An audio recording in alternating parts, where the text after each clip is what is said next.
distinguished guests, esteemed speakers, industry leaders, innovators and delegates, a very good morning and namaskar to all of you.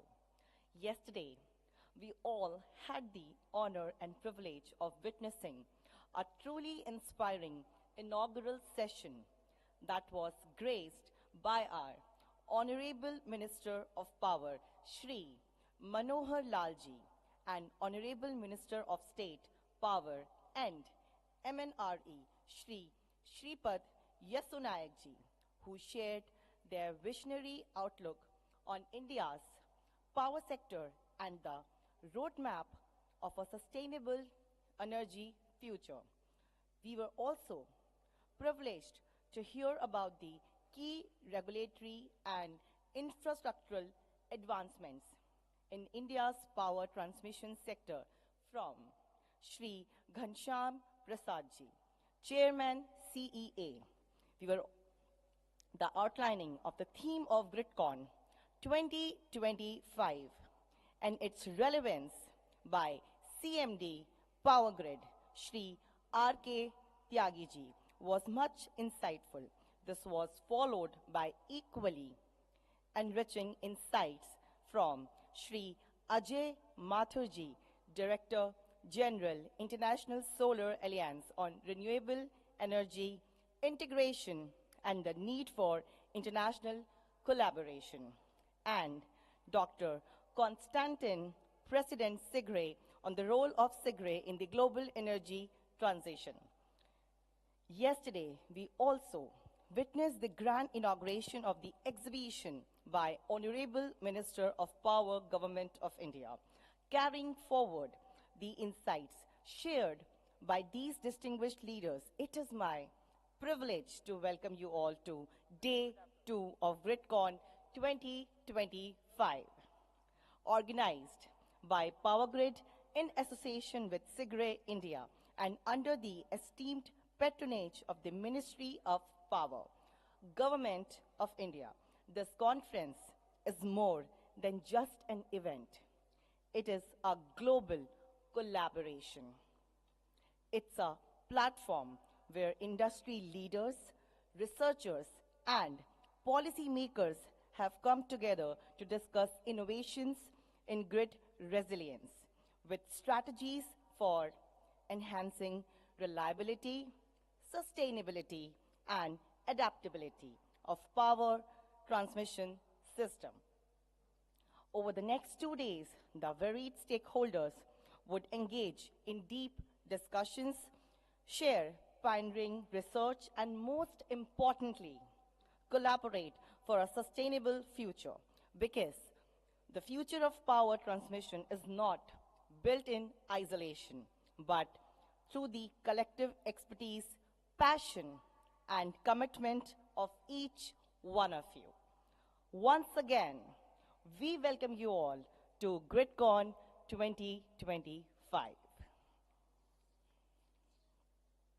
If yesterday was about setting the vision, today is about diving deeper into solutions and strategies.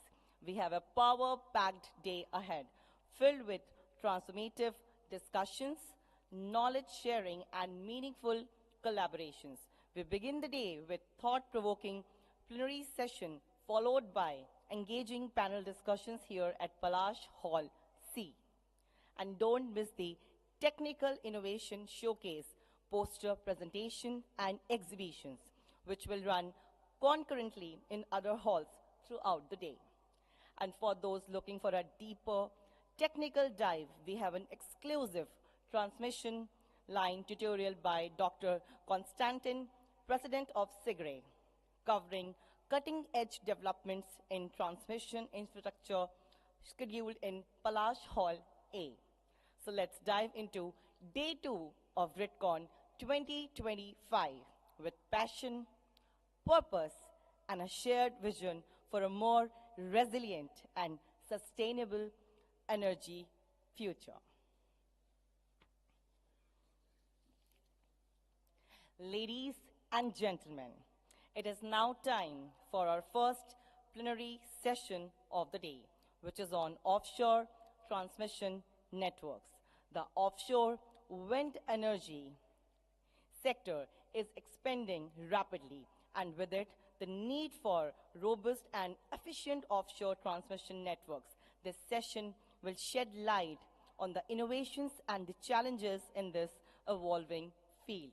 Our esteemed speaker for this session is Mr. Wessel Bakker, Business Director, Offshore Power Grids at DNV, the Netherlands. Please join me in welcoming Mr. Wessel Bakker to the stage.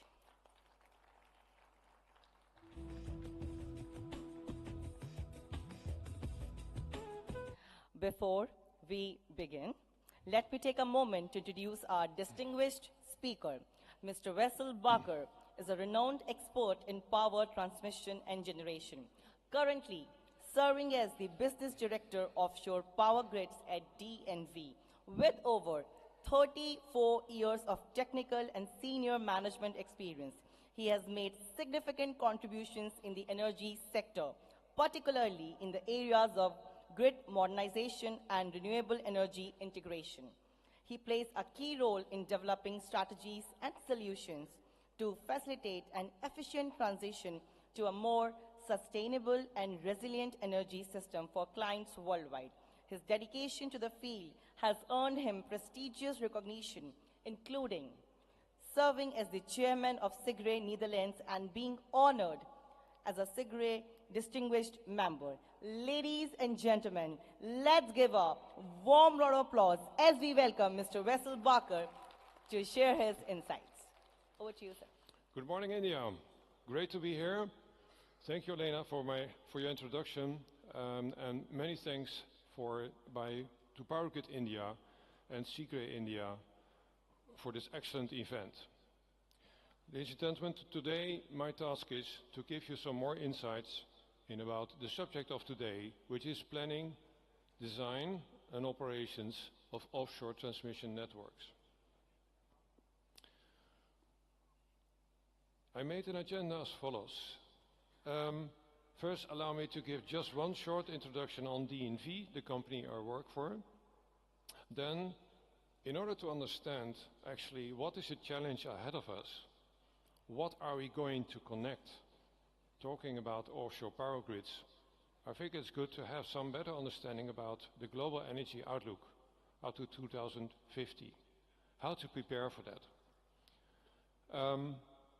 Then, once we know that picture, it's about time to dive in a bit deeper into what are the main concepts to connect all that offshore wind power and to connect with other countries. Then I'd like to explain a bit more about planning, design and operations, what kind of trajectories to follow, what you should take care of, what steps to take. And then I have some time left for some sharing of key challenges, but also some key lessons learned and practices that I believe are interesting for India and Asia to know. First, something about my company. DNV, some of you may know it, but DNV is a foundation. So we're not a commercial company, we are a foundation, and the money we earn and the profit we make, we spend also in research and development, and also developing new standards and new practices, and that we do often by joint industry projects, as well as in participating in SIGRE. We have about 16,000 employees worldwide. We are a global company, and we work in many key areas, such as marine and shipping, energy systems, so that includes wind generation, offshore wind development, solar, but also the power systems that are required for that. Then we have a lot of focus also on software development. That is both in making designs that you can use software, but also about smart operations and cybersecurity, of course. And then also, maybe you know, sometimes you need an ISO certificate in your company, ISO 9000, something like that. And that's also where DNV can do the certification. 5% of our revenue is put into research and development, so I hope that also explains a lot. All right. So how does that global energy outlook looks like? There's much to tell about that. By the way, DNV makes an energy transition outlook report each year. You can free download that. And that gives a good insight about how this future will look like, when will happen what. When we look at 2050, ladies and gentlemen, we will see quite a different world. And the electricity system will then be dramatically different from today.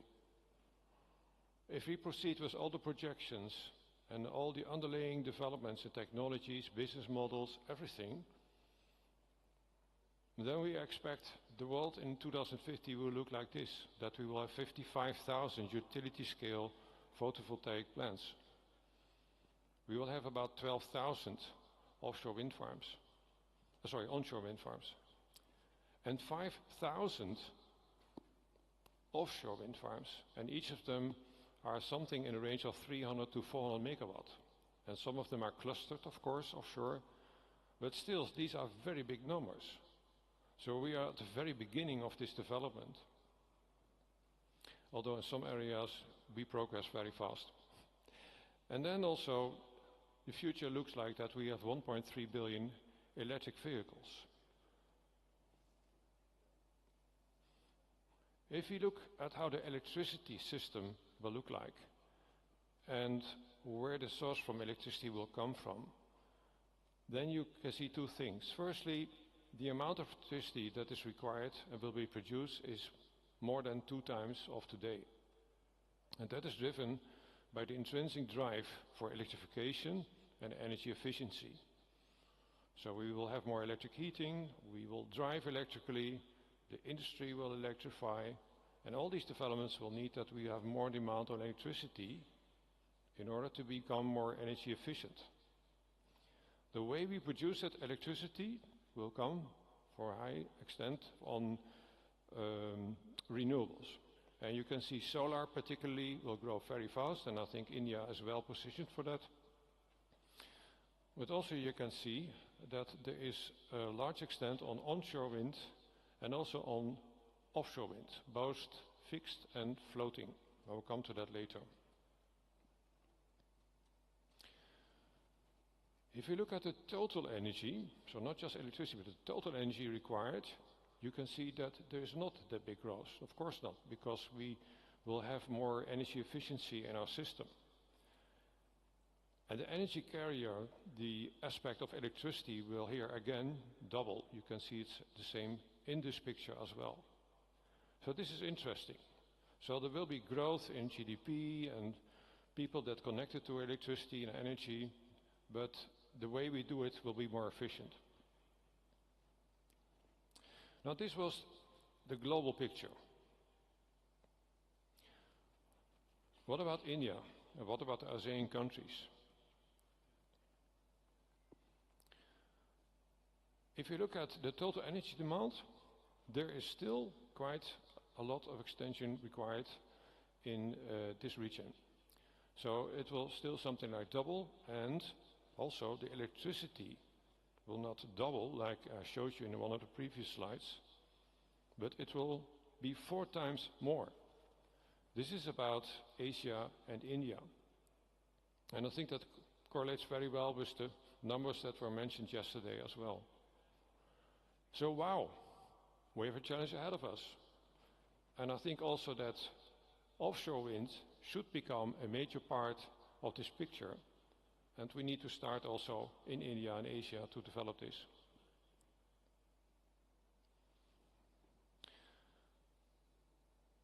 Looking at Asia, and in this case, as an example, we did some studies on the ASEAN countries, where we looked upon how will this future look like and how will this develop looking at each country.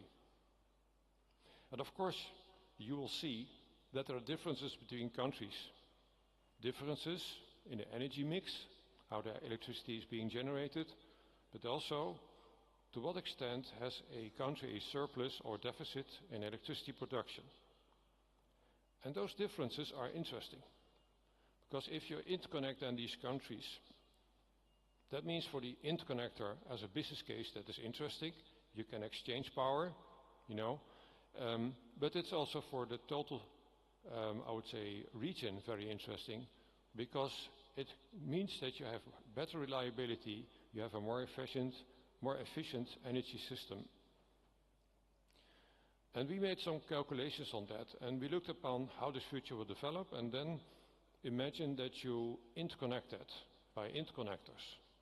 Interconnectors that can be over land, by AC for example, or DC, that can be through the sea, that will be done by HVDC, and it can be done by hydrogen, even interconnectors in the future. And then you can see that if you have a very good international, regional collaboration, and I noticed that India has also plans in that aspect to connect to the other Asian countries, but also to Saudi Arabia in that direction, then you can see that there are huge gains to be achieved. Basically, the whole decarbonization challenge can be done, and at the same time you can save $800 billion US. So that tells something about why developing interconnectors is good to do. It's good for society, and it's good for the developers and operators and investors. By the way, this report you can also free download, so that you can, if you want to know more, I encourage you to read this. Now, if we look a bit deeper into the other aspect, I was mentioning in the previous slide about the interconnection of various countries. But today's topic is also about how to connect all the offshore wind that we're going to build. How to connect that and what can we expect there. Here you see a report that was recently published by the Global Wind Energy Council. You can see that China made a big leap, I would say a big jump in the very beginning, and will continue to grow.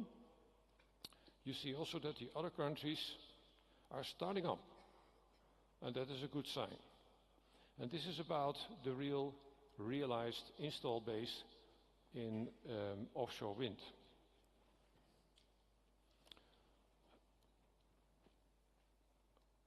Interesting to maybe to have a look at what about India. That is the yellow box here. So plans basically are 1 gigawatt being planned. Yeah, I think that's a very good sign. India is starting to do the first offshore wind farm project, and also then of course the first offshore power grid connection.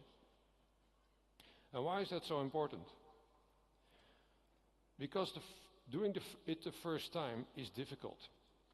You know, you have to organize inside your country, you have to bring all the stakeholders together, you have to make all the arrangements and start to do it the first time. But it's good that we can see here that India and other countries now are starting to do it. And once you've done such a project once, then you can of course repeat what you've learned.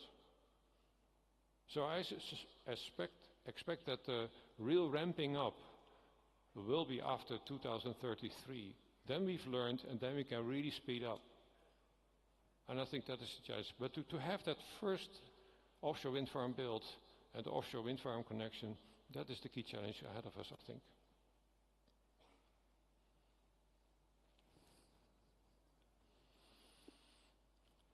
If I look at India, looking at the reports I found also on internet, well, that you can read and download, we can see already the first developments are being planned. So that is in the Tamil Nadu and Gujarat region. There have been quite some studies done in the last few years on that. And these regions are kind of favored to connect, to build the offshore wind and to connect to the inland grid. The indicative ambition is 37 gigawatts. Whoa, that's quite a lot, and that's very impressive. These are the auctions. So that means that I would say the underlying trend to really start to invest in this development and to facilitate that, that is happening. And that is good news. But at the same time, I think it requires ramping up. I was showing the first that we should start, build first offshore wind farm and connection, and then, then really scale up this development. If you want to know more, there have been made quite some reports on this subject by FOWIND, which is an organization also led by Global Wind Energy Council. And these reports describe a lot about what steps to take, what steps to follow in order to build this offshore wind development. Okay, so now we know what the challenge is, what the plans are, and I think that is important. And now let's have some more deeper dive into how to connect that offshore transmission, and particularly the offshore wind.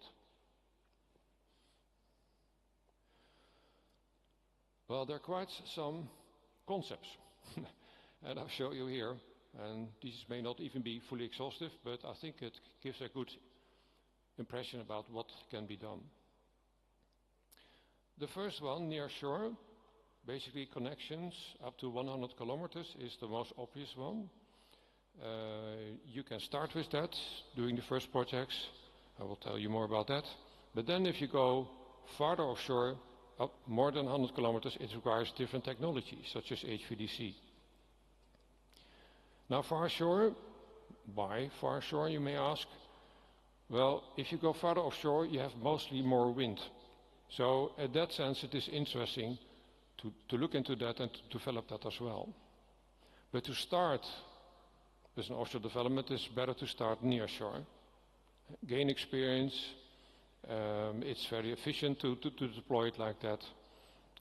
And there is still space at that moment. But at a certain moment, when you start to develop more offshore wind farms, then you may enter into some spacing issues. And then you need to go farther offshore anyhow. So that explains also why this trend is happening. Then I was mentioning about the interconnection of the region, and then you can also think about hybrid interconnections. And that means that in between you can also insert an offshore wind farm. If you continue like that, you may enter into the development of mesh grid development. I will show you later about that. And also you can think about the so-called multifunctional hub and spoke concept. And that is about more a system of systems approach, where you also include, for example, production of hydrogen in a smart way. Energy islands, I will show you something more about that, is part of the multifunctional hub and spoke concept, but it is on physical islands. And then we have some developments like floating offshore substations even, and also there are some developments in the very beginning stage about subsea substations. So, quite a lot of concepts, I think. Let me explain them a bit deeper, each of them. Start with the first one. This is the most obvious one to start with, I think. And this is a concept that has been developed in many countries already. And this is about in the range of, say, 700 megawatt that you will build. And let me explain it a bit. You can see here on the left side, this is mostly developed by the wind developer. And that is about so big set of turbines, connecting it with 66 kV cables, entering into the offshore substations. Here it is being transformed to a higher voltage level, something like 220 kilovolt. And then very often with a double circuit, you go through the seabed, through the coastline, to either directly to a high voltage substation of the power grid, or you have a separate transformer station where you transform it firstly to the higher voltage level, such that it fits in well into the power grid of the nation. This is a very straightforward concept. It has been done many times already in Europe, and I think this is the first most likely step to take if you want to start developing offshore power grids and offshore wind. The 66 kV cable, maybe, yeah, that is the common voltage at these days. There is a trend to move to 132 kV in that sense. That would require less array cables.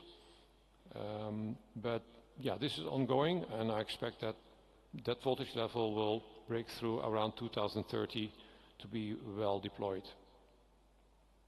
Once you have built such a substation, and you imagine that India needs to develop this, I would say it's likely that once you have designed such a standard, jointly with the sector, then you can multiply that many, many, many times. And I think that is a big opportunity to scale up.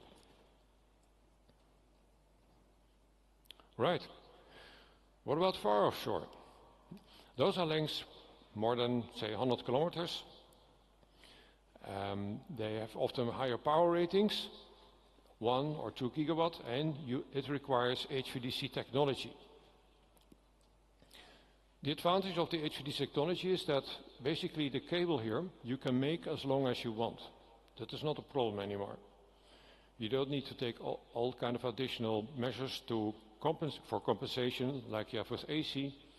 And relatively speaking, the cost of the cable are not that expensive. So that gives the opportunity to go far offshore as far as you want, basically. Although there may be something about the depth, of course. I will come to that later. But basically, the principle on the left side is the same as I just explained. So here too, you have the offshore wind farm developer, you have the 66 kV cable, you go into the substation, and that basically consists of an AC substation part and a converter part. So here basically the voltage is being transformed up to the right voltage level, going into the converter, and then at the right voltage level, then 525 kV, that is a kind of a standard that you can see now particularly in Northern Europe. And then you can go here through the coastline again to the converter station, and then connect again to the high voltage grid of the nation. This is a principle, and I will show you a picture later in my presentation that is being built already. There are quite a lot of contracts now happening.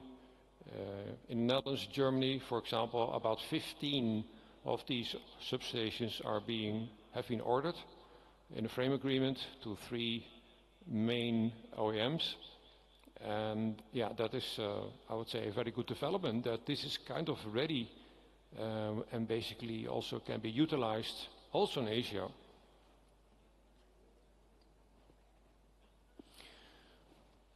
The hybrid interconnectors, I touched upon it already a bit. Well, basically it is, as I mentioned, an interconnector, but in between you can include an offshore wind farm. The advantage of this concept is that the offshore wind that is being generated, depending on where the most demand is, you can basically transmit the power where it will bring up the most money, kind of. So from economics, this is a very good concept. There are also studies have been done, and also you see in the oil and gas industry. Yeah, I mentioned in my previous slide, even though we want to decarbonize as much as we can, oil and gas will remain in the picture still. Well, if you keep on producing that offshore, it may be good to then still consider the decarbonization of the production. So oil and gas companies are also keen to see if they can make use of it. And then basically you can figure out that there is an offshore platform here, oil and gas production, that can electrify. And then they do not need the gas turbines anymore. And that will save a lot of CO2 emissions. So this is the hybrid. This is, by the way, Lion Link. This is a hybrid interconnector being planned and developed between the Netherlands and the UK.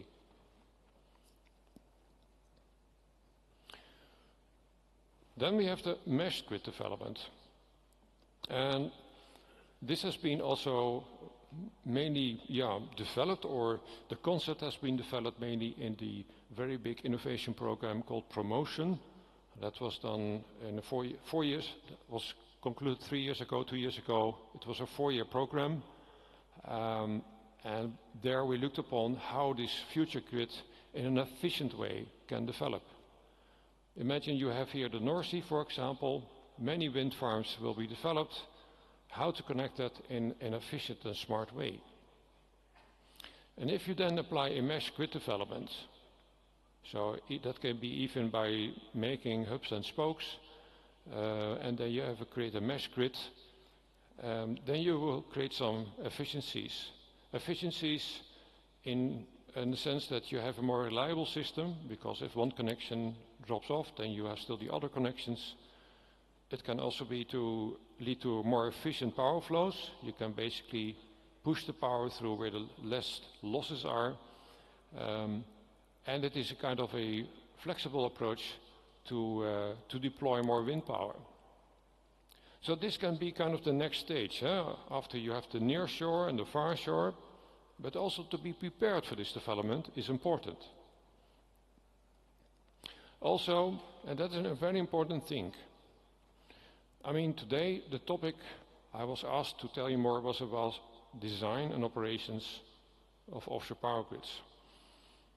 Now, I think it's important to know that if you're going to develop a mesh grid between countries, you understand that it requires a lot of coordination between the countries on regulations, on market regulations, who's doing the investment, because there will be countries that will benefit more than others, right? So this requires a very proper alignment, first of all, but once that is there, okay, then you can think of developing this mesh development.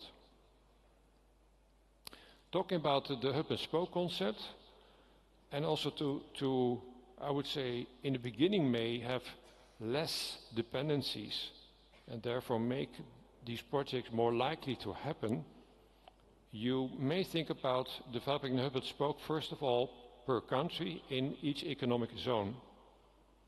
But have then that offshore hub ready to connect to future other hubs. So in that sense you can connect later to the other hub and here as well, and then you can start to really develop the mesh grid development. One of the key challenges was also to develop new technologies, such as HVDC circuit breakers, HVDC gas-insulated switchgear, and protection systems. That has been to quite some extent done in a promotion program, and I think the HVDC breakers, they are available already. Of course, there's always a kind of a search about the investments that are required and what is the need on that. But I think this has gone very well, and now the next stage is also to, I would say, to tackle the issues on interoperability. Because if you have HVDC systems and you have different controls, in the end it needs to work together very well. You want to prevent unwanted phenomena in your HVDC system. And particularly if you have different vendors, then that is a big challenge. If you have the same vendor, the same OEM, that can be managed well. So this is a challenge ahead, and that's being done in the Interopera innovation or research program in Europe.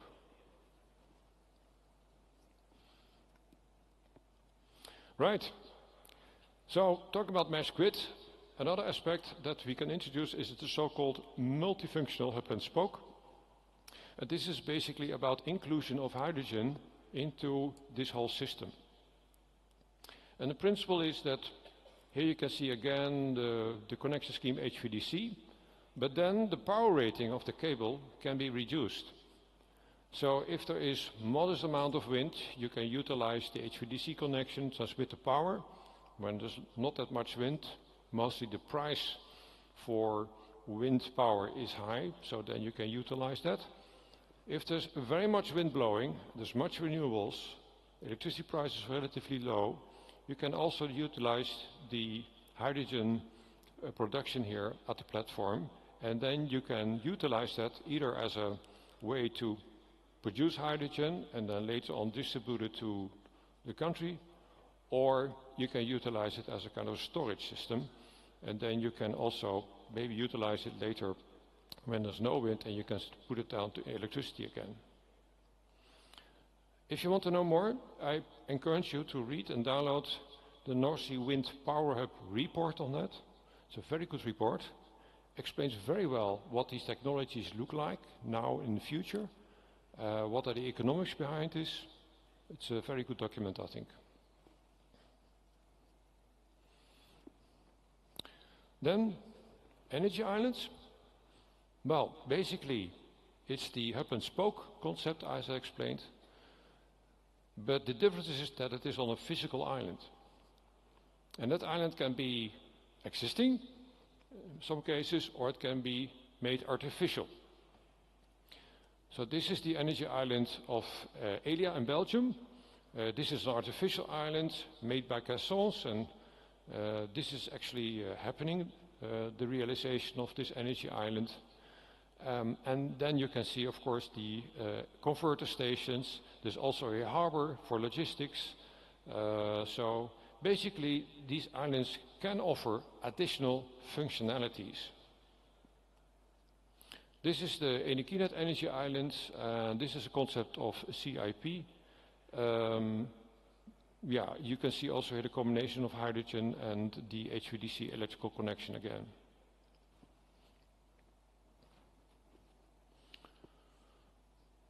Hey, what's this? Floating offshore substations. Wow.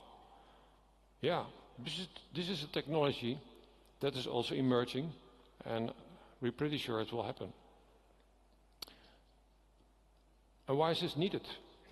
Well, 80% of the coastlines in the world very fast go to deep waters already.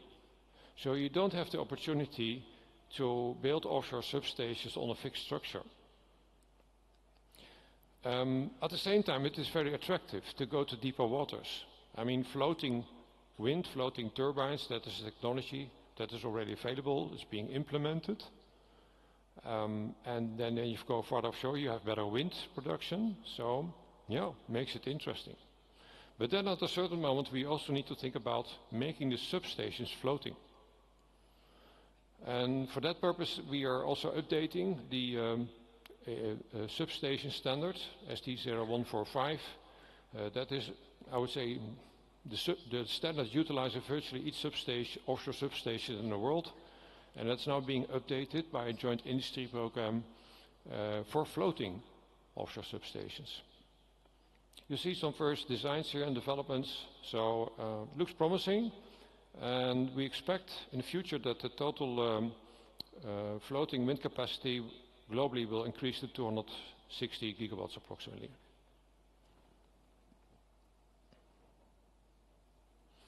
And then the last one, subsea substations.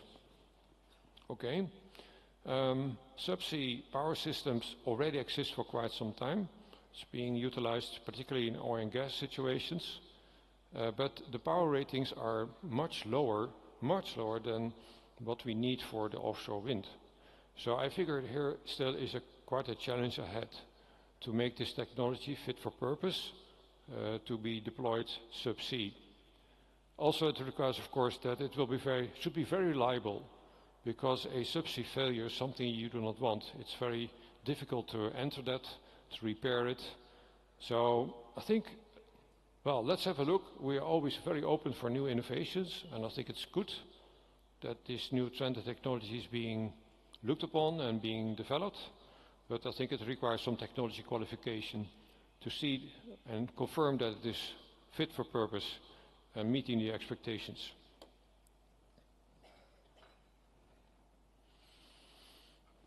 Okay, then those were the concepts, quite a lot. And I think let's have a look maybe at planning, design and operation. And that is a long list, and this list is not exhaustive, it's not complete. But it's good, I think, to guide you through some aspects. So on the left side, feasibility. I was mentioning already, you need to have a proper alignment, whether it is in your own country or in a region, that you have a clear strategy about what are you going to connect, to develop a roadmap, and also to think about what kind of concepts, and I showed you some of that already. Then you can think about the development.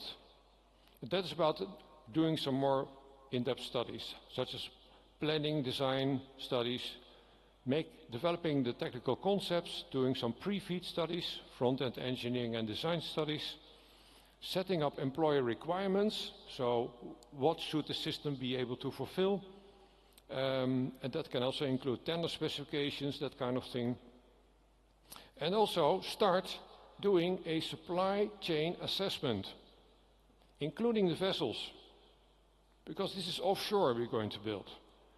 And supply chain these days, and that was also mentioned yesterday, is absolutely a key issue. So here you need to think about, okay, looking at the concepts, looking at technologies, am I able to get that well supplied by sufficient OEMs and contractors? And also, are the vessels available to really deploy that? And then, of course, doing some site assessments where this will be built. Then we go into the real design. That is about the technical tender specifications, studies like GRIDCON compliance studies, and important, start to do a risk identification. Ladies and gentlemen, offshore power grids, let me tell you one thing, is different, quite different from onshore power grids. If you have a failure in your cable, you have a problem. So be aware that in offshore power grids there are different risks, and it is important that you identify the risk in the very beginning. The famous Benjamin Franklin once said, an ounce of prevention is worth a pound of cure. So in this stage is the right moment to start identifying the risks, to involve experts who've seen systems fail maybe elsewhere, who know the failure modes, and therefore are able to identify where are these risks. DNV is also very much involved, for example, in power failure investigations. And I can tell you, in offshore power grids, too many failures happen. And why? Because a lot of these failures could have been prevented. So let's work on that. And I think we have an opportunity now, also in Asia, India, to insert the lessons learned and to develop this first time right. Let's work on that. Okay, then we have construction. I think important there that you have quality assurance and control, that you have a good testing scheme, that you do marine warranty surveying. This is also important for the insurability of your project. And then, of course, during the later in the operations, that you apply smart technologies, monitoring systems, by which you continuously monitor the health and the treatment of your offshore assets.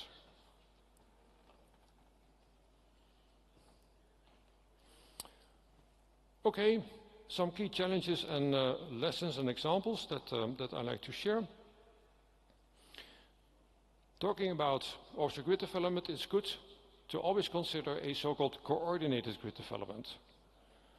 So instead of only continuing with point-to-point connections, you can think about utilizing the new technologies and developing a more kind of mesh-like development, which means that a reduction in cost, first of all, that's nice. It means also reduction on environmental impact because you have less crossings through the coastline. But also it can further enhance the overall system reliability of the inland power grid, because you create basically some belts, if I may say it like that, right, by which you can also enhance the north-south power flow, for example, in this case in the UK. So this is a nice example. I think that it is important to have also that look into the future and have that in mind, and by that come to a very efficient development.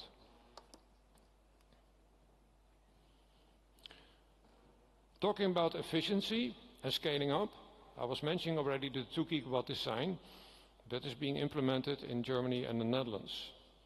15 of these substations will be built. This is a 2 gigawatt standardized concept that has been developed jointly with the sector. I think it is important to mention this because once a standard has been agreed with the OEMs, and not just one but several, wow, that is an opportunity to scale up. It means that the operator knows what he can expect. It means also that the supplier knows what he can expect. because this can be ordered in large volumes. And I was talking about the supply chain. This is also a way to deal with that. If everyone knows what they can expect, that gives trust, then finances come into the picture, then the OEMs can extend their production, and by that we can come to the speed and the pace in the development of offshore power grids that is so desperately needed. I think this is a nice example. You see here basically the offshore substation. Here is again the array cable coming in, 66 kV cable, enters into the cable pulling room, goes into the, I need to look at it, that is the GIS switchgear, yes. Then to the transformer room, being transformed to the right voltage level, then going to the converters, and then going to the DC cable here to shore. What you can see here as well, I was mentioning about the future mesh grid development. These substations are multi-purpose kind of ready, as it is called. And that means that some room is being reserved for future, either HVDC breakers or GIS, such that this mesh grid development can happen in the future. So this is interesting to know, that this kind of development is also taken and included into this development. There's a symmetrical bipole you see here, so a metallic return. So that means that if one of the system would fall out, then basically you can still use one pole, meaning 1 gigawatt, which is interesting because then in modest wind situation basically, then all the wind farms by the switchgear can be connected to the pole that is still in operation. So also from supply and reliability standpoint of view, this is a very interesting development.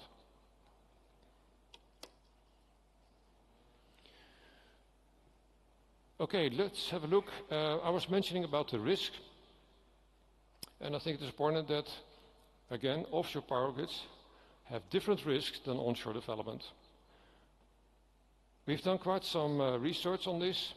DNV is also as independent expert, very often involved in root cause failure analysis of subsea power cables. Now, if you look at also what are the insurance claims in offshore wind and offshore power grids altogether, then yeah, it's typical that you have basically that the total investments of the power cable is 5 to 10% looking at the total picture. But then if you look at the amount of claims and the volume of that, then it accounts for 83% of the insurance claims. Wow. So I think there's room for improvement here. But it can also be explained, because if you have a failure in an offshore power cable, you have very often a long outage time. You need to mobilize a ship, a crew, you have to have spare cable, you need to have a weather window where the ship can operate. So all these things add together often to some period of time of 3 months. And then of course you have cost for the repair, but also the fact that you cannot deliver your power for that duration of 3 months. So the consequential damages are also high. Not to mention the reputation, of course, that you have when you have an issue with. However, I have good news for you. We also dived into the root cause and we're really looking, could this have been prevented? And the answer in 50% of the cases is yes, it could have been prevented. So we found out that the majority of the root causes actually lie in the production of the cable. And people may wonder, in the production? Well, that is the root cause. That is different from the moment when the failure occurs. So this is important to know. But it's good that we have this finding, because by that we also investigated and saw that a lot of these failures can be prevented. Another development that we learned from that is that we should develop some smart monitoring systems. And I was talking about the joint industry programs that we're doing. This is one of them, which we did with many other companies together. And here you can see the add-on of a specific fiber optic cable that can measure the tensions and the movement of the cables and can also do acoustic sensing. And we did some technology qualification on that and also developed a cable like that jointly with cable manufacturers to test it.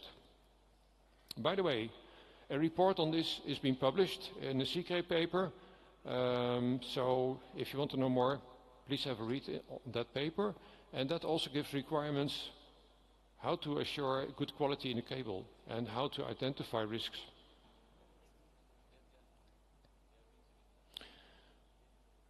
Talking about managing risk, I can say that quite a lot of these substations are being certified, but certification you can only do against standards that are there and for the assets that it concerns.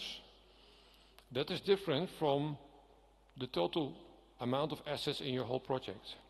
So it's good to think about a so-called project verification, and maybe some parts can be certification, but also that you verify that everything is being built, produced and installed according to the requirements. That sounds obvious, but I recommend you to do that because we found out that that can also be a major contributor to downsize these risks and to have a first-time right execution. And moreover, be aware that you need to operate an offshore power system for 25 years or more. And have that site into the picture is important, that you manage the risk and that you take care of the quality. Some examples of verification we have done in and around several so-called grid readiness verifications. That is a good moment to verify, in this case for the one that built the offshore substation, that was the transmission system operator, that we verify that everything has been built in accordance to standards that were agreed upon, and also other requirements. And that also included secret requirements from the secret brochures, by the way. So that is, I think, an interesting way to, and a moment to verify that everything is being built according to the agreed requirements. Another interesting one, and that is even more into the operational phase already, that before the end of warranty expires, you can also do a verification.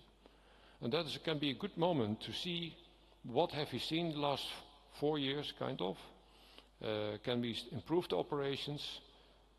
Were failures being repaired well? That is a nice moment to do, I think.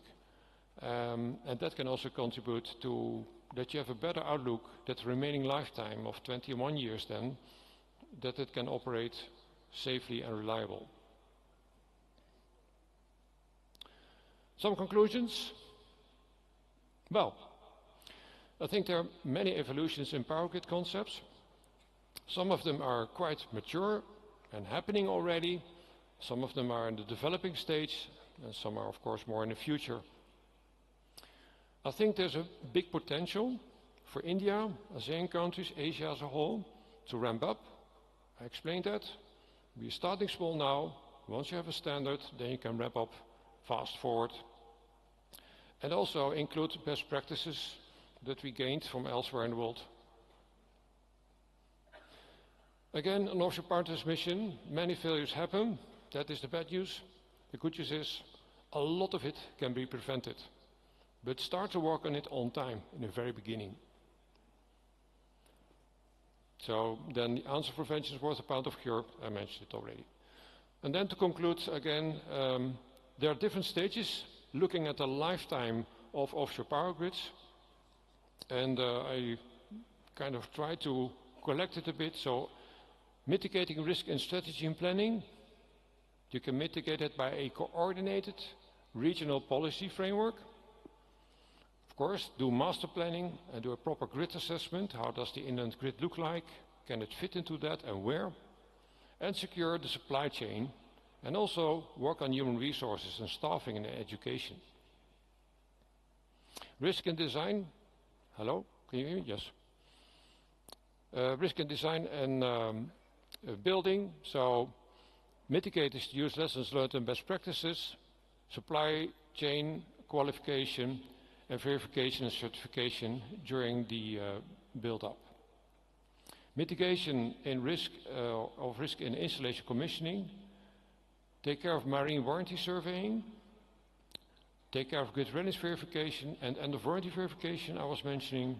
And in operation and maintenance, you can mitigate the risk by lifetime monitoring, data-driven asset management, and risk-based adaptation of your operations and maintenance plan. Ladies and gentlemen, I thank you for your attention. I hope that was interesting for you to get an understanding about how to deploy these grids, what you can do. I hope that was interesting, and thank you very much for your attention. Thank you, Mr. Bakur, for that insightful and informative session. Your expertise has provided us with valuable perspectiveness on offshore transmission networks. Due to time constraint, we would be taking 1 or 2 questions. We now open the floor for Q&A session. If you have a question, please raise your hand and our volunteer will bring the microphone to you. Would request only 1 question from 1 person at a time. Do we have questions? If we have, yes, we do have. Can we have a microphone, please?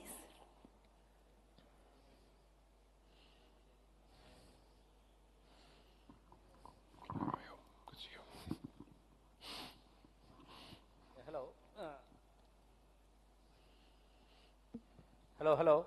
Yeah. Actually, basically, I was asked for only 1 question, but I'll put 2, whatever, if it's up to you. First, the packaging of the total offshore grids, right? One is the involvement of the platform. Second is the substation or the equipment on the platform. And third is the cable part, right? So, there in your country, how do you do the vendor packaging?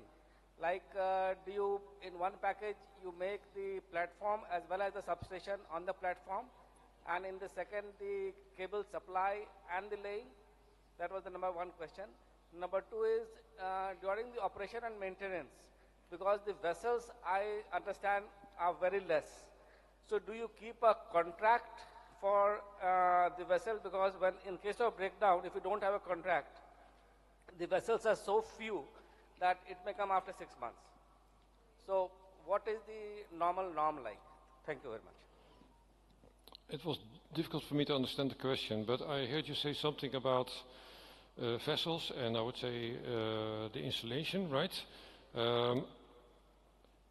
I think it's very important to look at the picture once you're going to plan for an offshore wind farm development, and also the offshore substation particularly, and also the cable laying, that you think about who are in your region, preferably, the possible suppliers, and are the vessels available. And yeah, that kind of exercise is very important to do. Out of that you can adapt your plan. Another way to look at it is also to think about what concepts can you apply, or what technologies can you apply. For example, in Europe, as an example, we found out that some of the developers are struggling with to find these vessels and to find the suppliers on that. And then we look about, okay, what other regions can you source from, for example? And then, of course, in combination with some assessment of these suppliers, right, in other countries, you can identify, okay, that is also a way to still be able to deploy that offshore substation or wind farm on time, meeting your requirements, of course. Do you keep a contract for the vessel? Sorry, I cannot hear you well. My ears For are the not... vessel, do you have an annual contract type of thing that when, as and when required, it will come? Or during breakdown, do you have an annual contract with the vessel supplier? Well, that's something you should definitely arrange. You should definitely arrange well in advance these contacts with suppliers and contractors and vessel operators. Yes, definitely. Because we can see, for example, in Europe, I was talking about the 2 gigawatt platforms, for example. That also means that the order books of these companies, they are fully booked for up to 2031, kind of. And also the cable suppliers. If you want to meet the challenges in Europe, studies have shown that we need to double the production capacity of the OEMs for converters, for example, and that we need to triple the production capacity of the cable manufacturers, for example. But also in the vessels, a lot of should be developed. So yeah, that is of course. Yeah, So okay. it's absolutely needed and required that you have your contacts in place if you want to develop Okay, such a and development. last point, do you give a separate contract for the platform and the equipment portion, or in a single contract? Okay. Yeah. Yeah, yeah. I think there are many options in that. Yeah. However, if you split up contracts, you will enter into the challenge of interfacing, interface management, and managing the interface risks. And that's something to be very well aware of. Yes.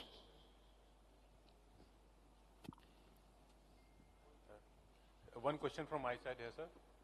Sir, we have heard a lot about these framework agreements and the standardization of these projects at 2 gigawatt and 525 kV. My question is that having such a large roadmap of 15 to 16 projects with these standard ratings, don't you think that any innovation which may be done in cable and in converter part, for example, going to a higher voltage level cable and saving in future. So standardization will deter in those things, in those aspects, like having a project identified for say 20 to 30 years with a standard rating. Aren't we creating, I mean, a deterrence for development of cable at higher voltage level or converters at higher voltage level? Your comment on that. I'm sorry, I could not follow the question. Maybe I recommend that we have a discussion that after this session, that we have more time to address that. Sorry, it's difficult for me to hear. Okay, smaller one. There's a kind of echo a bit here, so. So I wanted to know about the DC halls, because the converters located on the platform, I presume that presently the switchgear may not be there for all, DC switchgear may not be there for all. Is there any special design consideration for the DC hall on the platform?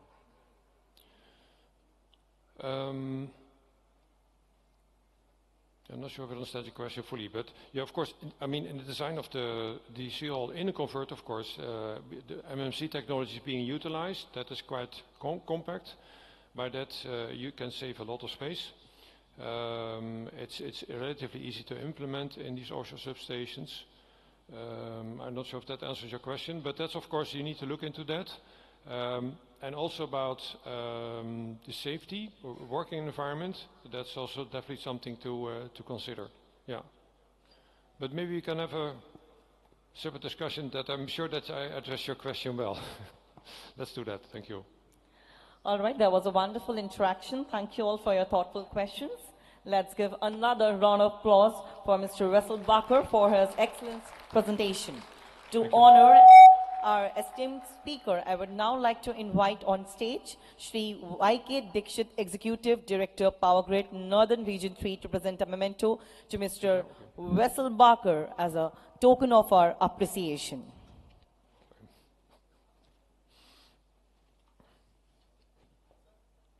Yes, over here. Oh, okay, sure. Thank you. Thank you. Thank you. It was a pleasure. Oh, thank you.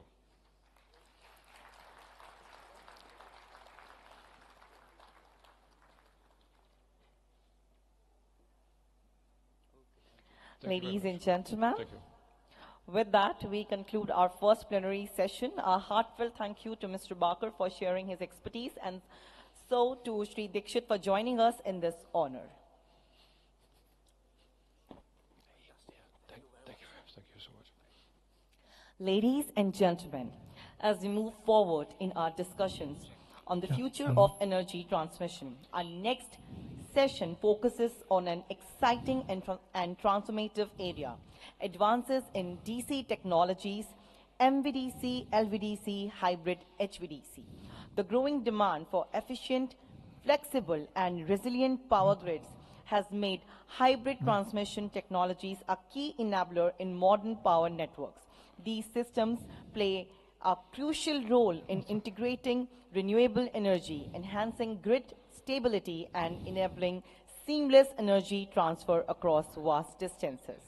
we are honored to have with us today Dr. Marcio Shetman, ex-technical vice president, SIGRE, and a globally respected leader in HVDC industry. Please join me in welcoming Dr. Marcio Shetman to the stage. Before we begin, let me introduce our esteemed speaker. Dr. Marcio Shetman has had a distinguished career spanning decades in power systems, HVDC technology, and power electronics. He recently superannuated from Electrobras, where he served as the Chief Transmission Officer of Electrobras, Brazil from 2019 to 2024. Prior to that, he served as the Director General of CEPL, the Brazilian National Power Research Institute, from 2017 to 2019. His long-standing association with SIGRE includes chairing the SIGRE Study Committee before on HVDC systems from 2002 to 2008 and serving as the Technical Council Chair from 2018 to 2024. Since joining SIGRE in 1982, he has received multiple prestigious awards, including the SIGRE Medal 2014, the Life Fellow degree from IEEE PES 2018, the Uno Lem HVDC IEEE PES Award 2009, Honorary Member of SIGRE 2008. Dr. Shetman's contributions have left a lasting impact on HVDC technology, power electronics, and the modernization of transmission networks worldwide.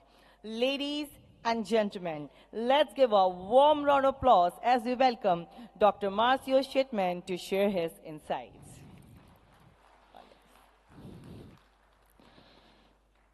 It's also always a pleasure for me to be here.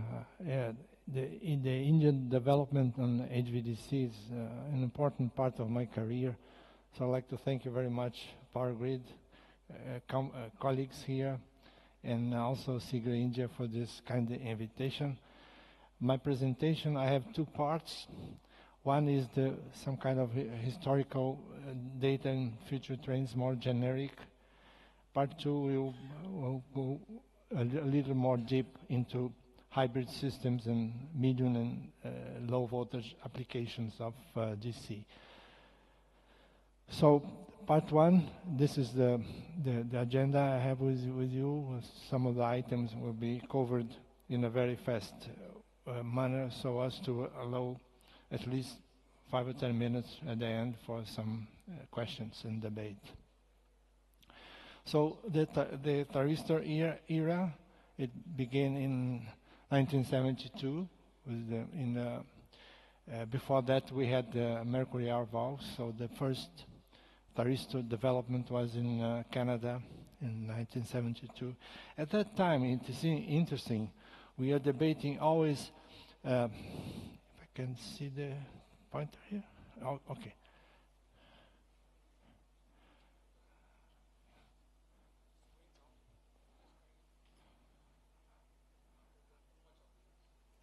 Well, the red curves are the DC, and the blue curves are AC. So we can see that there was a break-even distance. We have two curves, only the investment, and also the upper curve is when you have the capitalization of losses included in the optimization. This is better? Okay, thank you. So, for instance, for DC, we have just the capex here, and this is the total cost. So there is a break-even distance between DC and this AC, but if we include the capitalization of losses, the break-even distance was shorter. At that time, in last century, this was the debate: should we go for AC, or should we go for DC? But this is not happening anymore. We are not discussing this break-even distance, but this was very important at that time for the decisions taken for new HVDC applications. What happened in the 19th? something very, very important. It's, well, 30 years, 35 years ago, 30 years ago. What we can see here, that the market, the HVDC market, was very low. So it really picked up after the year 2000, between 2000 and 2010, and today is a very, as we saw in the previous presentation, so many new applications. And so what happened here? We had at that time the converter transformers failure rate by year of commissioning. See here, this region in the United States, we have many failures on converter transformers, and the market was very low. So it was 1 or 2 projects per year, but what we could see. At that time, because of lower number of projects and cumulative failures on converter transformers, which suggested that the modeling of the electromagnetic, electromechanical phenomena in the converter transformers were not accurate enough to predict or prevent failures. So, interesting, a question that raised at that time, is this the end of this technology? It's very interesting because we have such a huge market now, but 30 years ago there was some talk about ending this technology, not having this technology anymore. Well, I call it market resuscitation, if I can say that.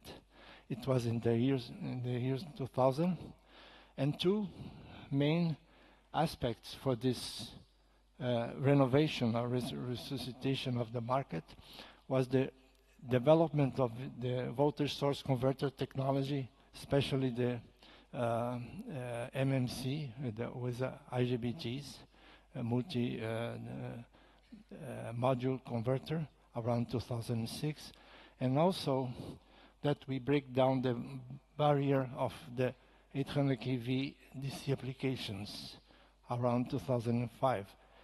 My first visit to India by invitation of Power Grid was exactly in February of 2005. I was invited as part of a group of consultants to analyze the feasibility of 800 kV DC applications.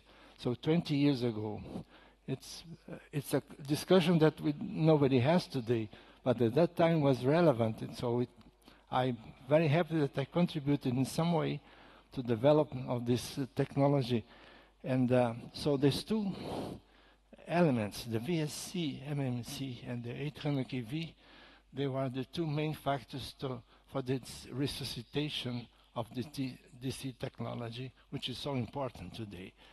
So here, the VSC, it's a kind of dual technology. It's not a current source. It's a voltage source converter. So there is no more commutation failures, which is very important.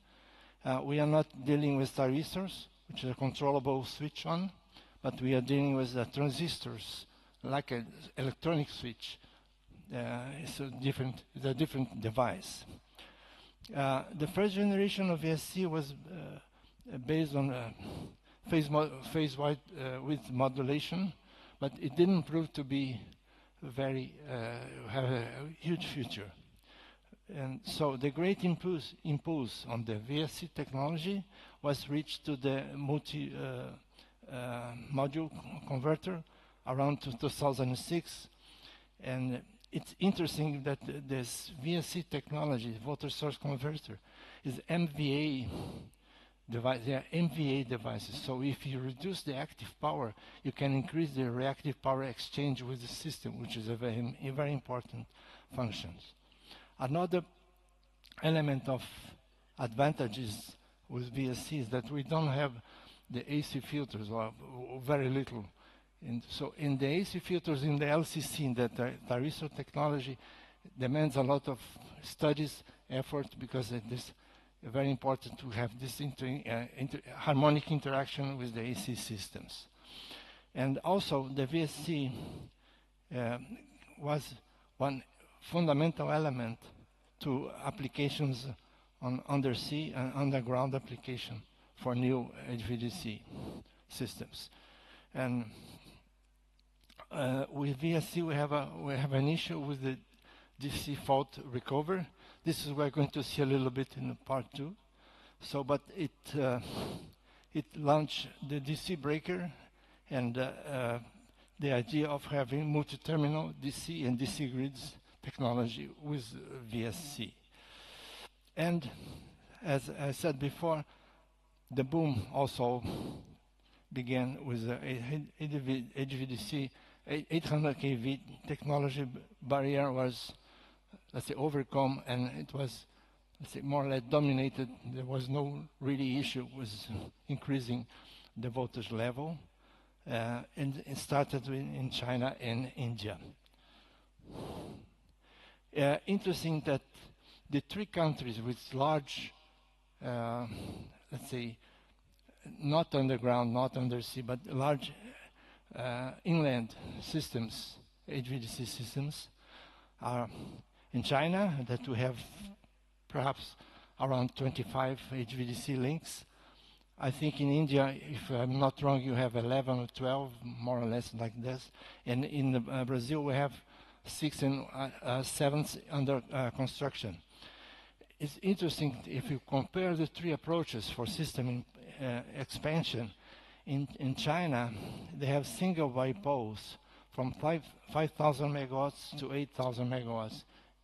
And it's possible because the Chinese system is very large, so they can accommodate the loss of that amount of power. In India, the approach was to have a single bipolar line. So the line was constructed from the very beginning, and the converter stations in parallel were built in stages, stage 1 and stage 2. In Brazil, the approach was different. Was 2 independent in the range of 4,000 megawatts bipoles with some paralleling routes with communication. So if we lose one pole, or if you lose one bipole, the parallel bipole could take over part of this loss of power. So 3 different approaches, but the conclusion is that these 3 countries, especially China and India, they were very much responsible for this resuscitation of large interconnections in HVDC. Some highlights on completed LCC above Orico 800 kV in China. They have 2 important projects which I selected here. One is the multi-terminal hybrid projects. I'm going to talk a little bit in the second part. So the rectifiers LCC and the 2 inverters are on VSC technology, 8,000 megawatts and 800 kV. And they have also in State Grid, under the State Grid China Corporation project, very huge, 11,000 kV, 11,000 kV DC, with a very long transmission lines, about 3,000 kilometers. This is the largest transmission line carrying on with the HVDC technology in the world. The recent project in Brazil is this one, this project here. It was, it went for bid in December 2023, so a year ago. Is under construction. It's interesting approach, different approach. We have in Brazil, we have a large hydro plant, Belo Monte, with 11,000 megawatts, and we have 2 bipoles coming here. They are parallel in the rectifier, but they go to different inverter stations close by, but not the same. But we have in the northeast of the country, this region here, we have a lot of wind and solar sources. and the main load is in more the developed part of the country, southeast. So to carry on all this renewable energy from the northeast to the southeast, if you have a very meshed AC network, it's very difficult for you to control the power flow in an effective way. So we need to have this energy coming from here to here. So coming from this collectors, let's say, set of wind power, but the load is here. If you relying only on the AC system, is not possible to control the power flow. So it's a absolutely different applications. There is no isolated. It's not AC against DC, but it's a DC embedded into AC system. And also this system here was designed with the condition of losing one of the two Bellomonte bipoles. If you lose that one, so the energy will be transferred from that bus through the AC system, and will reach the main load of the country in a very appropriate manner. So this is an application which was not foreseen, let's say, 20 or 30 years ago. Other relevant initiatives which I'm selected here is one in China, is the Zhangbei 500 kV HVDC grid demonstration project. And we know that the Chinese, when they talk about demonstration project, is not 5 megawatts or 10 megawatts. It's much more. They implement. It's very nice that they do something which they believe it's going to work, and they really realize that, as you do also in India. So what is interesting is in this project is that we also is the integration of renewable energy sources, something that we are discussing here a lot, and wind, solar, and hydropower. And the first stage of the system is 4 terminals with DC breakers. What is interesting here is that the expansion for these 4 terminals to 2 additional terminals, it's now being developed. So the expansion for this DC grid application is very similar to AC. When I talked in Brazil, for instance, for this kind of application, what we think that this could be an inland system, and if we have offshore DC offshore application, they could be connected. This additional in the ocean. We have our ocean in Brazil in the east coast, so we can have, let's say, offshore or 2 additional terminals added to the 4 terminals, and this is in operation. So it's a reality. It's not a dream. So this is one thing that I selected, and we are talking about a very large power capability. So it's not really a demonstration project. It's much more than that.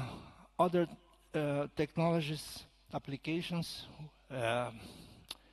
In China, they are changing this classic division between LCC and MMC. In China, does not no longer exist, because the LCC, they have a new approach, which is the HCC. Internally is hybrid. They are adding some electronic circuits into the inverter vault to avoid commutation failure. So it's not a conventional LCC system anymore. It's HCC. And in the MMC VSC converter, they are also changing to MCC, because they are not using IGBTs, they are using IGCTs, which has some advantage. And how they are doing this to prove the proof of concept?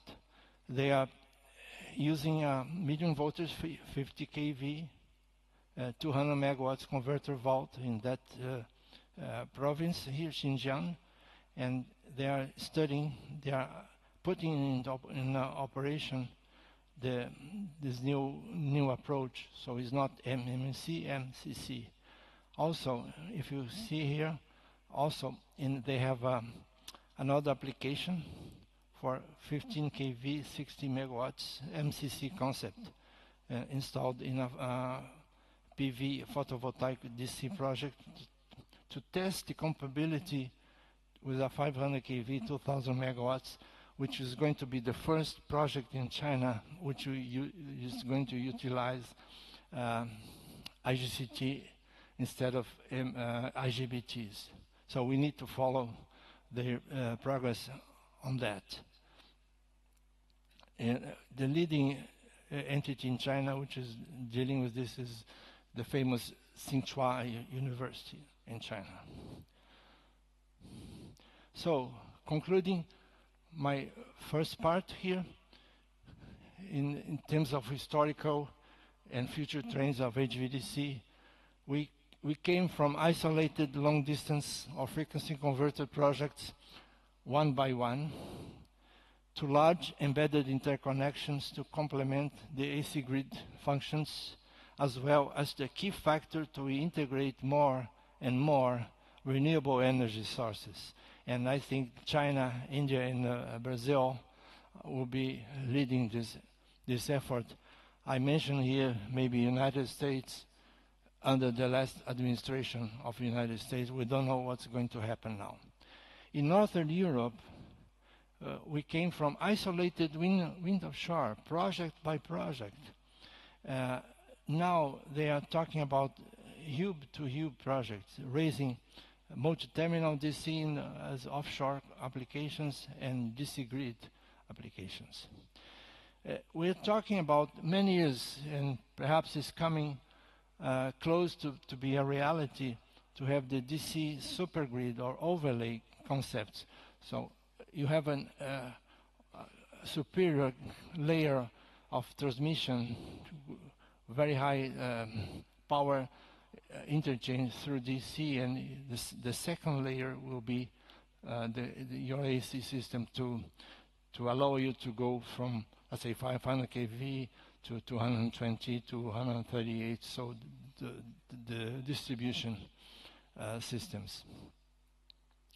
And accelerating DC breakers, the technology, and DC switching stations. Design. I think I missed that. Share here. Yeah, I think I had other slides here, but okay. So accelerating DC circuit breakers and DC switching stations in the North Sea now, as we have so many new projects with offshore applications that you cannot talk about project by project basis. You need to talk about HVDC system and how they interact and how they operate. How is the interdependence and interoperability of all these offshore systems. And there is an organization in Europe, it's called Interopera, which are dealing with all this coordination of controls and different vendors in the same area of projects. So interoperability, interdependence projects is a challenging mission for HVDC professional and entities. So concluding here the first part, in the past, HVDC was treated as an autonomous or standalone projects. Now they are part of our reality. We cannot separate or differentiate how we have so many applications for HVDC that they composed what we call a grid expansion in a very comprehensive manner. I think this is the last And how can we go to the second part? Following part?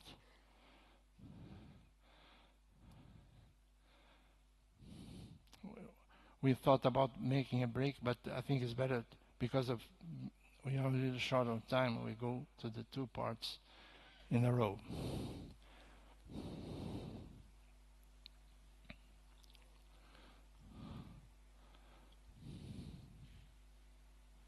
Okay, so in this part, I'm going to talk about this, in some more detail about hybrid, the HVDC hybrid, and medium voltage DC applications, some practical cases. So the agenda here is to hybrid typical arrangements, practical applications, benefits and considerations about hybrid systems, and some selected medium voltage and low voltage DC applications, so as we can have a general and comprehensive understanding on how the market is evolving. My presentation here, I have used SIGRE publications as my source of my presentation here. So I really encourage you to be a SIGRE member, so you can have access to all these very important publications we have and information. So the hybrid typical arrangements, we can have about the hybrid in feed. Hybrid in feed can have mixed inverter, so one inverter with thyristor-based LCC and one inverter with VSC, or we can have mixed bipoles coming to the same in-feed area, one with thyristor-based LCC and one with VSC. These are the two typical arrangements we can find in the practical applications. In terms of inverter VSC, we can have point-to-point as, let's say, the rectifier. In terms of hybrid, the rectifiers as thyristor-based, and the inverter with IGBT or VSC-based point-to-point, or we can have point-to-point or multi-terminal. We can have a LCC and all the inverter, more than one inverter with VSC. And why is this important? Because the VSC, as I mentioned to you before, doesn't suffer from commutation failures. Some projects which I selected for us in our discussion. One is the Skagerrak number 4 link, which connects Norway to Denmark. So they developed this Skagerrak, this interconnection in stages, and the last module, the Skagerrak 4, interesting. They put VSC in parallel with LCC technology. When they proposed this first, we thought, oh, this is not going to work, but it does work, and it does work very well. So the previous schemes, SK1 and SK2, they operate in a bipolar mode with LCC technology and voltage of 250 kV and power transmission 500 megawatts. I think this was done in the 1990s, so 30 years ago.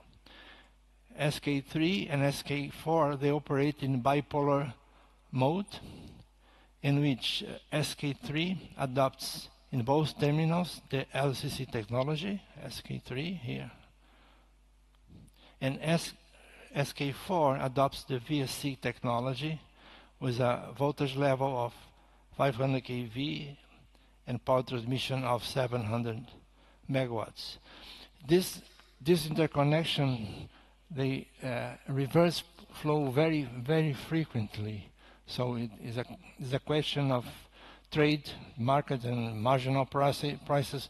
Who is feeding and who is receiving energy from. So it's very important, this scheme, to realize the power flow reversal and eliminate ground current during bipolar operation. So I mentioned here one paper which I was one of the authors in the CSE journal in 2020, where we explain all the differences between reversal power flow in the LCC technology, these three poles, and the reversal power flow which in the VSC. And basically the LCC, as we have, is a controllable switch. We have the angle, alpha angle. We can shift from alpha from, let's say, 15 degrees. We can go if it reaches 90 degrees and above. So the rectifier becomes an inverter, and the inverter becomes a rectifier. With VSC, we don't have this facility, but it's we demonstrate here that the pole, the changeover of frequency is between a nice arrangement of switches in the DC yard. So we instead of having the alpha going from, let's say, under 90 degrees to above 90 degrees, we do all the shifting through DC switches. So it does work very well too. This is one example. And the other example is in China, the Udongde project. Or it's I visited one of the stations here, so it works very well. So we have the rectifier, 8,000 megawatts in that province, taking a lot of renewable energy, and two consumption centers, one in the middle, 3,000 megawatts, one close to the Guangzhou and Shenzhen area, which consume a lot of power. And so the two inverters, they operate in conjunction with the rectifier. So this is one demonstration of UHV at 800 kV plus 800 kV, large power, and it's a good example of hybrid application being developed. Of course, this rectifier, we don't have load here, so power flow is unidirectional from the northwest of China to the southeast. These two inverters, they can operate as a rectifier as well, depending on the situation, on the dispatch. But the rectifier is only feeding power, because we have an excess of energy here, and the loads are predominantly here. This system is operating for 5 or 6 years with very good records of performance. What is important to show here about this project in China, if we have AC fault, a single phase fault close to the inverter station, you can see one of the phases we have a reduction to 30% of the AC voltage. The active power, if you see the scales here, because this reference, I think they did it during the commissioning stages, so you have lower power. That's the application which I have been used. But you see that there is no power interruption, because the commutation failure in LCC systems, if the inverter goes to commutation failure, there is an interruption of DC power being fed. So here we see that there is no interruption. There is some oscillations during the fault, but the system, it's feeding power all the time, even during fault. This is a very important effect. And also, because it's a VSC system, and I mentioned to use the MVA, device, MVA installation. If we reduce the active power, you can increase the MVRA to power support, to voltage support during fault. If we see here the DC current behavior, this is typical if you have an AC fault in the inverter. So the voltage, this is the DC line fault recloser. This is one test here, single phase fault. This is a DC line fault in the same system, the Chinese system. This is a typical behavior of LCC. If we have a fault close to the rectifier, so the voltage difference between the rectifier station and the faulted piece of the line is about 1 per unit. So the current increases a lot. Then we have the controls of the rectifier, the commutation controls and the converter controls to reduce the current in order, because there is a fault. But it is interesting that the VSC, they don't have this effect. It's a different device. So they communicate between them, and after the fault, the recovery after the fault is very smooth and very stable, very quick. We can see also the DC voltage. You can see what happens here with the LCC. So it goes to negative to discharge the DC line fault energy. And so it's a good combination of technologies, the LCC and VSC. They work very well together. So this is for you to confirm, demonstrate that hybrid systems, they are working pretty much well. There is no really concern or barrier to develop more hybrid systems in the world. The valves in this Chinese project is, we mentioned to you, this 800 kV. So they have two groups of 400 kV at the VSC terminals. This is a picture for the 400 kV VSC converters, and this is, you see the highest isolation path here is the 400 to 800 kV converter valves. That's the approach for the first hybrid system in China. I'm not sure about, they are doing other hybrid systems in 800 kV. I'm not sure they're going to use the same approach, or if they will go to directly 800 kV valves in the converter station. And also another project which I selected here is also again in China, back-to-back. So if you have some back-to-back system here with LCC, you can add a parallel VSC. We saw in the SkyHack that it is very easy or very possible to make. So the VSC HVDC unit, 1000 megawatts, and two 1000 megawatts LCC. So this is a kind of also another application of hybrid system. The HLCC has a 160 kV system and 1000 megawatts, and VSC's the DC voltage here is 350, the DC voltage here 160, and it is another application for hybrid systems. Benefits and consideration about hybrid systems. It's very important for HVDC multi-feed configurations, and as we know, we have here in India, we have in China, and we have in Brazil. So the issue of combination of inverter, LCC, and VSC will be very beneficial to system performance. Hybrid AVG system can use the black start capability of the VSC to restore the AC receiving grid in the recovery from a grid collapse. This is very important.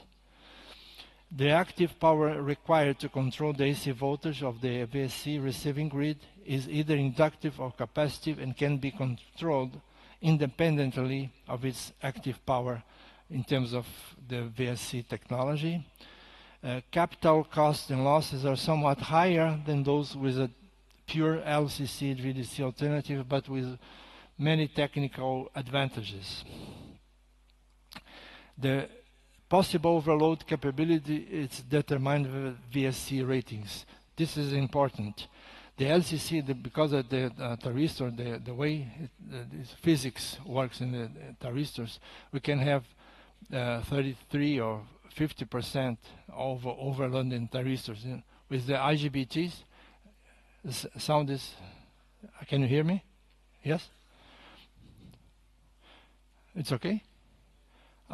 And the VSC, we don't have this capability, so the maximum power will determine the VSC ratings. This is a big difference. Startup, VSC is charged and deblocked in order to establish the DC system voltage, and the LCC then deblocked in hybrid systems in order to establish the DC current. This is the way to restore after a fault. And to shut down, LCC controls the decrease of DC power, followed by the shutdown of the VSC, which controls who controls the DC voltage in terms of hybrid systems. Some ideas on some publications and practical experience on medium voltage and low voltage applications. I selected a few cases here. One is a typical arrangement of having MMC project, transmission project, and in the middle of the project we can have a DC load, or we can have a DC energy source here, which will compound with the main transmission system. This can have been studied and applied in a few cases here. You can see here also there's the possible need of a DC to DC transformer here to accommodate the voltage level that we have in the energy sources with the main transmission, but this can be done. This has been developed yet. In terms of MVDC and LVDC, there is a huge range of applications, and this explains why the DC technology in general terms is expanding so much and it's developing so much and being enhanced so much, because we have so many applications for medium and low voltage in terms of rails, in marine, and DC collector grids for HV and electrical vehicles charging, wind power connections, water electrolysis plants for future hydrogen projects, DC breakers for both AC and DC, DC quarter commercial buildings. I'm going to show in the next slide some of the experiences, practical experiences can be found. Storage integration, this is becoming so important now with the solar. Hello? Okay. Can you hear me? Yes?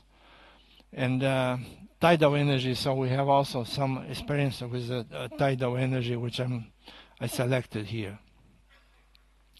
In terms of, we have to think that the number of DC loads is becoming, so we have inverters in our house, many more, and this is increasing.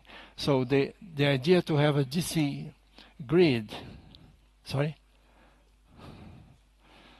So I take this one. Speak here.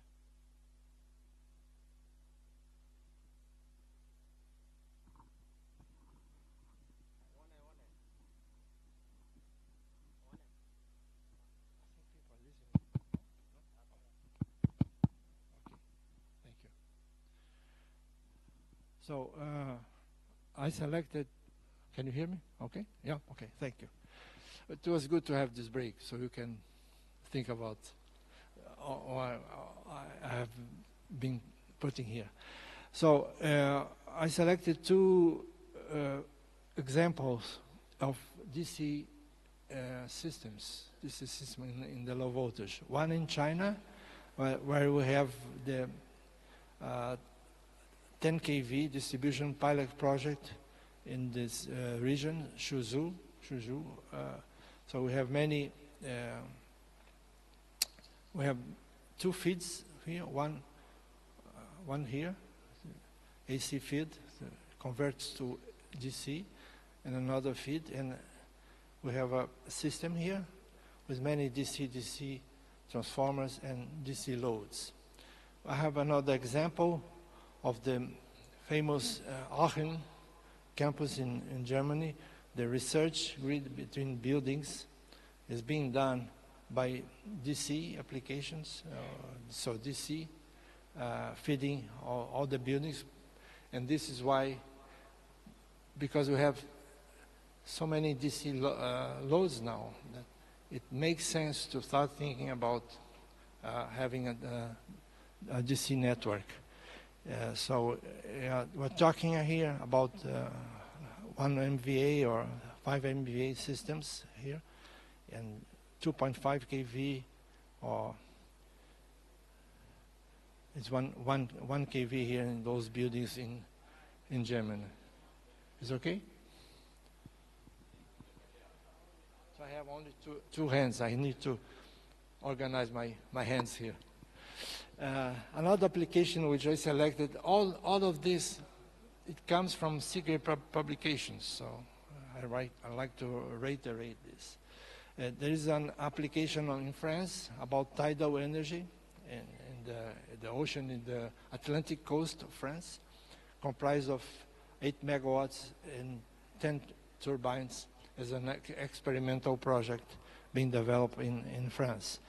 And as I mentioned to you, the medium voltage and low voltage applications are boosting up the development of DC breakers.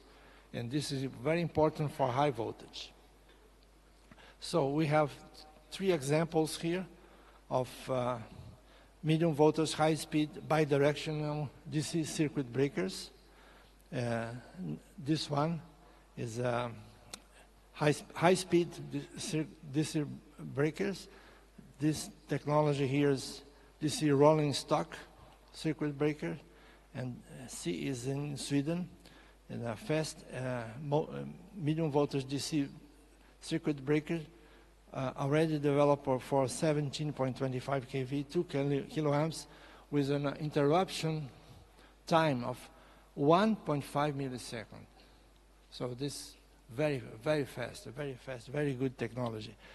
What is important here? Why is it important here? Because all this experience here in medium voltage and low voltage will be the main source for high voltage applications. Everything is connected, is the power electronics market as a whole. In marine and ships, I selected 2 examples, also from SIGRE applications, SIGRE publications.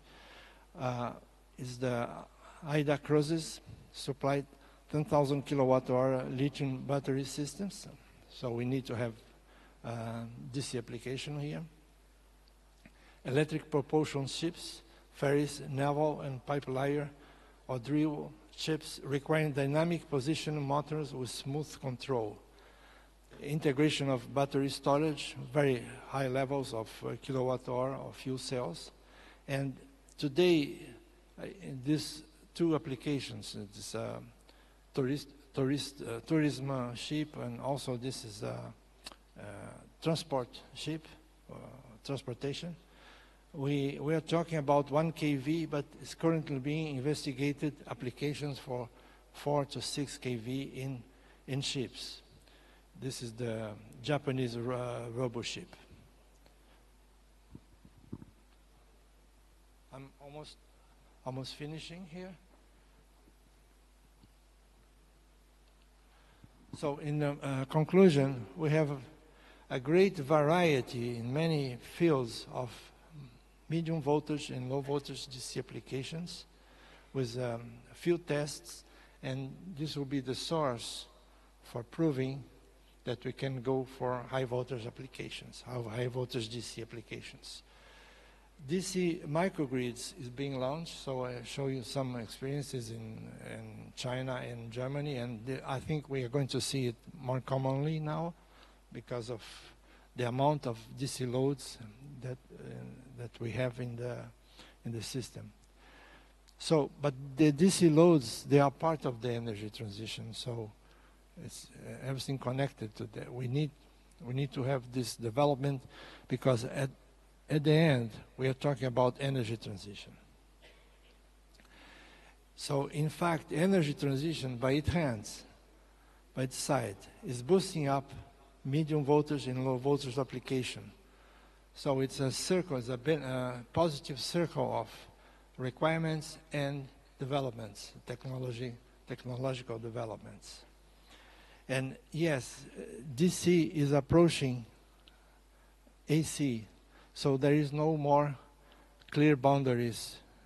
So engineers, they cannot say that they are DC engineers or AC engineers. Everything is very much connected now as we evolve to all these technologies. And this is a very positive message. So 30 years ago, that we thought that technology was dead, now is probably the most important technology to really ensure that energy transition will be a true reality. By saying that,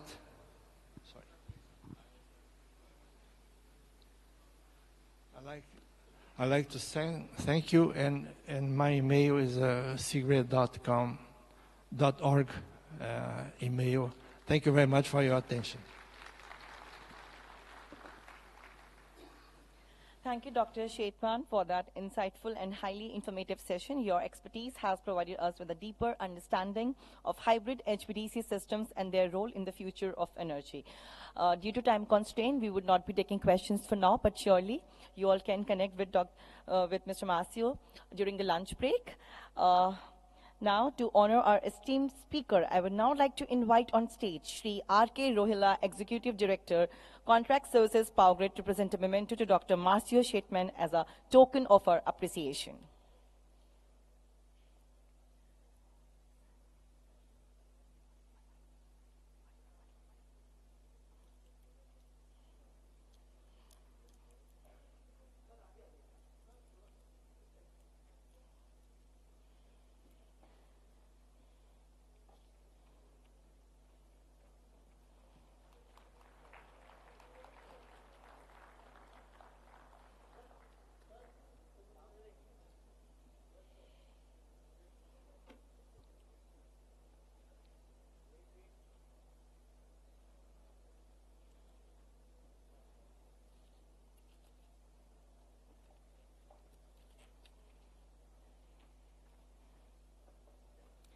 Ladies and gentlemen, with that we conclude our second plenary session. A heartfelt thank you to Dr. Shetman for sharing his invaluable expertise, and to Shri R.K. Rohila for joining us in this honor.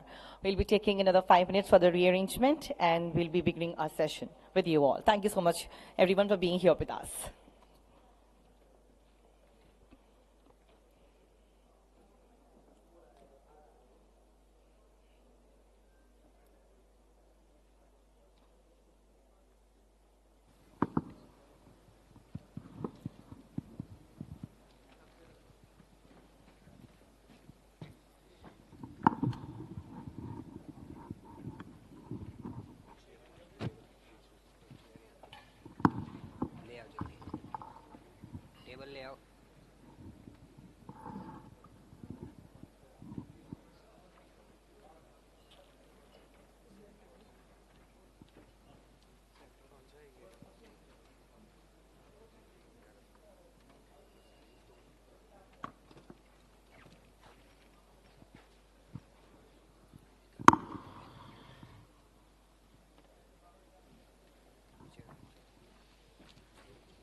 Ladies and gentlemen, as we step into this engaging segment of GRIDCON 2025, we bring to you a highly significant discussion on the Indian power sector in 2047. As India moves towards its 100th year of independence, the power sector will play a pivotal role in shaping the nation's economic and industrial future. This discussion will focus on the future roadmap for India's power transmission sector, maintaining grid stability, security, and resilience, the role of public-private partnerships, global supply chain challenges in transmission, emerging regulatory and legislative frameworks. To navigate us through this crucial discussion, we have with us Mr. Padam Prakash, Partner Utility Transformation, Climate and Energy Advisory, PwC, as our moderator. Joining him on stage, we have our distinguished panel of industry leaders who bring extensive expertise and experience in the field of power transmission and energy policy. Let's welcome our panelist, Mr. Naveen Srivastava, Director, Operations Power Grid. Mr. S.C. Saxena, Director, Market Operation Grid India. Mr. Hemant Jain, Member GOND CEA.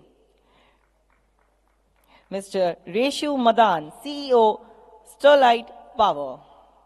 Dr. Subir Sen, Executive Director, Engineering, HVDC and Technology Development, Power Grid. Can you give a huge round of applause for the moderator and all the speakers, please?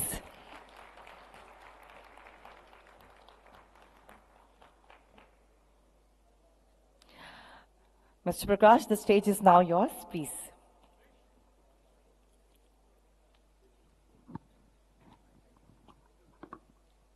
Yeah. So thank you. First of all, good morning to all of you. All the audience, I am welcoming you for this session, and especially it's my honor to be a moderator on this session because the session title is really very interesting. The Indian power sector in 2047. So we are talking about the future of India, future of Indian power sector. And another exciting thing which I would like to mention, that the kind of a group is here for the discussion today is really amazing. So from the transmission developer side, the largest Indian state-owned PSU Power Grid, the oldest and one of the largest private transmission developer, Sterlite. Then we have an independent system operator who is responsible for maintain the grid. He is also part of our panel. And the think tank, the planning and the technical body of the Indian power sector, CA. So we are also being joined by Hemant sir in this discussion. And the most important thing is the technology development. And we also have the ED who is responsible for technology development in power grid. So with this introduction, I would like to start the discussion. So today we have structured the entire discussion into 4 parts. One, in 2047 Indian power sector, the transmission companies' role, how they are going to play. That is the first component. Second, the stable, reliable, sustainable, and the resilient grid. That is the second segment which we will be talking about. The third is on the technological development for the transmission sector itself. And the fourth element is the policy and the regulatory changes. So I think before we go into the question answer session, let me try to set up the context for 2047. What does 2047 means to us? As a country, in 2047, we all will be celebrating the century of our independence. From the economic point of view, the Indian economy would be around 30 to 35 USD trillion, sizable. The per capita income would be around 14,000, which is today 2,500 only USD. So to have this kind of a great economy, a robust and a vibrant power sector is also required. So in 2047, if I reimagine the power sector, let me divide into 3 parts. The first is the distribution.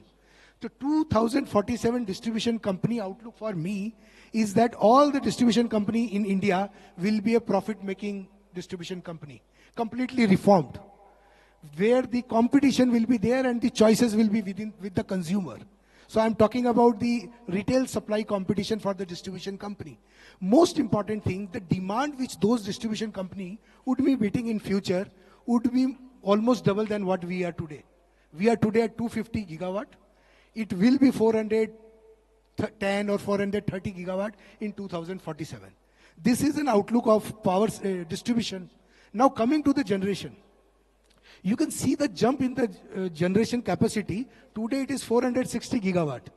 We are talking about 2100 gigawatt in 2047 to meet the demand of 410 gigawatt. So this 2100 is not actually a very important figure to mention, but the important thing here is the kind of a mix from this power would be coming. For example, 200 gigawatt is estimated to come only from solar. 400 gigawatt would be coming from wind, which is almost 48 gigawatt today. We are talking about the PSPs, which would be 116 gigawatt at that point of time, nuclear 100 gigawatt. Today, the percentage is completely different in the 466 gigawatt. Now coming to the main segment, the subject on which the discussion would be happening, we understood that how 2047, the distribution, the generation would be looking like. But the most important thing is the backbone of the power sector, which is the transmission sector. So in 2047, you can understand the kind of a investment that will be required. I'm just picking up a number of 9 trillion investment till 2032, which is already announced. And we are talking about 2047. We are talking about 2100 gigawatt of capacity. This 9 trillion will almost be more than double in 2047. The technological changes, the 1200 kV ultra super voltage would be coming into the picture. We are talking about laying down this circuit kilometer of 2 lakh circuit kilometer transmission line. The transformation capacity 1200 GBA. So these kind of a numbers we have to achieve. Then definitely we have to debate and we have to see that how it is going to happen.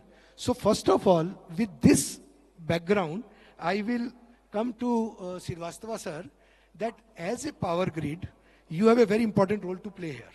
And the strategic initiative I want to understand from you to achieve such a large number in 2047, and because one more thing is very clear in our mind, today power is seen as a commodity of consumption. But in future, it will not be a consumption commodity. It will be exchanged, it will be optimized, it will be monetized in the real term. So in this context, I just want to understand that how power grid is going to play a role in this journey.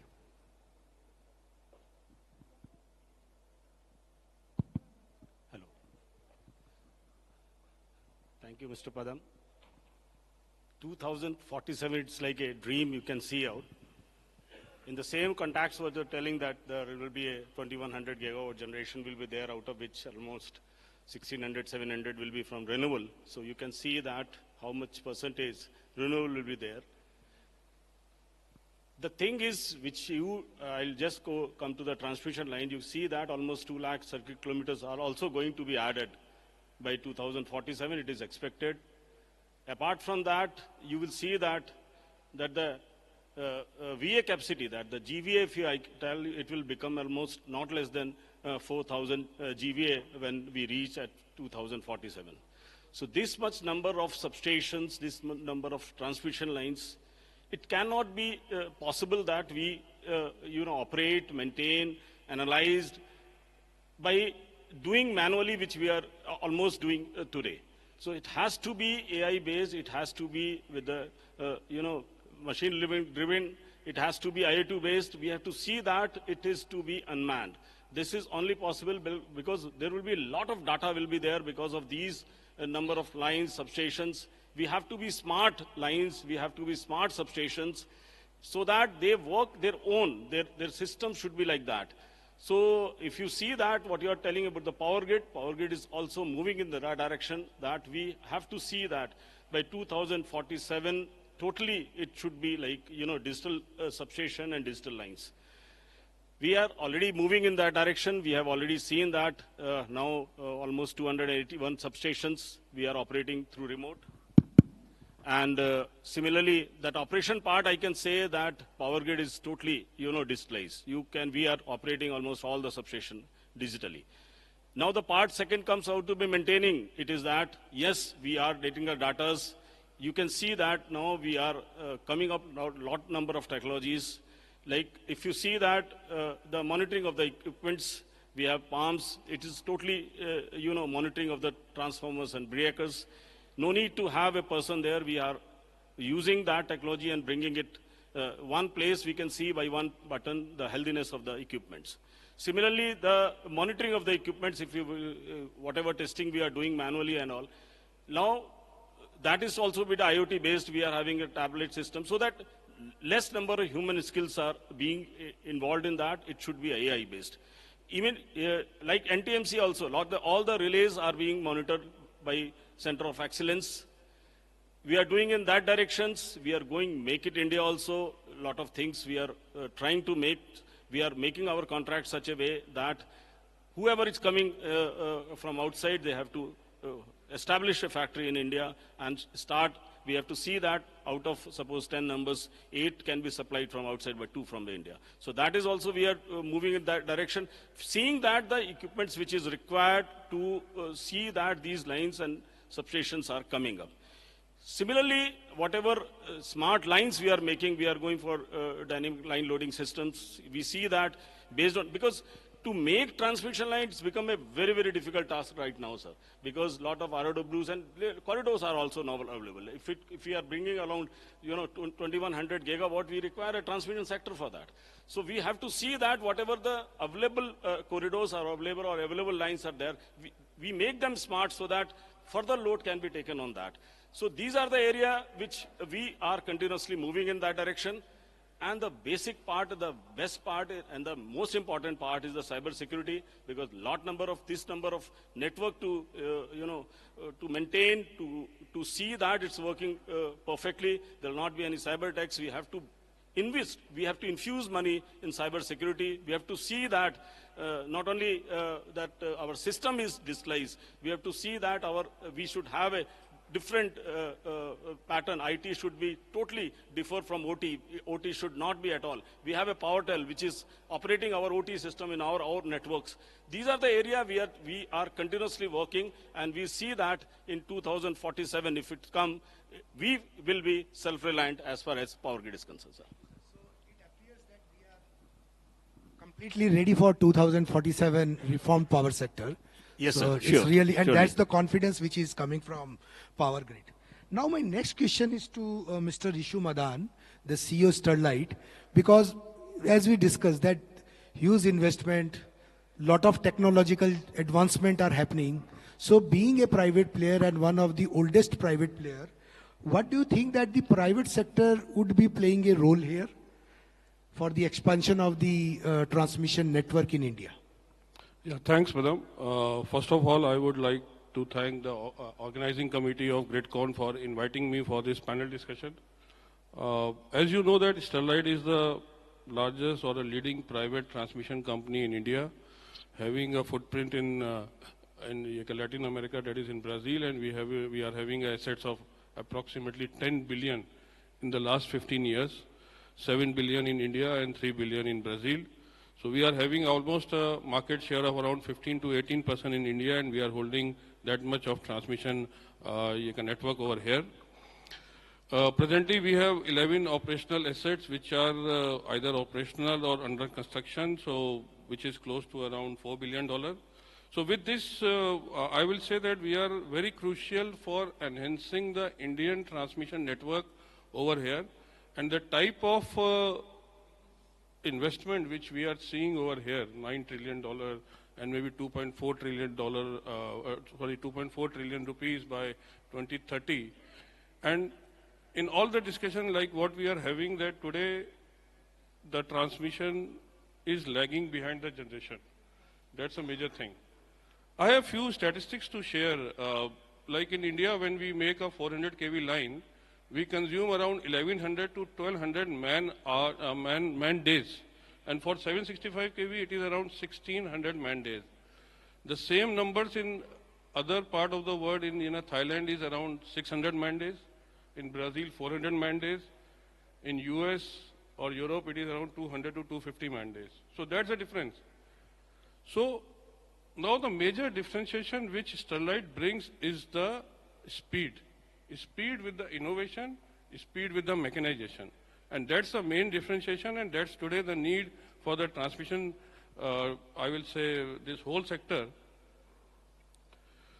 In past also, Sterlite have been on the forefront of using the helicranes in J&K, helicopters, drone stringing in the northeast part of India, which has brought down drastically the overall completion time of the projects from 48, 60 months to today 24 to 36 months. That's how the things are changing. And we are continuously working to more mechanization, to less dependent on the laborers, which is today also a skilled power in India. So that's how we are seeing that with the help of more mechanization, more innovative approach solutions, how we can speed up the overall, I will say, transmission, this thing. Second thing, Sterlite is also a manufacturer of high performance conductors, and we are doing a lot of reconductoring job where we are increasing the efficiency and also the MPCT of the current network without having any impact on the ROW, so which is today the biggest bottleneck for any transmission line. So there we are working a lot. Plus we are also a manufacturer of 220 for the power cable up to 220 kV, which is today very, very critical for urbanization, ROW. And we are investing a lot. We are now investing in our capacities. We are investing around 400 crores to increase our capacity of conductor from present 1 lakh ton to 150,000 tons.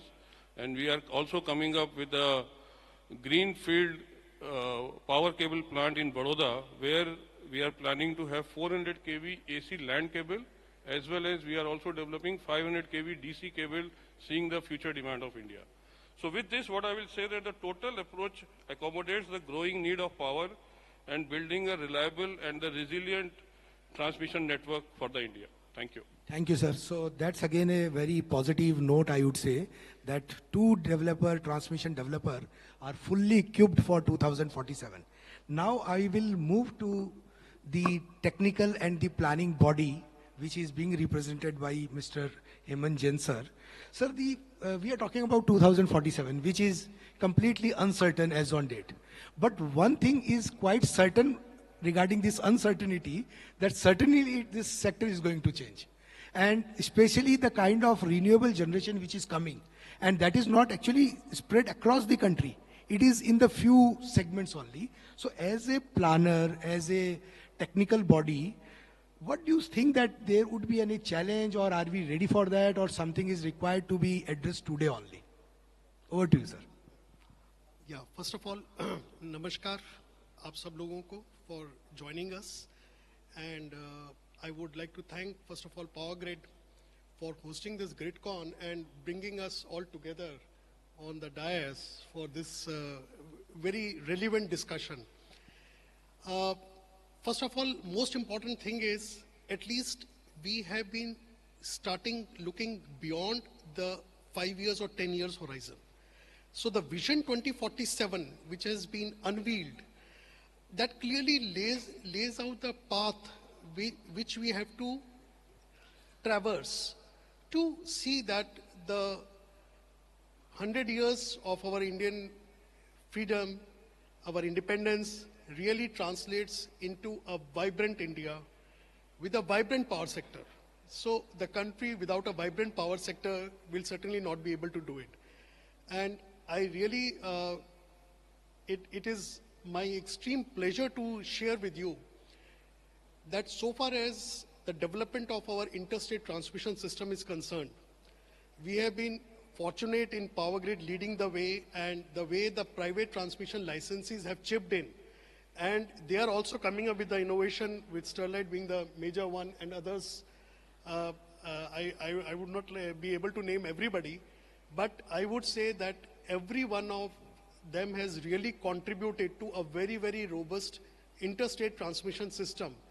And this has enabled us to meet a demand of 250 gigawatt last year, and this year we are anticipating 270 gigawatt. But at the same time, I have my friend from Grid India, Saxena ji. I think his task is becoming more and more complex. Now, what we foresee is for 2047, like the installed capacity, what we are looking at, what the plan we have drawn out in CA, just to give you a brief idea of it, the installed capacity is going to become 5 times of what we have right now. And the major chunking coming from the RE sector. Almost about 90% from the non-fossil, including RE and nuclear.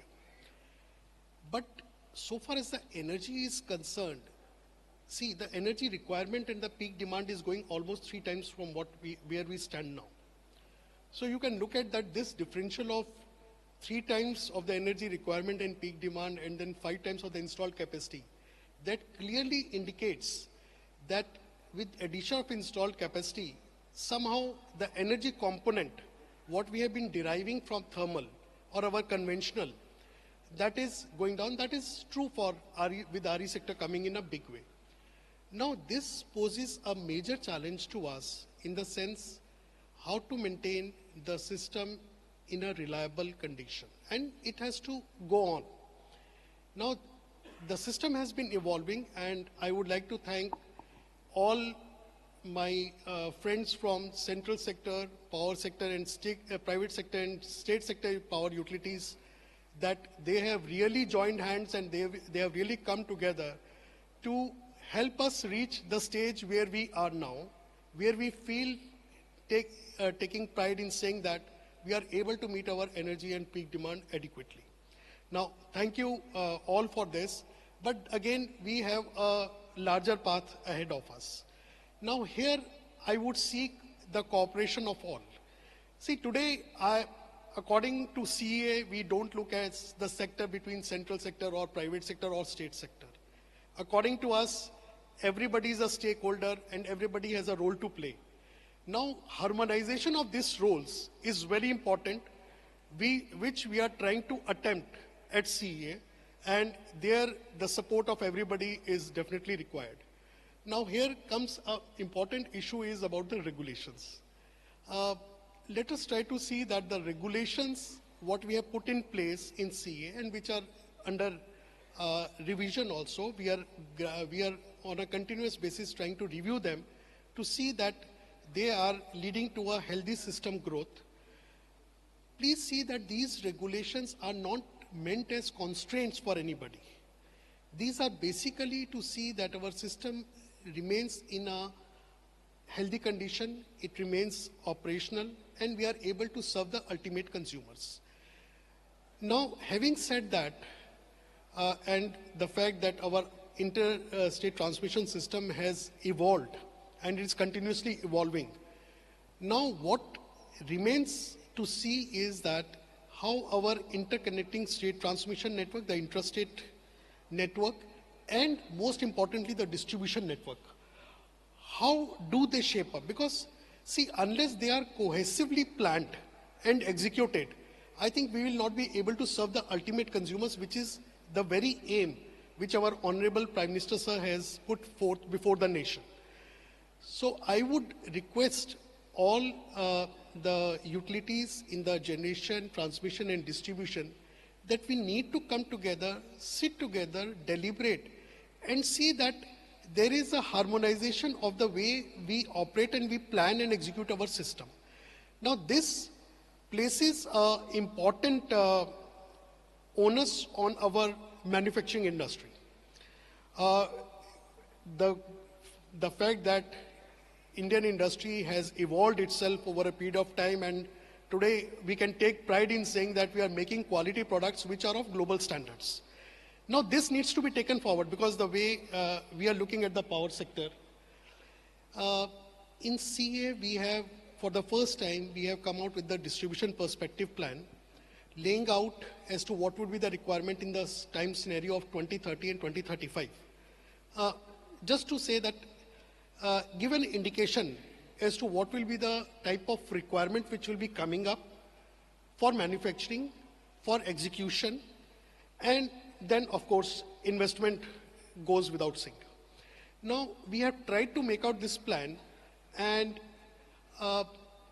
from our traditional way of planning for 5 years or 10 years, now we have realized, and we are doing it like an annual review of the plans we put out. Now, unless that is done, and there I would say we are getting all support from all our stakeholders, and that's a very, very good sign for the Indian power sector, that all stakeholders are giving us the utmost cooperation, and we are able to plan holistically, and the plans which we can be realized. Now, this is basically the outline in which we would like to move, and I think it will be a very, very dynamic process. I would request all that wherever we see, I cannot say that we have a foolproof system, but definitely our attempt is to have a harmonized system. Here, the important thing would be the harmonization of our regulatory process, so that the investors who are coming in, they know beforehand as to what they have to comply with and what will be the process of getting the approvals. I think there all our regulatory bodies, and including I would say as a statutory body, CE also has a role to play in that. We would definitely like to see that to streamline the entire process and to see that all the investors who are coming in, they get a environment where they are able to invest and they are able to execute in a realistic time frame. I think this is my take on So I got it, and very clearly 2-3 things are coming out here. That first of all, we are having an holistic approach. We are not looking only for 5 years. We have start thinking beyond 5 years. And another key message which I got is the harmonization of the efforts, not at the central level, but also at the state level, especially the distribution grid. So very valid point. So sir, now I am moving to the next segment of our discussion, where we would be talking about the grid stability, security and resilience. So, and here I would request Mr. Saxena sir to just give his point of view, because 2100 gigawatt, 1600 coming from RE, completely variable, intermittent, and I believe that this is going to be a challenge for the grid. So I just want to know your view regarding this, sir. Yeah. Thank you, Mr. Padam Prakash. And at the outset, I would like to thank the organizers, Power Grid Corporation, for inviting me here and giving me this opportunity to share my views. Yes, it is rightly said that the challenge, if not 5 times, it will become multifold in the grid operation. In fact, just to set the context, let me give an example of today's world which we'll be able to appreciate and to help us visualize what the future might hold for us. Recently we have crossed 65 gigawatts solar during daytime, and 65 gigawatts solar in daytime is really not a problem. We are able to meet the solar demand, solar peak. In fact, we are easily able to meet. But what happens during the non-solar hours when this 65 gigawatt disappears? And we need support from all kind of resources to pitch in during the non-solar hours. So the real challenge is now the changing definition of peak hours. The day peak is happening in the solar hours, and it is the non-solar peak which is now much more significant, much more challenging, which is going to be in the future also. It is going to be all the more challenging. As we add more and more solar and load shifts to solar hours, we'll be able to easily meet the solar demand that we are foreseeing. That should not be much of a problem. But again, non-solar, so this brings us to the subject of resource adequacy. So resource adequacy is going to be very, very challenging. In fact, rules and regulations have been brought into place to carry out resource adequacy studies of up to 10-year horizon. And as system operators, we do it for 1-year horizon. Recently, we have released a report as well. But going forward, resource adequacy in non-solar hours is really going to be a very, very crucial aspect. This is which includes reserves as well, because it is not merely meeting the demand. It is about meeting the, being prepared for any contingency and reserves. As an example, I would also like to quote recently in the past, we have had incidents where we lost 7 to 8 gigawatt of solar just because of cloud cover. Just imagine 1600 gigawatt of projected solar generation and we are facing cloud cover over some part of it. And it would be a significant amount of reserves that we would need at that point in time. So that resource adequacy is one big challenge that is going to happen. The second challenge that I would like to mention here is about the transmission side. Traditionally, power flows on the transmission have been in one direction. In fact, east to west, east to north, east to south. And this is how our resources were placed. But now, RE has come in the other end of the spectrum. So we have RE in the west, the north, the south. So the power flows are changing. In fact, daily, a couple of days back, I was just looking at the data, and we find that during solar hours, northern region is exporting right from 10 a.m. in the morning to 6 p.m. in the evening. It is entire region is exporting, whereas north was traditionally an importing region, a demand center, and where we were having a lot of demand. Despite meeting the demand, it is exporting almost during the entire solar hours. So you can imagine that the next set of challenges in terms of transmission are bidirectional flows on the transmission system, which are going to change on a diurnal basis. So managing these kind of power flows is again going to be a very big challenge in terms of congestion that might arise, and it does happen off and on that we see congestion here. The third aspect that I would like to mention is about flexibility. With the kind of RE that is going to happen, all other resources would need to be very, very flexible. Thermal is going to stay with us for quite some more time. In fact, I believe in 2047 also, we would be having some amount of thermal. And as on today, we not only need thermal to go down, in fact, in August last year, we have had days that the entire country's thermal generation was down below, right up to technical minimum levels. There was no more down margin available in the thermal generation. So flexibility is what we need. We need them to go down further. We need two shifting operations. So flexibility of resources is what is going to be required in that. And I believe that storage would have a very, very important role to play in the future. And of course, with weather dependent resources coming into picture, resilience is going to be a very, very important subject to deal with in the future. I'd stop here at that.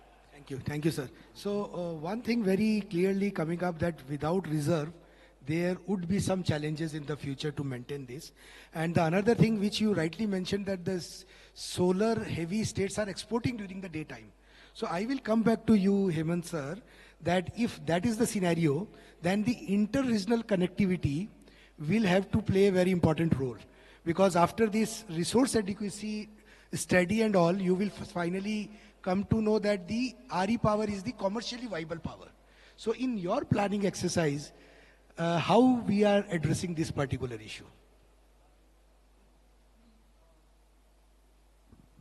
Actually, now what we are doing in our planning exercise is looking at the load profile and matching the generation profile with that load profile. That is how what Saxena Saab touched upon resource adequacy. That is exactly what we have been doing for the states. See, going forward, I would suggest that we need to look at measures of peak load management also, because that will become very, very critical. The type of ramping which we'll be expecting from our thermal units, and given that the thermal capacity will be almost around what we envisage in 2047 is around 250 gigawatt. Now 250 gigawatt vis-a-vis the other RE capacity, so it becomes all the more important that our peak load management has to be there, like the, I would say the load curve has to be flattened. Now that is another area of thought, which I think gradually we'll have to bring it in our policies also, in our operational philosophy also. That was precisely the thing which I said, that we need harmonization of regulations. Right. We need all the stakeholders to be evolving at the same pace. Like for the instance, as rightly pointed out by Saxena Saab, Grid India, the regional load dispatch centers, they are doing an excellent job. They have, over a period of time, they have evolved, and they are also lending a helping hand to the state load dispatch centers. Now, at this juncture, I would like to make one very important point.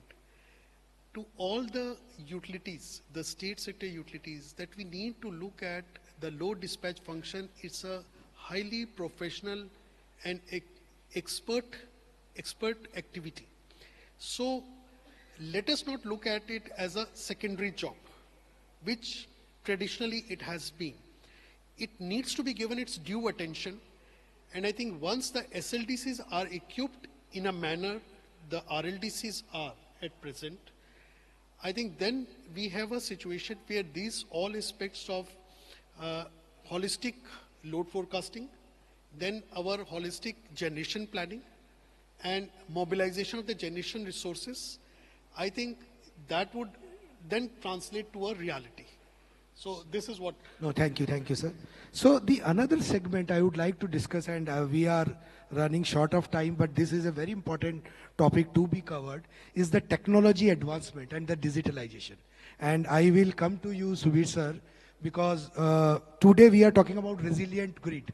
So resilient grid is not only to predict the disruption, but also to get the system recovered in milliseconds.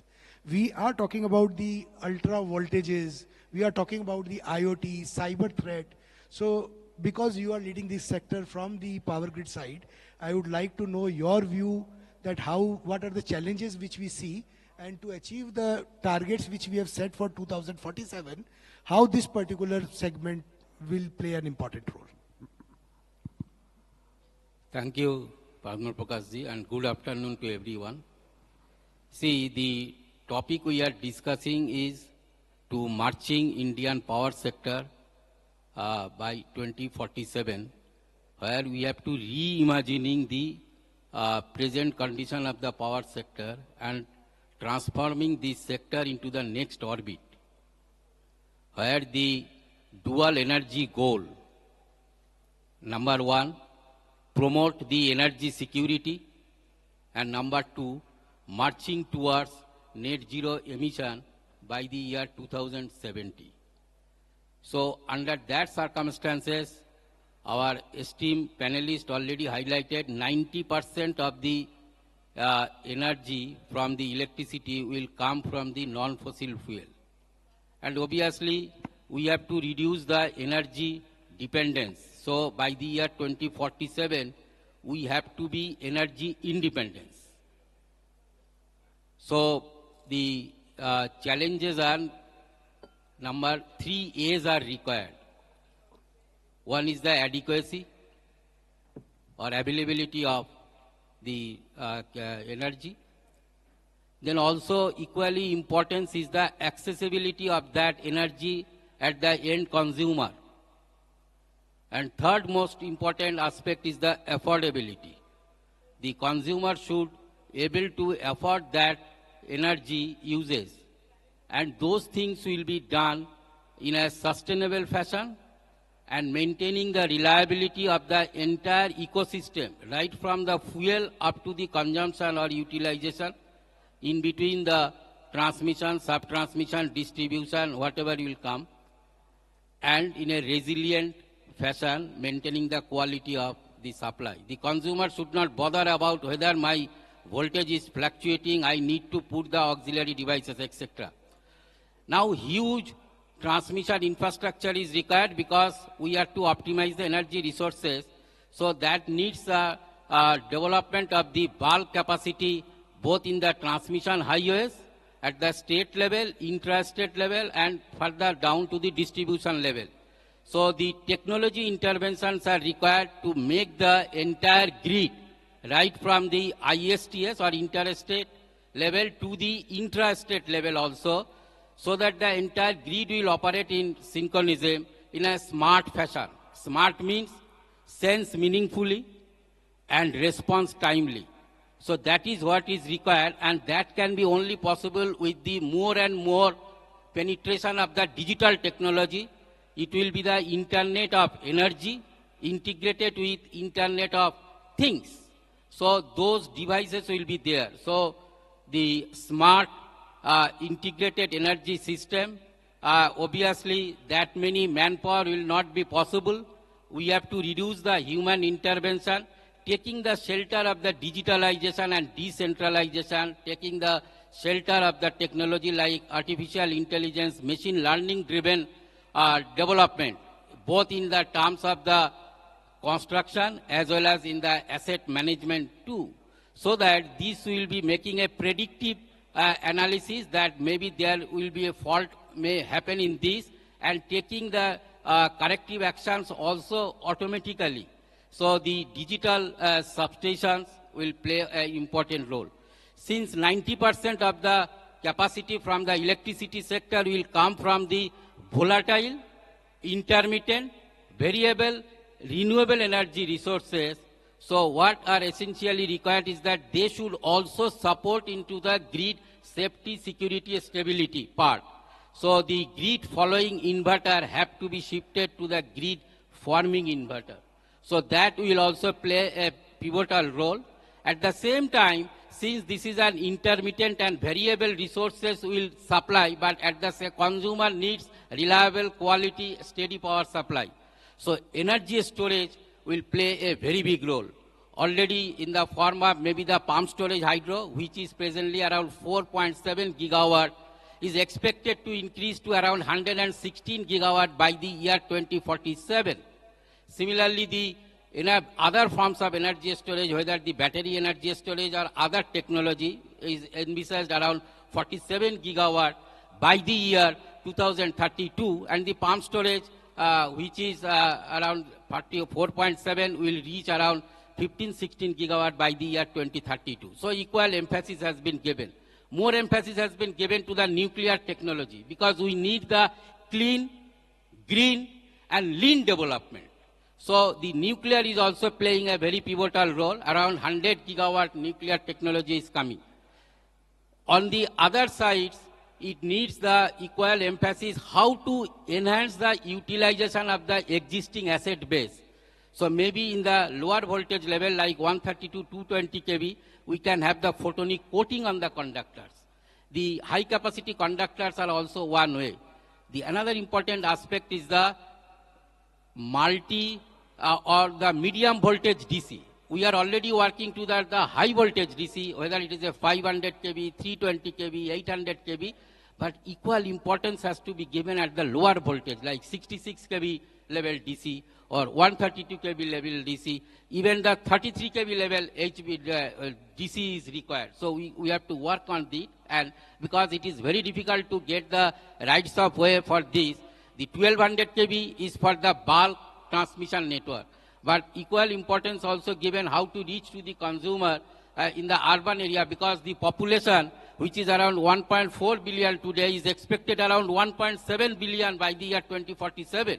So a lot of industrialization, urbanizations are expected to happen, and it is difficult to build a new transmission infrastructure. So we have to go for this kind of cable system through the MVDC network. Also, the offshore wind will also come into the picture. So there we have to evolve the transmission infrastructure, because they will be on the, not on the shore, they will be offshore. So we have to bring that wind power like Tamil Nadu and Gujarat. Already 10 gigawatt has been identified by the year 2032.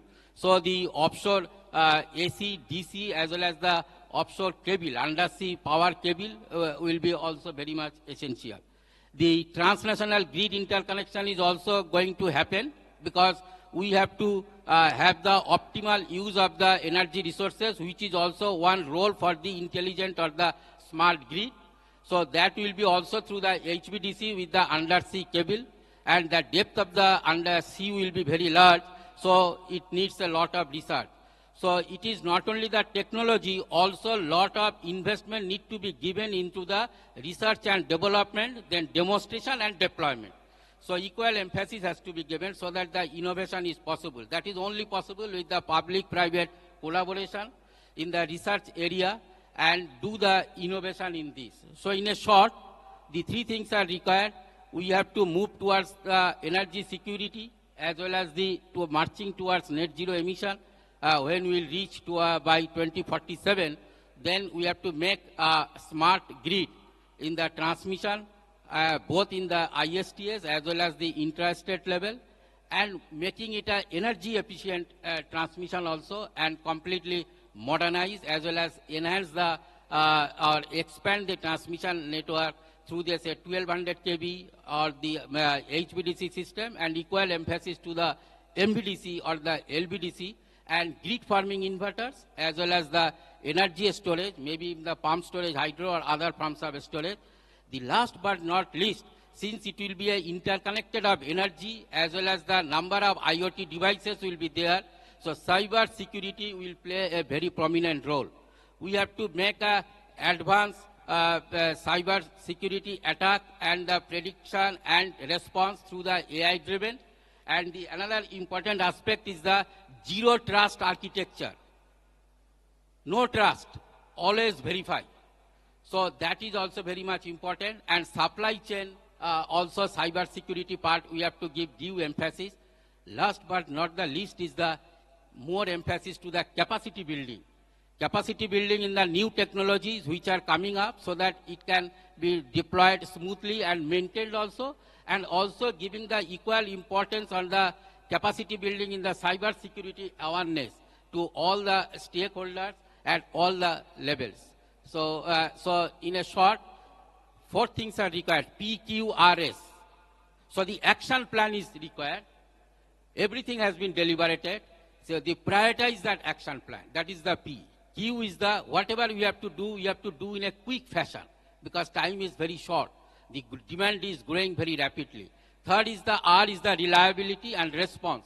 Response in a reliable as well as in a resilient fashion. And S is the whatever we have to do in a safe manner. Whether it is for the construction, whether it is for the maintenance, whether it is for the R&D, all these things. So safety is very important so that we can maintain the entire ecosystem in a stable and resilient manner. So I'll stop it here. Thank you, sir. Thank you. So though I have a couple of more questions, but I know that we have a hard stop at 2:30 and we already exceeded by 8 minutes. So I have to summarize it. But one thing, in one line I would say that we are ready for 2047.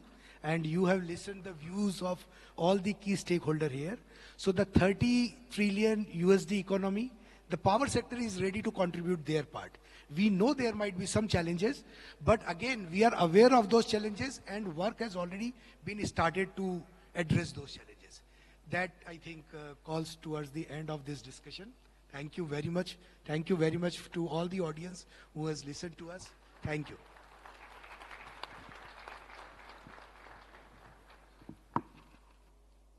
Thank you, Mr. Prakash, and a heartfelt thank you to our esteemed panelists for this insightful discussion. Well, now I request you all to please kindly stand for a group photograph, please.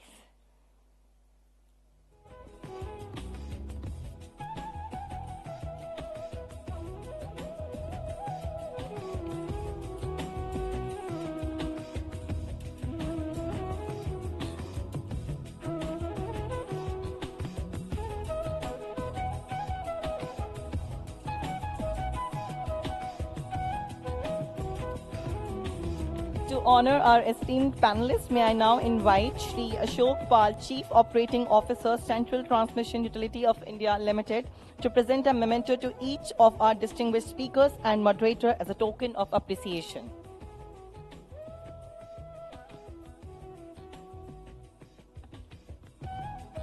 Well, I request to kindly present the memento to Mr. Naveen Srivastava, Director, Operations, Power Grid.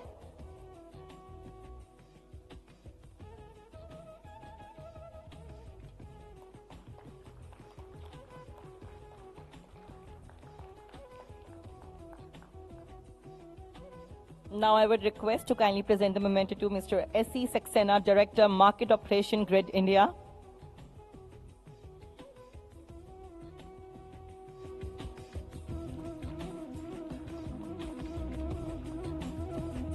Proceeding further, now I would like to request to present the memento to Mr. Hemant Jain, Member, GOND CEA.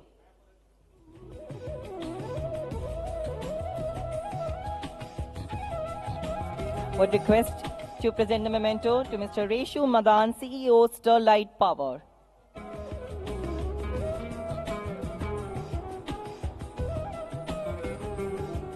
And now, to present the memento to Dr. Subir Sen, Executive Director, Engineering, HVDC and Technology Development, Power Grid.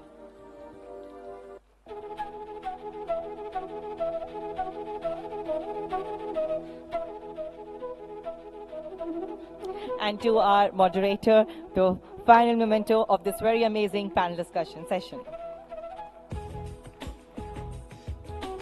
Once again, thank you to all our panelists and our moderator for such an enlightening discussion, and to Sri Ashok Pal for joining us in this honor. We now transition to our next session, Global Trends in Energy Transition, which will commence shortly. Please stay with us.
energy transition.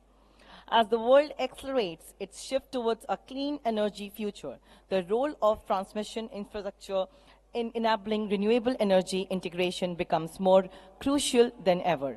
This discussion will address key challenges and opportunities in every transition, focusing on emerging trends in transmission enablement for renewable energy evacuation, maintenance of renewable energy enabling infrastructure, technology, interventions including UH, VAC, and HVDC systems, challenges in operating transmission system for reconnectivity, regulatory and legislative frameworks to facilitate energy transition.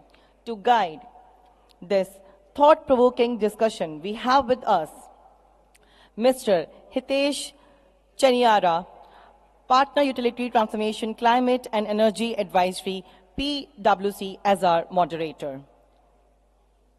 Can we have a huge round of applause for our moderator, please? Now, let us welcome our distinguished panelists who are at the forefront of shaping the global energy transition. Mr. BVR Mohan, Director, Projects Power Grid. Mr.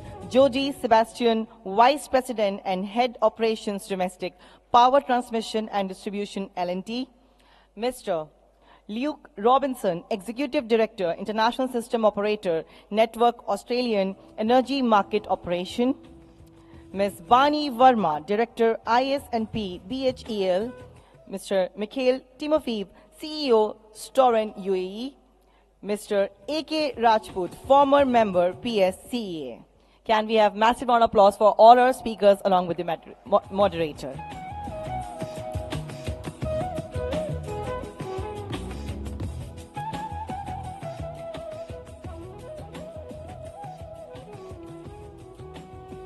Mr. Chaniara, the stage is now yours. Please go ahead.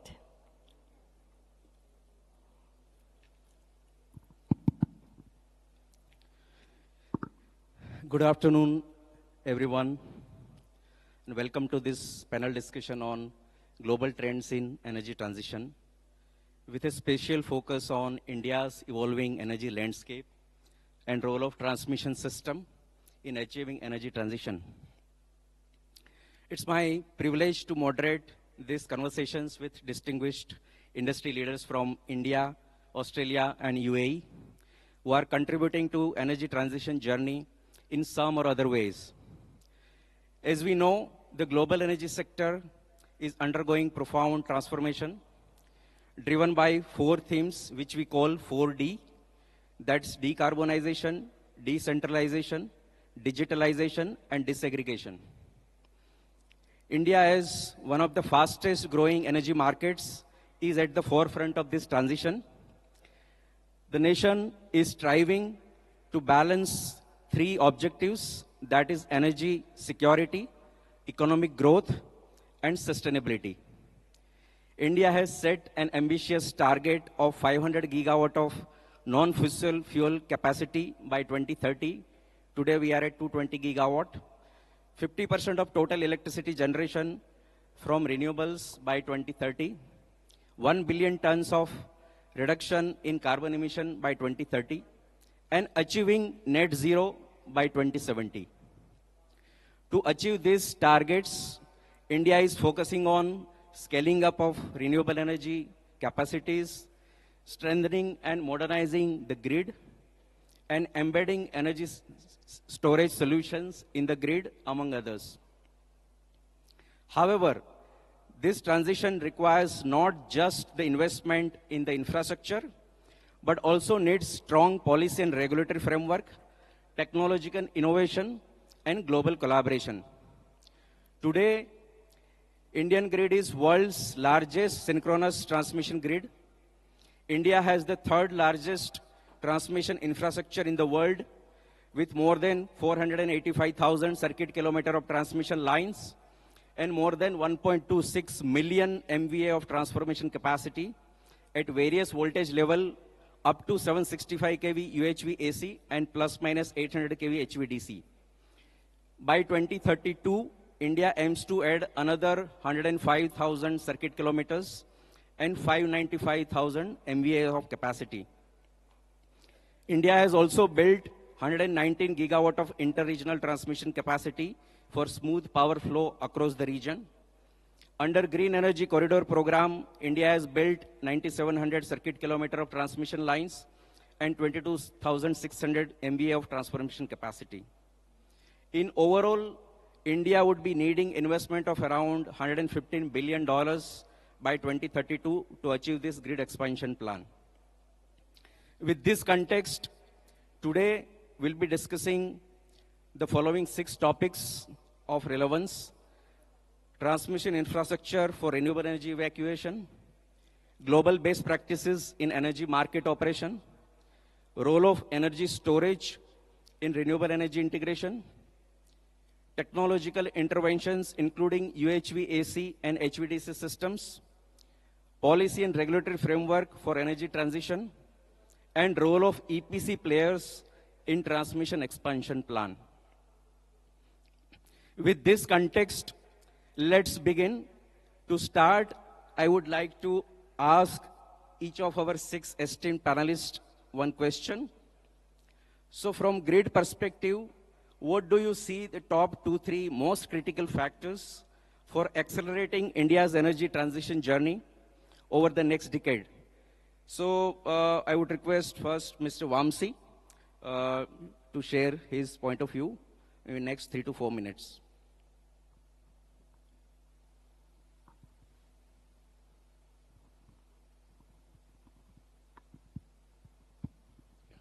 Good afternoon, everyone. Thank you, Hitesh, for setting up the context. A humble beginning, how the transmission started off, connecting the generator and load. It has evolved itself into a network, providing the much required grid reliability. As on date, it has manifested, or rather I should say metamorphosized, in being into the marketplace where buying and selling happens. So it has eventually become an indispensable ingredient of the power sector. Quite neutral in terms of the nature of energy what is produced, transmission. Power Grid has positioned India into the global map as being one of the largest transmission utility, making sure that not a single megawatt of power is bottled up at any point of time. Having said that, with the new generation coming up in terms of renewables, people look forward that it's having a short gestation period, putting a tremendous amount of stress in trying to catch up with the commensurate transmission being built, both in terms of the capacity as well as in terms of the timelines. What we are really missing is one point of time is not only merely the shorter gestation periods, but the intensity in which these are coming. It's not merely the quantum, but the quantum in a definitive period, in a very small duration is what we need to actually put up this transmission system. So that is going to have an eventual stress on the entire system, be it the manufacturing part, and be it the supply chain, and the OEMs, the subcomponent level, you're talking in terms of a transformer, or the CRGO, or including the pulp. It goes to the extent of that, the insulation boards, or the paper. To that extent, there's going to be a challenge in the entire set of the supply chain. The GIS, the HVDCs, the IGBTs, you name it, and in every component there is going to be a stress because the quantum leap what the country is taking in. So that is one thing which we need to take care of.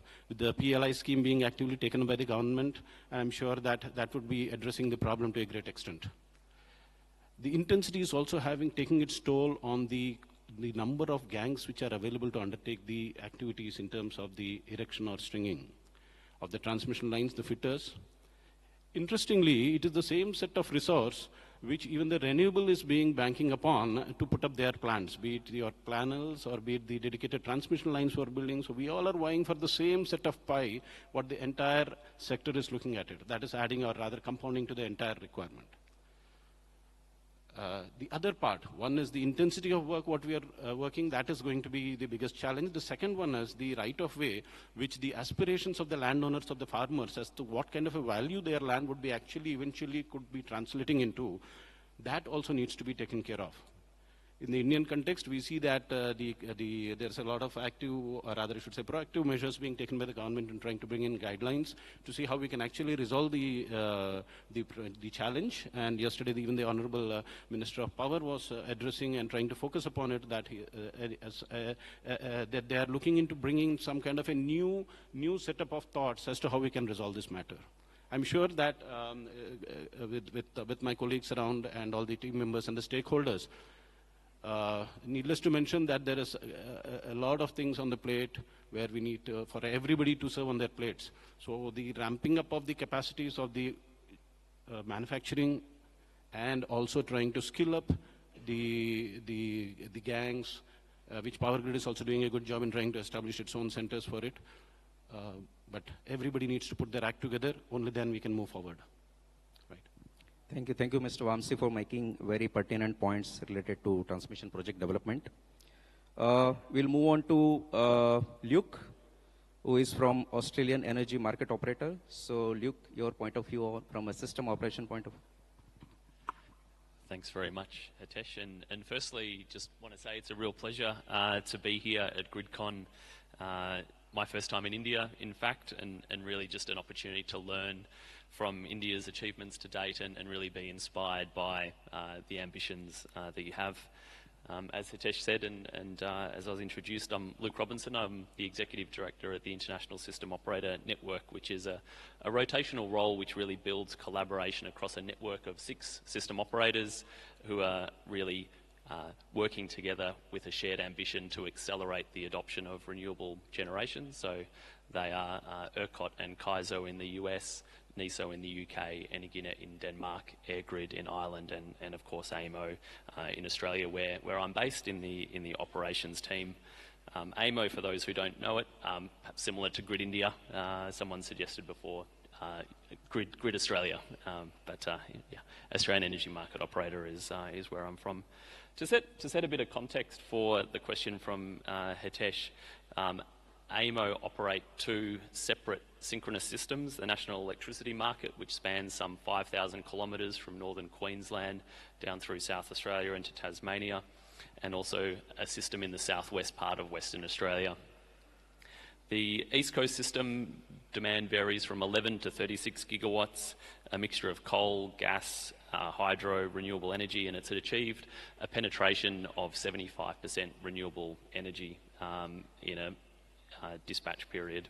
Similarly, in the West Australian electricity market, varies from about 500 megawatts to 4 gigawatts, a mixture of coal, gas and renewables there, and has achieved 82% penetration of renewables at a point in time. Both very high levels of DER, and the last several years has seen a huge increase in the amount of renewable inverter-based resources across both transmission and distribution systems in Australia. One particular region of the national electricity market which really stands out as a good case study is South Australia, roughly two times the size of Bhutan, so a little over 3 gigawatt peak. The installation of 4 large synchronous condensers there has helped us reduce the reliance on operating gas-fired generation, and we even operate that system at times up to 100% of the load supplied from rooftop solar alone. In addition to the system and operator market functions, AMO also have a role for planning the system and really setting a roadmap for how the generation and transmission should evolve over time to achieve our net zero ambitions in Australia as well. The key challenges we've seen in Australia relate to the variability and the need to uplift our forecasting capability, the connection of inverter-based resources, and similarly the need to uplift our power system modelling capability, our testing, our stability assessment and system strength and so forth. And then in terms of DER, as I mentioned, it's now the largest generator on the East Coast collectively, and the visibility, the control, the roles and responsibilities to manage DER is increasingly critical. And then uplifting our operational capability really supports all of those. So each system operator really have their own unique experiences and challenges and areas where they're really pushing the envelope in terms of transitioning their systems, whether it's the integration of data centres in Texas and Ireland, whether it's offshore wind in the UK or Denmark, the 15 gigawatts of batteries in the Californian system, or the 20 gigawatts of DER in Australia. There's things to learn from each of the different experiences that we see from operators globally. And so with that in mind, and to Hitesh's question, some key lessons that I might share from an Australian perspective would be really trying to find opportunities to learn from those experiences of others and hopefully avoid causing those challenges for yourself. And they're things like really getting on top of the power system modelling, ensuring that you've got detailed and adequate models for planning, for operational studies, as well as real-time analysis, defining the roles and responsibilities, the visibility and control needed for DER.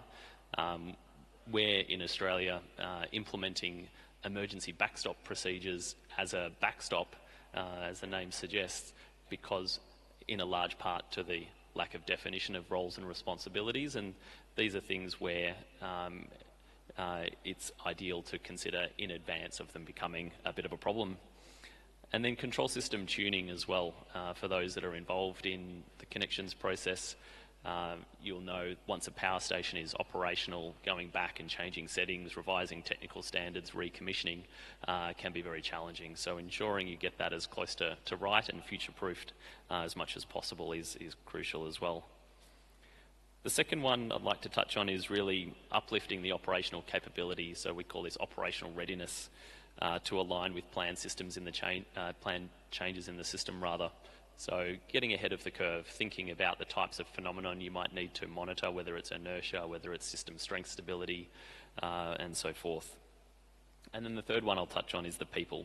Investing in people is critical, and we've heard a lot about that today and yesterday here, which is fantastic. One program that I'll refer to for us in AEMO is the Operations Academy, which really celebrates the connection between the operational staff and the back office teams and other teams that are supporting them, and really gives them an in-depth view as to some of the challenges and helps give them insight into the areas that uplift is needed. So they're the three areas I wanted to share, and yeah, thanks for having me. I look forward to an engaging Q&A. Thanks, Luke, for talking about the critical role which system operator and market operator will have to play in the entire energy transition journey. We'll move on to Michael. So what role energy storage can play in energy transition, your point of view? Good afternoon. I appreciate invitation from GRIDCON to this very interesting and promising event. So we are on the side from manufacturing of battery storage. So we do mostly a turnkey design of battery storage systems. We are using mostly CATL products for DC side. And now all over the world we see the biggest demand for energy storage, like crucial and the only one critical equipment which can be constantly both generator and load, and it can provide balancing in the grid. It's first role of energy storage, we do believe. Second, on renewable agenda, once we have very intermittent energy sources from solar and wind, we need to provide smooth load. And the second important role and aim in that, we need to keep all these free of charge energy inside energy storage. That's why we can get rid of peak demand in mornings and evenings. So we will split it up. We'll split it from peak production during days to morning and evenings. Then we need to provide decentralized energy storage solutions just to enhance output of transformers which are installed in substations. And on the level of individuals or commercial consumers, we can use either energy storage for demand and response usages.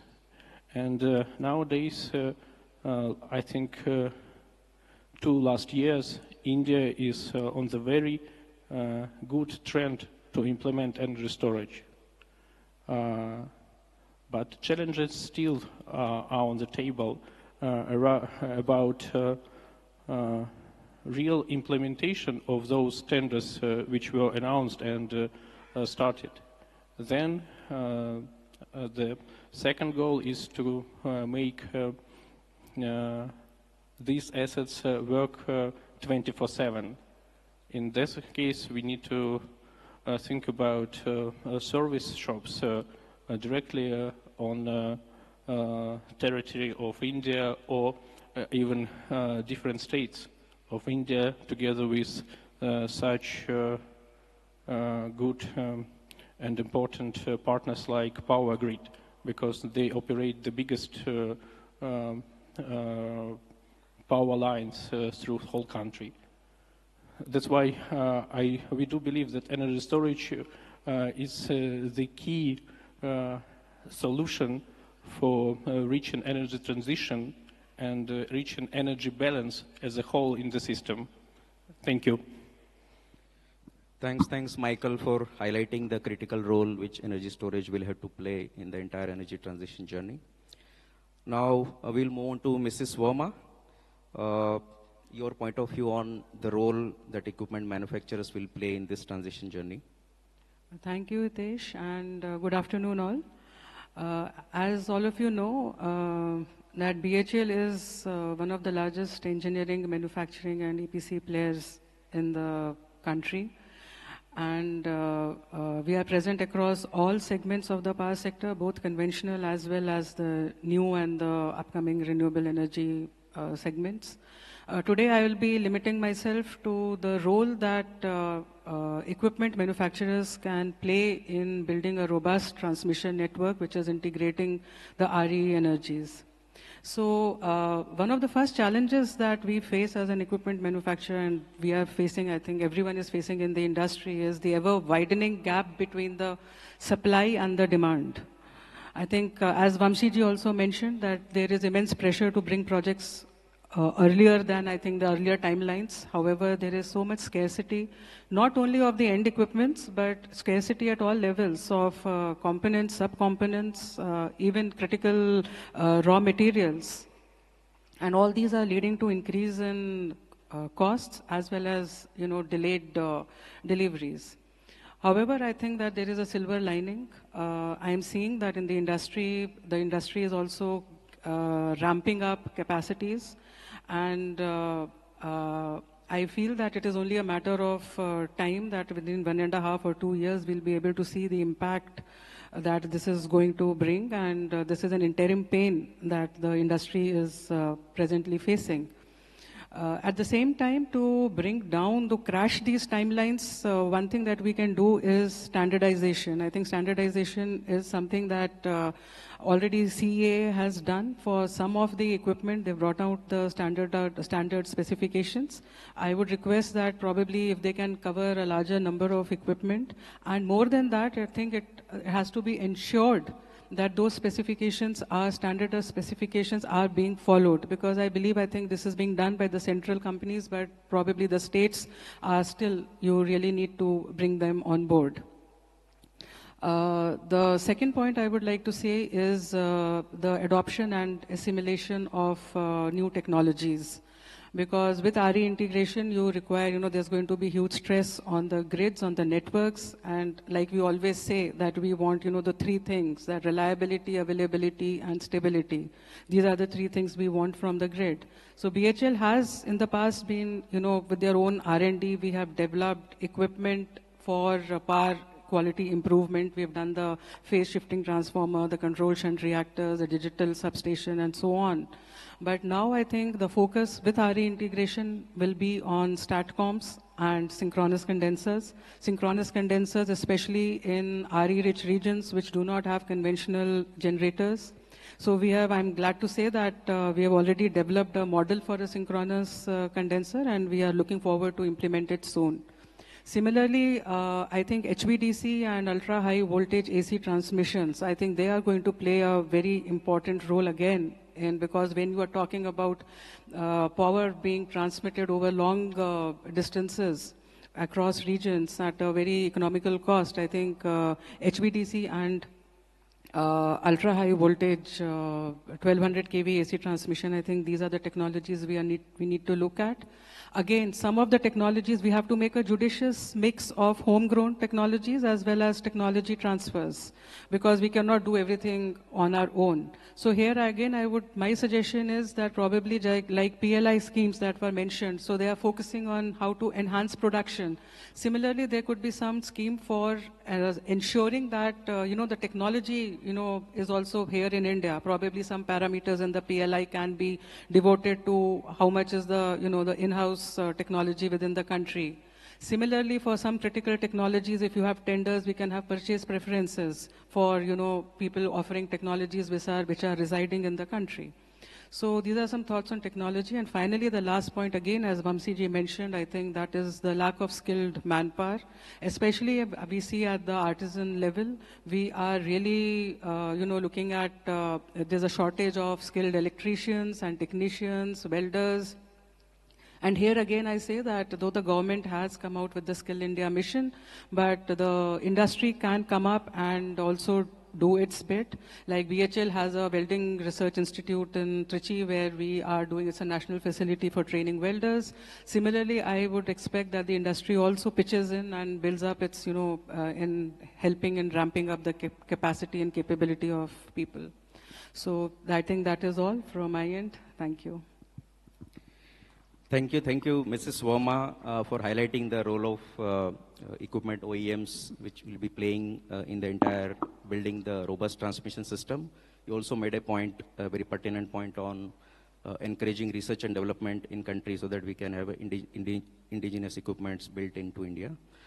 We'll move on to Mr. Rajput. So your point of view from a policy perspective, how we can achieve the energy transition.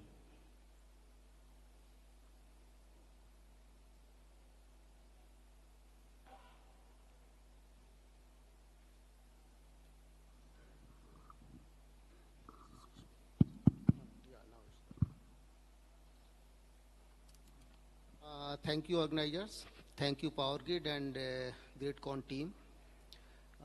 Respected panelists, respected professionals, audience, and maybe some of the students may also be here, because I saw that some of the students are also there.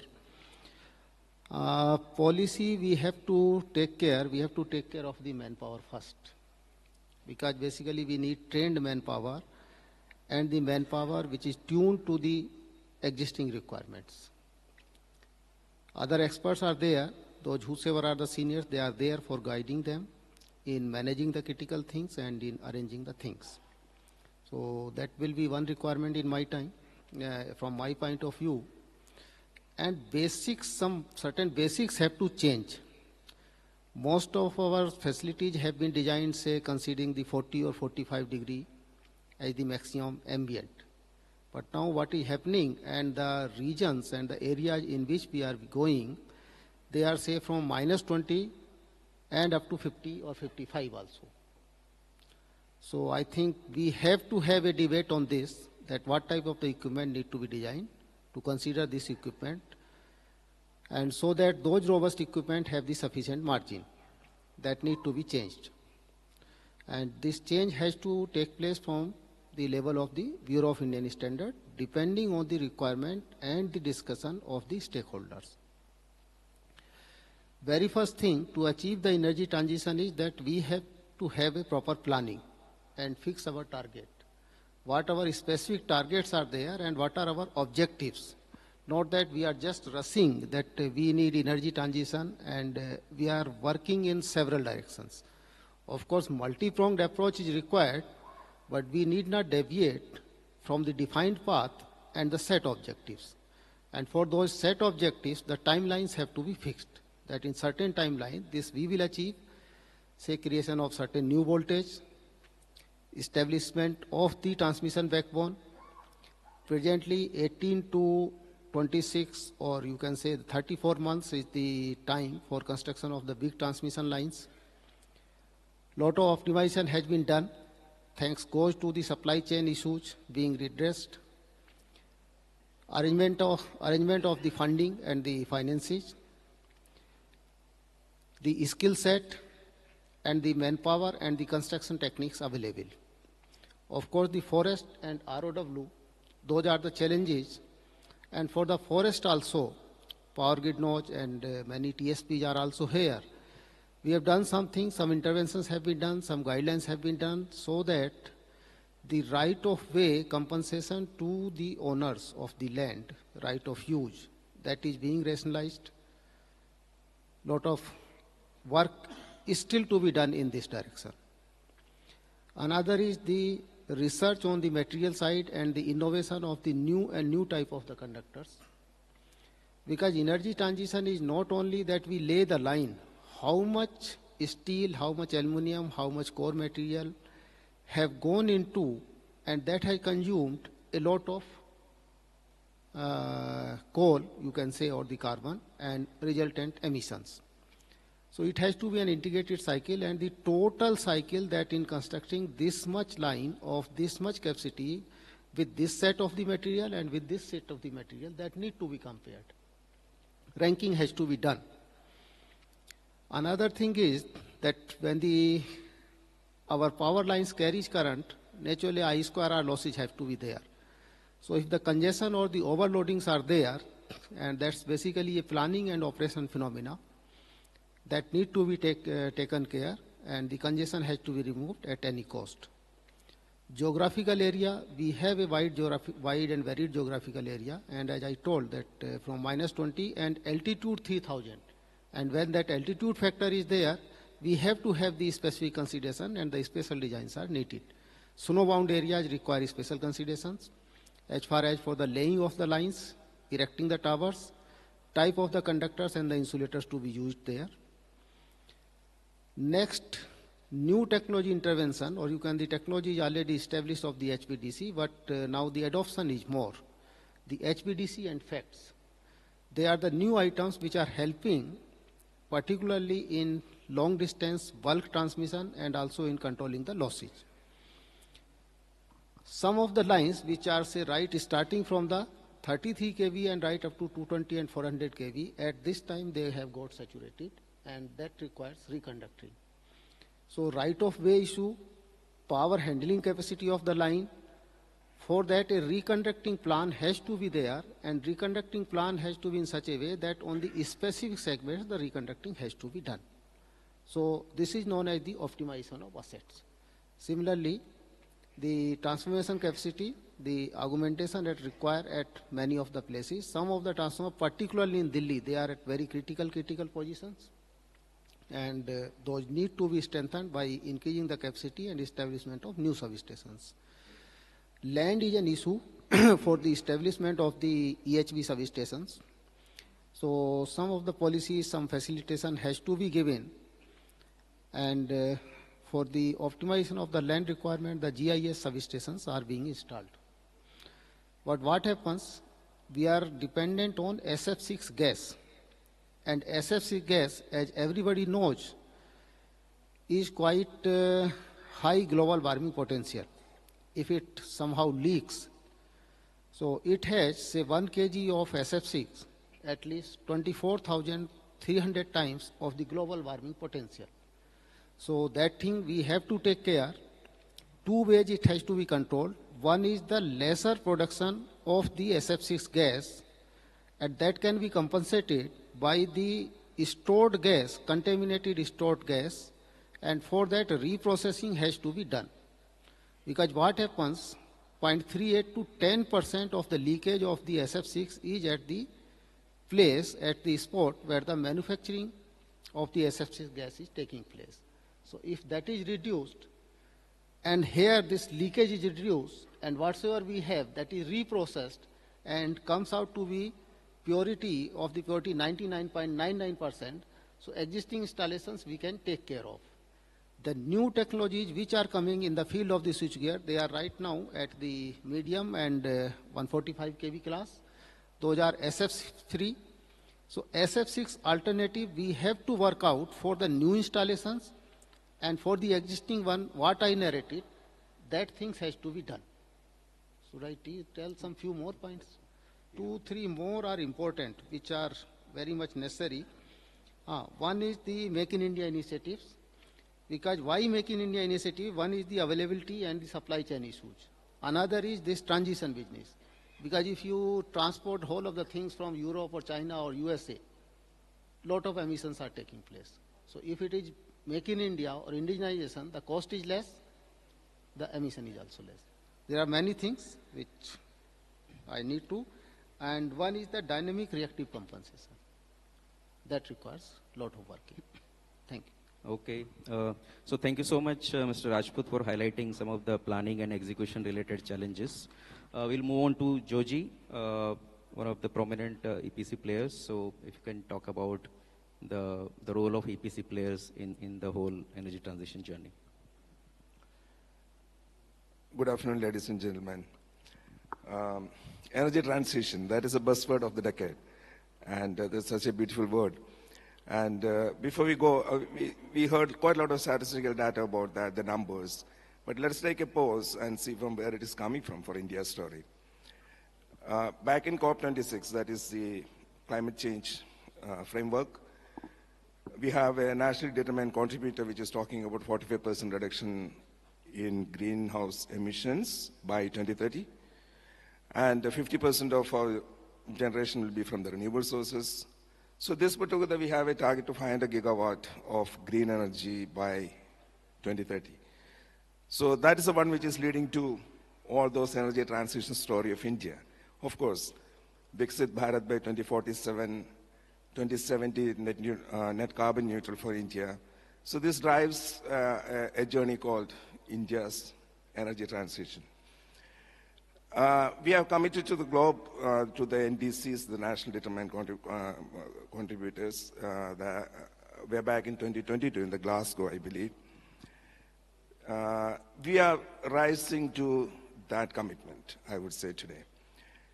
Let's come back to our context today. That is the transmission sector. Yesterday we heard in the inaugural session, Honorable Minister was talking about you have everything in the world, but how do we transmit it? That is the artery of transmitting. So let's focus on the transmission system. So I come from the transmission and distribution EPC. So looking at LNG, what exactly we can do in this for speeding up this in India's story of energy transition. I will put it in 5 enablers. First and foremost, of course, the construction.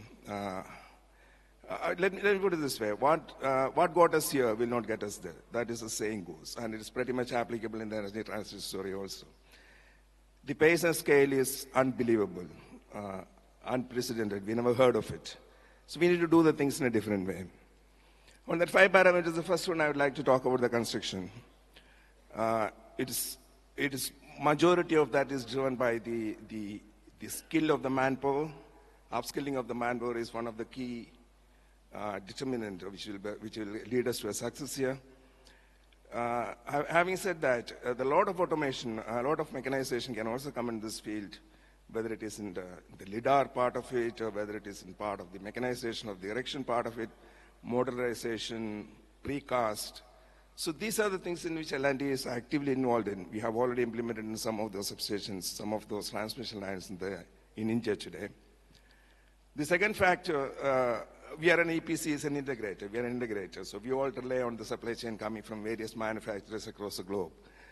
The supply chain is very crucial for the success, whether it is regarding the capacity shortage in India today or the import substitution not available in India today. I think government has a policy framework in place where we talk about Atmanirbhar Bharat, So government has done quite a lot of things on that.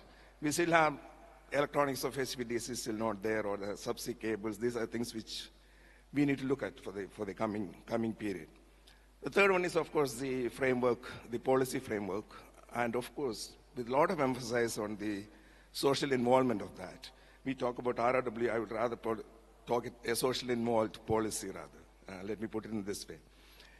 They are also a stakeholder in that. The fourth part of it comes from, we have done everything, but you know what is happening. The energy mix is changing. A lot of new systems are coming into the place. You have FSCTS, you have HVDC with VSC technology. We have energy storage systems coming into place. So how do we make it the most efficient running system? So what L&D has done, we have an energy, we have a digital energy solutions. We invested heavily on that, and which brings in the energy management system, WAMS, the Wide Area Management System. We believe that the success relies on the digital transformation of the way we transmit electricity today. So that is the future of India. The fifth factor is, I would put it in a software, it's attitude. I think that is one which is unimitable in India. Nobody can imitate us, isn't it? We have plenty of that in attitude. The attitude of can do, the attitude of can deliver, and the attitude of the leadership which is now driven by Power Grid today in the energy transition, the transmission system today. I think this is one which will take the challenges to the opportunities to responsibilities, and responsibility to results. So, welcome this beautiful journey, and we are there. Let us together make it happen. Thank you. Thank you, Joji, for highlighting those pertinent points. All right, so I will kind of ask questions to the panelists now, and if you can respond within a couple of minutes so that we can take maximum questions. So first to Mr. Vamsi, what are the key projects Power Grid is currently working on to enable better transmission for renewable sources like solar and wind? Yeah. As what is said that if you are looking to embrace the environment, to please embrace transmission. So transition happens with transmission only. So Power Grid is working on massive projects in Rajasthan, in the state of Rajasthan, for the renewables, and in Gujarat, and going to the borders of Khavda. And not limiting there, we are going to the hills up to Pang, trying to bring one of the largest HVDC system, trying to bring in the power, renewable power from the mountains to the plains. And not limiting there, we are crossing even the land and moving to the offshore. Offshore also we are getting projects over there. Put together presently we have in excess of 100 projects with more than 35 substations, and the remaining being the transmission lines. And with the support of our partners, I should really acknowledge each one of them who was on the stage as well as in the audience, that they have been of great support, who have been positioning ourselves in this in the place where we are today. And we also have put in a great record of putting up a 765 kV substation in the period of 9 months, and also erecting a transmission line of about 37 metric ton, which usually takes about in excess of 10 days with our partners around here. They are putting on in a matter of 1 day in a normal working hours from about 7 to 5. So these are some great achievements which I have been doing, and Power Grid continue to pioneer in bringing new technology, both in terms of trying to assimilate and also evolve from within. Thank you. Thank you, Mr. Vamsi. Moving on to Luke. So how can international collaboration help in addressing global challenges related to renewable energy transmission and grid flexibility? Thanks, Hitesh. I think the opportunity here is really, given that we have slightly different systems that all obey the same laws of physics, there's an opportunity to learn from each other. It's always good to learn from events or incidents that occur on the power system, particularly when they're not in your own power system. And so sharing the knowledge and insights and the lessons learned, I think, is a real opportunity for us. AEMO, like other system operators like Grid India and even Power Grid as the transmission business, we're not competing with each other.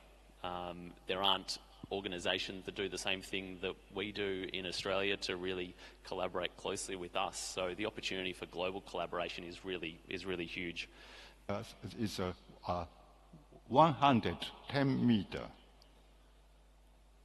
And we adopt 8 bundled conductors. This is 6, 8, and 10, and the noise level. 50 dB is a target. So 8 bundles is appropriate. And this is a low noise conductor. This kind of protrusion is added. Then the without protrusion, like blue curve, and so to reduce the noise level with protrusion. Then I would like to talk about substation equipment. And this is also mountainous site, so side reduction is also necessary.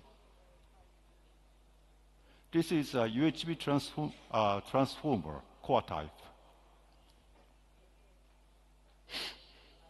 This is a transportation of UHV transformer. Single-phase transformer was divided to two parts, to 2 units. Each unit is transported separately to substation due to strict limitation of railway in Japan and connected in parallel at site. So I think at present, on-site assembly transformer will be adopted. Is transportation weight is 600 tons like that. And this is a circuit breaker with precaution insertion register, like sorry. It's a register unit. And this is a UHV surge arrestor with low protection level. So reduce like that. So this is a key technology for UHV insulation connection. Excellent protected characteristic. V20 kiloamp is 6020 kilovolt. This is a surge arrestor. So I was very young, 20 years ago. So this is a plate. So other topic is Japan's consultancy to Chinese UHP project. The design consulting services to the SGCC from 2005 to 2028. So I was a project leader then.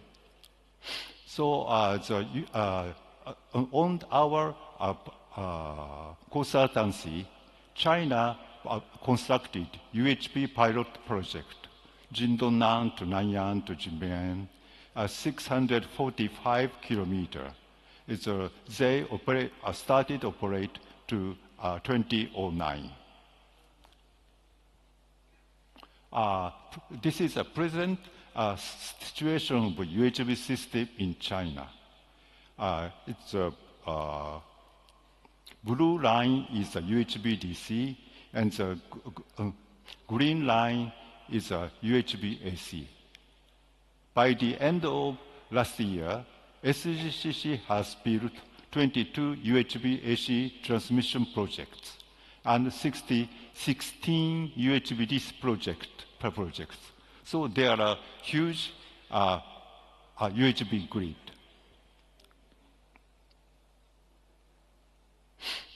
And this is a present situation of UHV system in Japan. You are very familiar with it. 1200 kilovolt National Test Station BINA was started since 2012.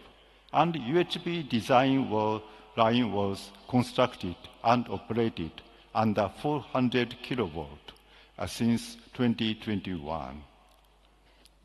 The line is from Walduha to Aurangabad. I'm not sure the exact pronunciation. And 350 kilometer. This is a situation in India. So then I would like to today's main topic is the operational experience of UHE transmission line in Japan. This is the same photo. And as you already explained, it's 430 kilometer double circuit lines were operated under 550 kilovolt. Approximately towers as 800 towers. So they have many features, such as large steel pipe towers, 8 bundles conductor, 810, 610 millimeter square meter, and routes that pass through the mountainous areas and heavy snowfall. So currently operated 550 kilovolt, we have been dealing with troubles unique to UHV transmission lines.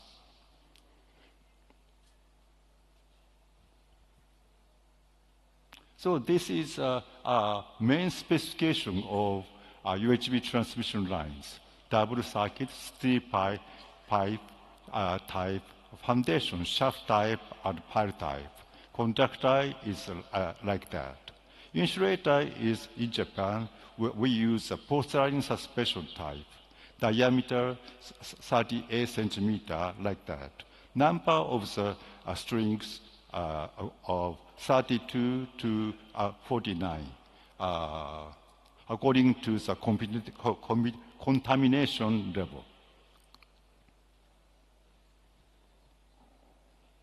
So then I would like to explain the major troubles and countermeasures towers.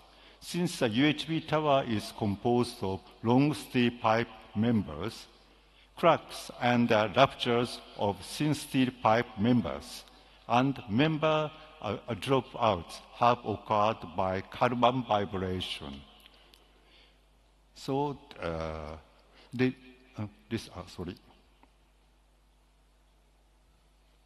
So this side. So this is a dropout. So dropout members here. So other line is 8 band. And a drop-off is a loosened steel tower bolts due to galloping, like that. So the countermeasure is anti-loosening springs and installation of spiral rod. This is an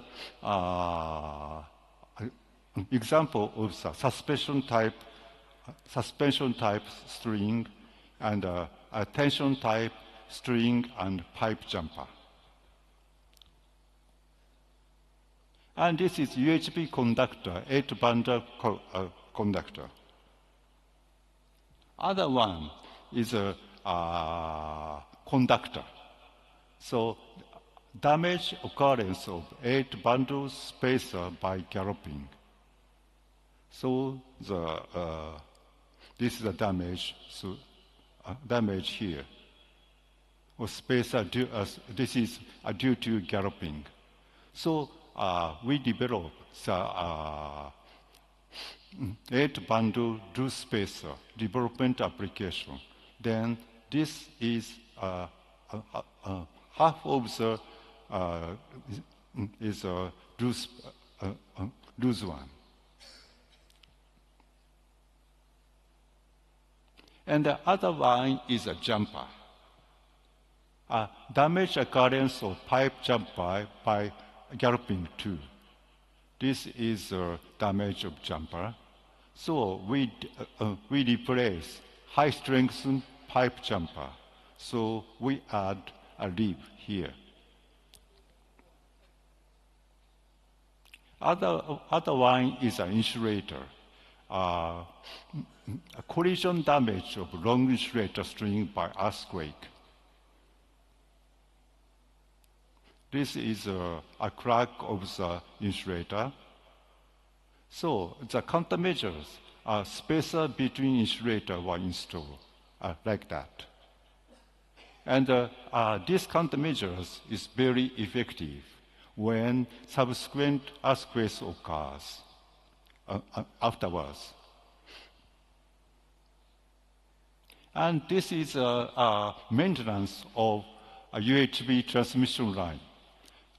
In Japan, we do not use the live working. So maintenance under the de-energized one line of double circuit.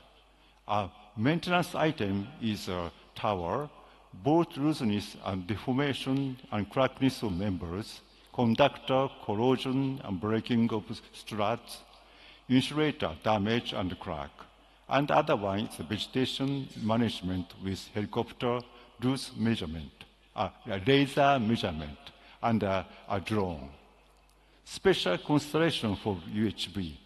So as electric magnetic induction, grounding, maintenance work, locations, electroconductor work, cross and boots, and against the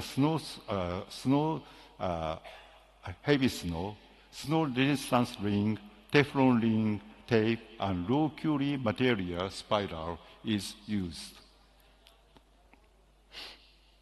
And this is a typical maintenance photo in Japan. You can see? Okay. So tower visual inspection and conductor spacer inspection and patrol with helicopter. And this is coating thickness of measurement.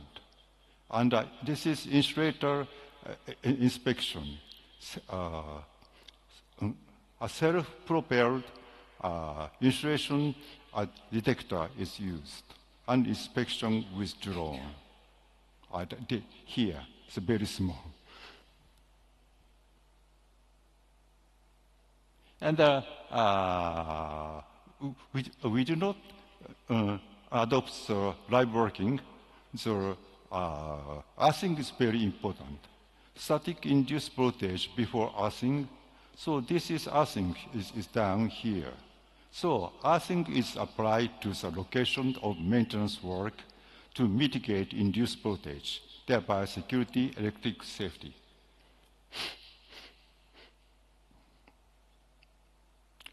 So this is a countermeasure against heavy snow on conductor. This is a snow resistance ring. For example, snow is moving and snow flop in small pieces. And the conductor is a Teflon tape and low curie material spiral.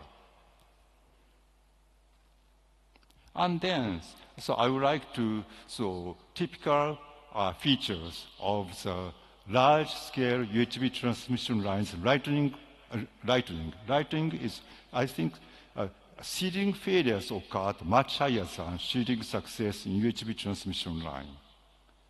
So, generally speaking, lightning is a major cause of outage for power equipment. So we observed two kinds of lightning observation: shielding success, lightning stroke to tower and ground wire, and shielding failure, direct lightning to phase conductor. So observation result is shielding failures occurred much higher than shielding success in UHV transmission line. This is an image. This is a shielding success. So this is, you can see the lightning stroke to the top of the tower. And the down is a shielding failure. So you can see a direct lightning stroke to the upper phase conductor, like that. And UHV and Gojuman 550 kilovolt transmission line tower. Then, so two observations we have: shielding failure, observation of lightning stroke to phase conductor substation. So direct strike to phase conductor to travel to substation, we measure this kind of waveform, like capacity divided capacities. So observed transmission line is UHV 195 kiloamp meter, 550 kilovolt is 75 kilometer. 8 years observation. This is a lightning straight of sheathing failure. So surprisingly, this is blue is a upper phase lightning stroke. Middle is a middle phase. So this is a lower phase. This is a UHV and 550 kilovolt. So sheathing failures, much failure than 550 kilovolt. It is a result. And the other one is a sheathing success. Observation of lightning stroke to tower and ground wire. So we install the Rogowski coil at, outside the tower. So for example, tower is strike, the current is, Rogowski current is like here, outside. But ground wire strike is current here, and here. So we can discriminate the shooting success. This is a result. Lightning fault, this is UHV, stroke to tower and stroke to ground wire. This is a 550 kilovolt, same. So the result is a shooting success rate of UHV is much higher than one of 550 kilovolt.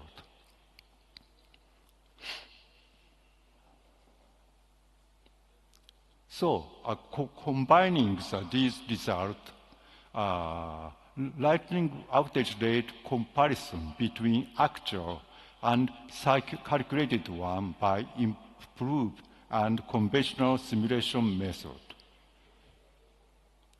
This is an actual outage rate. So it's a sheathing failure upper phase, sheathing failure middle phase, and sheathing failure lower phase, flashover 1 LG and 2 LG. So then we calculate a conventional method. So this is a conventional model. They are not fit. So then the TEPCO improved method for calculating lightning strike rate based on observation result and shielding success and shielding failure. So improved simulation result is here. More fit than before, than conventional method model.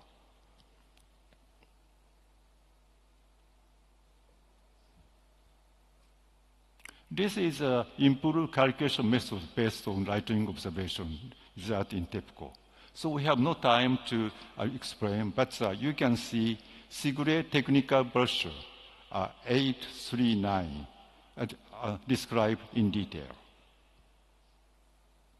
Then I would like to talk about verification site test of UHV substation equipment. This is an overview of your substation equipment. It's one set of UHV substation equipment, transformer, GIS, and bushing, and surge arrestor has been energized from adjacent 550 existing substation to step up since 1996. Test condition of equipment is additionally concerning operation. A transformer is energizing pump by tap reference, two divided structure. So so this kind of current is flow. And the GIS, energizing through loop-based circuit by a reverse excitation of power city. So then this kind of current flow with a loop-based circuit. This is a test items and results. Sufficient performance for practical use by long-term energizing test. Accumulated energy time is 80,000 hours. Higher voltage impulse as 1.05 E. So the equivalent is life verification is 146 years. And the performance of verification each equipment transformer. Static electrification cause breakdown in shell type. This is unpredicted at the development stage. And the GIS during the real operation, operable operation, and delayed operation due to the stubbornness. This is a UHV transformer. It's left is a core type, and the right is shell type.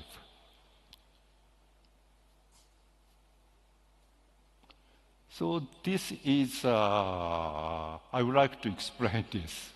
Aging performance of static electrification, a shell type. Charge accumulation caused a discharge in shell type transformer after 2 years energization, 1998. So as a positive charge on lead supporter by static electrification accumulated 10 times higher than normal stage. So there is a higher DC voltage field and breakdown. So starting point of discharge, break. So this is a winding. So this is a discharge path. So then improvement is of change of flow. High charge density oil does not flow close to the UHV lead supporter. Smaller upper tank, like that. So at the first stage, oil flows here, and the other one is after improve, oil flow is here. So then the charge density is improved.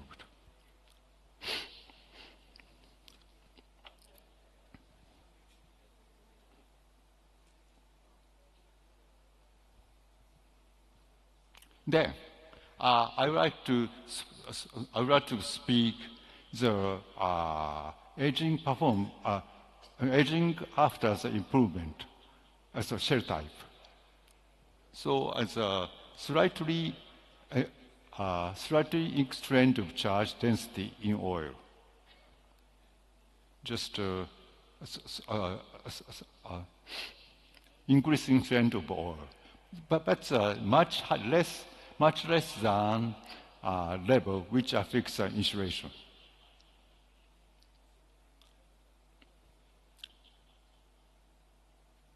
And this is a core type.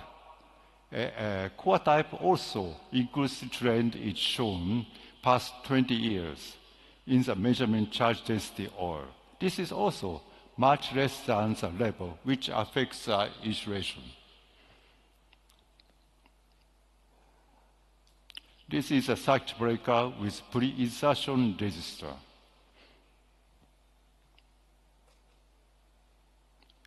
This is inoperable closing and operation time delayed GCV. So it is not operable, and so it is inoperable. But grease up improve the operation. This is a management level. This is a cause of stubbornness of lubricant oil at the magnetic hook. Other one is operation time delay in of GCV. It's operation time delay during the reoperation with over 1 year is okay, 2 year is operation delay. This is a cause is a thickness of sliding part or O-ring of hydraulic operation mechanism.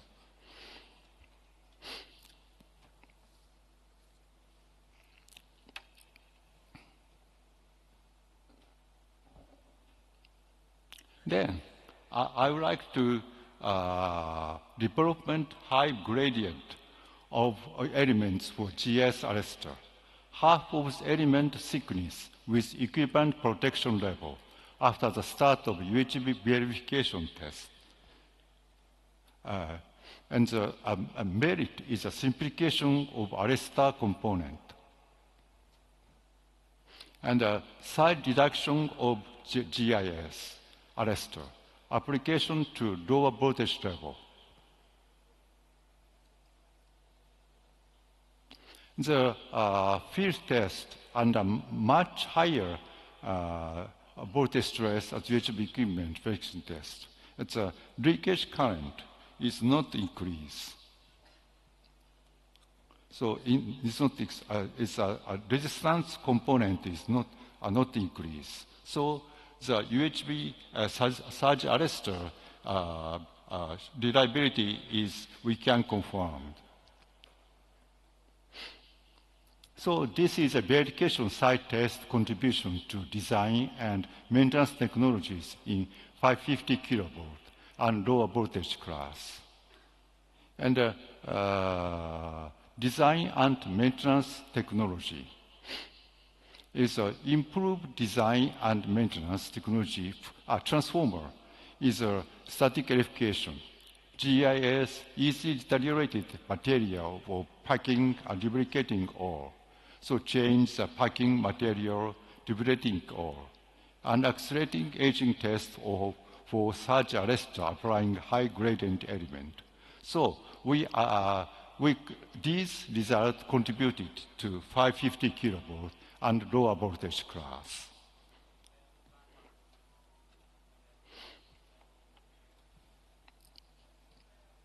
And this is also cost down. A transformer, 9 to 29% cost down, GIV 36% cost down, suggester 11% cost down, and bushing 14% cost down. So this is our last page. And closing. In my presentation, I explained the outline of UHV technology in Japan and the operational experiences of UHV transmission line and the result of UHV verification site test of substation equipment. I think UHV system is very important. So Japan has over 30-year operational experiences of UHV transmission lines under 550 kilovolt and UHV verification site test of substation equipment. On the other hand, international standardization of UHV AC transmission system is going on in IC. TC-122. I was secretary of TC-122. And as in Japan, UHV trans system, which is operated under 550 kilovolt present, plan to upgrade to UHV in future, as described in Master Plan Future System Plan in Japan. Japan is making a preparation for operating for UHV based on operational experiences. Thank you very much.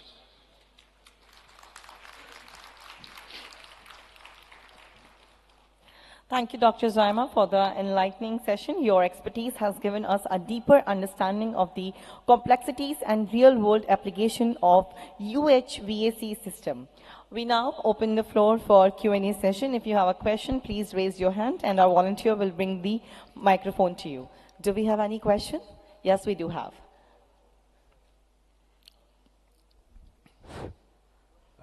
Good afternoon, sir. Sir, in Japan, when we are studying the lightning effect, do you monitoring the tower footing resistance? Tower footing resistance. Are you monitoring that one?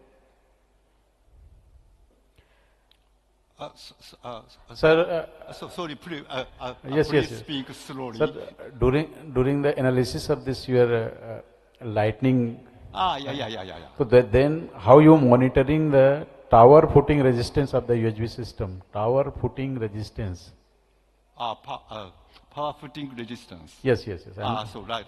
So how you are monitoring that one? Yeah, it's a lightning observation. You mean? No. Lightning is there, but it is discharged through the tower. Yeah. To the ground. Yeah, I can understand. Then how you can maintain the tower footing resistance on the of the tower? I can understand. Yes. So especially it's a tower resistance is one is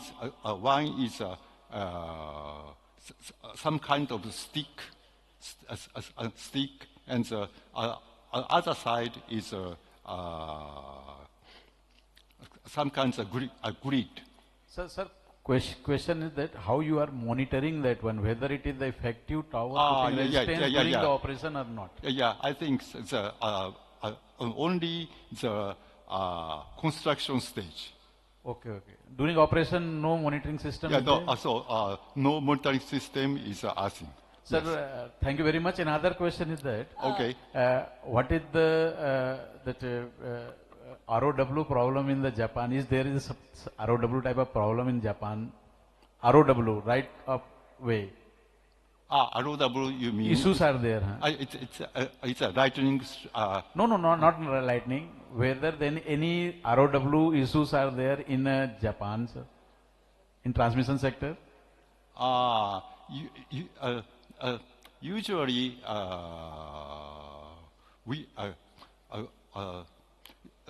it is a contract stage. Okay. No, but you are operating the system. You are just shown in the last slide that Japan is going to operate the UHV. Yeah. So why you are preferring the operating rather than the installing the new lines? Yes. When it's I think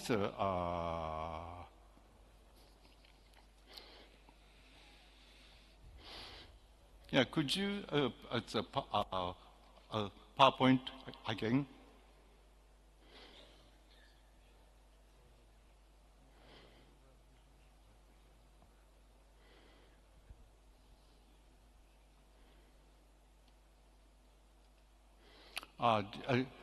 This is a future plan of UHB in Japan.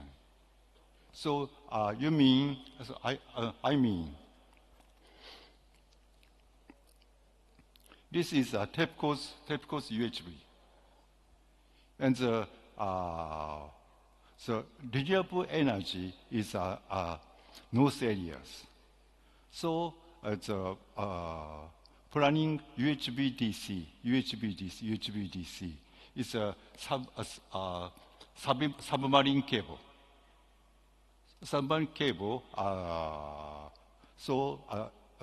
When this kind of system we operates UHV. So from my side, I would like to know when India operate to UHV. Sir, Rajesh Sahab, do you want to explain? You are explaining. Otherwise, as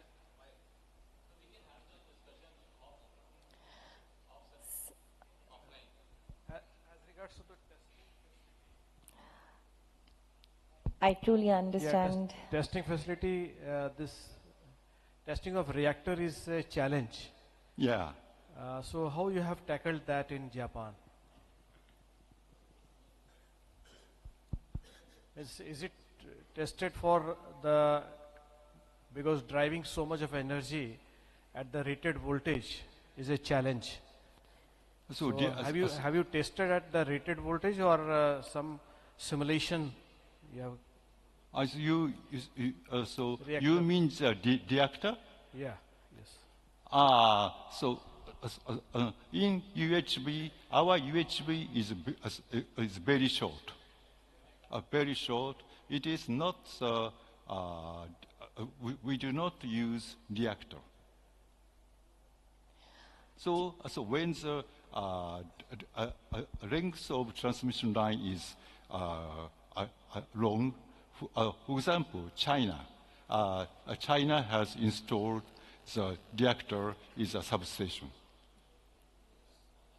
So how about India?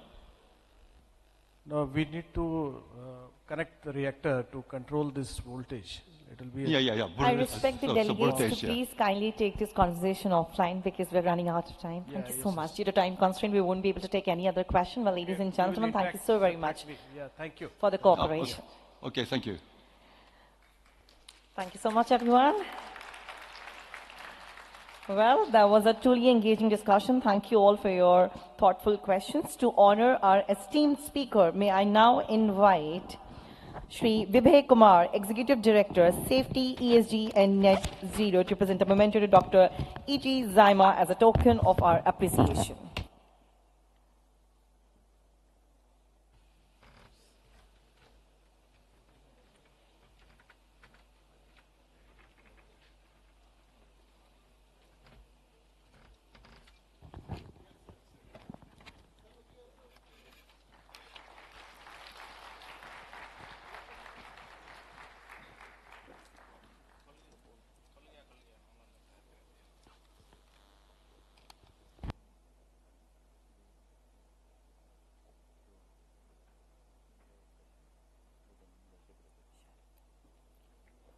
Once again, thank you, Dr. Zaima, for sharing your immense knowledge and expertise, and to Shri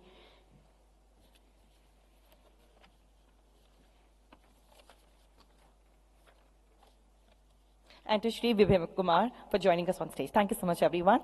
While proceeding further, ladies and gentlemen, as we move forward in our journey of exploring the future of power systems, we now delve into a session that takes us into the digital realm. Virtual protection, automation, and control. In an era where digital transformation is reshaping industries, the power sector is no exception. The virtualization of protection, automation, and control is revolutionizing the way substations operate, making them smarter, more secure, and highly resilient. To enlighten us on this pioneering field, we are honored to have with us Mr. Preetpal Khajuria, Director for the Energy Sector at Intel's Federal and Industrial Solution Division. Please join me in welcoming Mr. Preetpal Khajuria to the stage. Before we begin, let me introduce our esteemed speaker. Mr. Preetpal Khajuria is a driving force behind Intel's energy sector initiatives, serving as the director for the energy sector within Intel's Federal and Industrial Solutions Division. He is also a founding member of the VPAC Alliance, an initiative dedicated to virtualization of protection, automation, and control to accelerate substation digitalization. Before joining Intel in May 2015, he provided strategic consulting to electric utilities worldwide, guiding their grid modernization and technology adoption efforts. With over 20 years of experience, he has consistently delivered cutting-edge solutions to the global energy and industrial sectors. As a leader, Mr. Khajuria plays a vital role in fostering collaborative partnerships across a diverse ecosystem, including equipment manufacturers, automation vendors, software developers, utilities, and industrial enterprises. Academically, Mr. Khajuria holds an MBA in Global Business Management and a BS in Computer Science and Engineering, solidifying his expertise at the intersection of technology, business, and industrial transformation. Ladies and gentlemen, let's give a warm round of applause as we welcome Mr. Preetpal Khajuria to share his insights.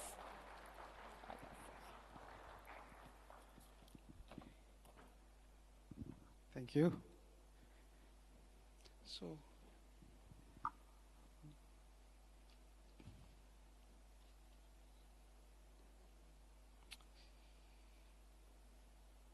let me check 1 minute. So yes, thank you very much everybody for joining this session today. So a little bit about myself, Preetpal Khajuria, working in the power industry for last close to 20 years in various roles. I think my journey started in this particular virtualization of protection, automation, and control around 2013 to 2015, when I was working on a lot of consulting projects with the utilities. In one of the challenge utilities were facing that time, everybody was concerned about the penetration of renewables into the grid, whether they are DERs or large-scale generation, and how the renewable energy is going to create the instabilities in the power grid, and how do we address it. One was that challenge, technical point of view. The second, utilities were concerned about the impact on their bottom line, on the revenue, how it is going to affect their revenues. And then later on, people start talking about the EVs. So I think that research led to that fundamental thinking that we need to change the structure of the grid from a model-driven grid to a data-driven grid. Because once we have the data, we can generate the model. That was, how do we achieve it? In around various ideas we ran through it, I think one came pretty quickly that we need to standardize the substation, automation, and control systems. Because what happens today, everybody sells their point solution. In one of the utility I was consulting for at the time, they have 35,000 protection relays sitting in their 1,000+ substations with 250 flavors of the hardware, 250+ flavors of the firmware. One hardware is not compatible with the other firmware version. They were maintaining a long list of an Excel sheet of which hardware is compatible with which firmware. That's not way to manage the infrastructure when your infrastructure is going to grow by 4 times in the coming decade. And that's where then we started working with a few of the utilities. And they say, yes, the idea is good. Can you prove us? And then in 2016, 2017, we started work on it. First, get the rugged servers for the substation IEC 61850-3 Class 2 certified servers. Work on the hypervisor. We got to, because now we are running real-time deterministic hardware applications, we need to optimize the hypervisors. So we did that work. And then in order to prove it, we have to write our own protection algorithms because there was nothing available in the marketplace which we can leverage at the time. Then I think it was December 17th, 2019, when we showed that to 2 of our utility members, which later on become the member of VPAC Alliance, Southern California Edison in Salt River Project, which are the 2 utilities in US. We showed them the demo, then that convinced the utilities that yes, it is possible. The technology is viable where we can use the standardized hardware with a software-defined infrastructure and of course using the IEC 61850 sample values. Then the journey started. We kept working for next couple of years. Then in 2023, In 2023, we launched the VPAC Alliance after 5+ years of hard work and proving to the utilities that it is achievable. So here are some of the vendors which came. As you know, in my experience working in the innovation world for a long time with the startups, whenever you're doing something new, first thing people say it's crazy. Okay, it's not possible. Okay, when you show it, oh, it's not scalable. Okay, the last question comes when you say, okay, we can prove it, it can scale. The last, oh, industry will take a long time to adapt it. This is a cycle I have faced many times in my journey working with a lot of startups in early life.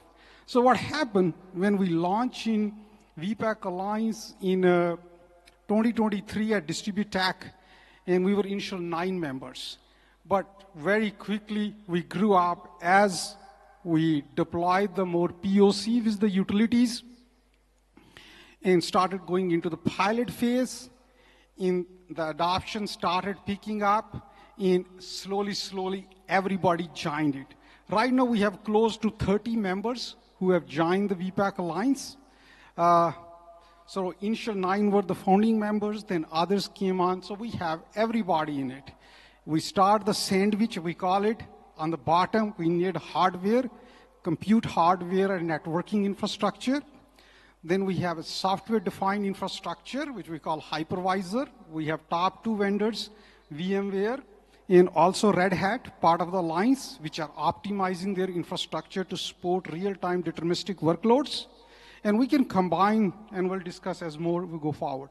Then major OEMs, which are going to deliver the applications, the EPCs, and the end customers, utilities. And Power Grid saw the value in it too, and Power Grid also joined it along with others. So we have currently a global presence with the utilities all across the globe, join the VPAC Alliance, and a lot of utilities are basically deploying this technology into their substations to extract the value out of it.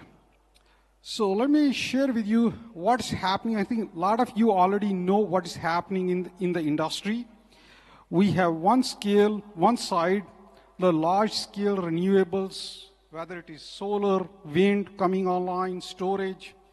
But the other side is the energy consumption is increasing. The worldwide energy consumption is going to increase significantly. And country like India, in next decade, my guess is the demand for energy is going to quadruple. Okay, if the demand for the energy is going to quadruple, how much infrastructure we need to build? We need to build the infrastructure faster and cheaper. That's how we can meet the demand. So that's kind of happening. In distribution grid is changing. A lot of basically what we call it rooftop solar, penetrating that across the globe. India is a good place for adding the solar into the distribution grid. EVs are going to pick up, data centers are going to pick up. The worldwide trend is the consumption for the electricity is going to grow, and we need to build more infrastructure. So one of our partners, what happened here? One second. Okay. So, hold on. Okay. So one of our partners, the Salt River Project, which is a utility in Arizona state of California, they were the initial partner. They believed in the vision of the VPAC and signed right from the beginning partnership, the partner with Intel, and we went through this journey together. And we'll share some of the slide on their experience with this technology. So as I showed, we started working on basically around 2016, 2017. We gave them a first prototype. So that's where the whole journey started. And I think changes happen when the big vendors, which are part of the VPAC Alliance, the ABB and others started working together, and ABB moved their protection and control algorithms into a software-defined architecture, and that's where we started testing with the partners. Multiple utilities issued the RFP, and we started deploying in the field. The SRP took their leadership position. They started testing in the lab, went through the multiple phases, and now they are in the process to deploy in a substation, this technology. So again, the beauty is, first thing, the foundation is IEC 61850, okay? And on the top of it, it's basically we are deploying a next generation hardware. So we have a standardized rugged servers with software-defined infrastructure in the applications running on the top of it. What benefit it delivers to the utilities? I think in place of buying a individual hardware, you standardize the hardware. Biggest challenge in the industry is a vendor takes 2 to 3 years to develop a new IED. Then the utility, the power company, takes another 2 to 3 years to validate it because they are testing hardware plus software together. Okay? In the new architecture, we disconnected the hardware from the software, from the application. No, your hardware is already proven. It's a rugged hardware, and the applications can land on the top of it. And now you can add multiple application on the top of it. You can have a vendor A, vendor B, vendor C, and that simplifies your operations. Now, the second thing on the top of it happens is that you can build a rack with the rugged servers in your lab, okay? Test it, validate it, all complete end-to-end testing. When you go to the substation, drop the rack there, put the 4 bolts to the ground, hook up power and communication cables, and do a minimum testing, a substation can be commissioned in a day. That is the change, because you already have the merging units put in the yard. You have already fiber running from that, eliminate all the copper lines, okay, fiber communication, network is built in. Now the things can, a very simple testing, just generate few faults, make sure all the networking is working, packets are running through. So that is the speed it can bring to the power companies to build the infrastructure. And your most experienced engineers, they don't have to run from substation to substation for commissioning and installation and validating. They can do all that work sitting in the lab, and once the system is deployed, you have the fiber communication, you can see the whole system right from your central location and eliminate all the hopping from substation to substation. So here is an architecture which Salt River project is showing. Their control building, their station yard, and there is a future. You see how much hardware collapsing happening on the future side.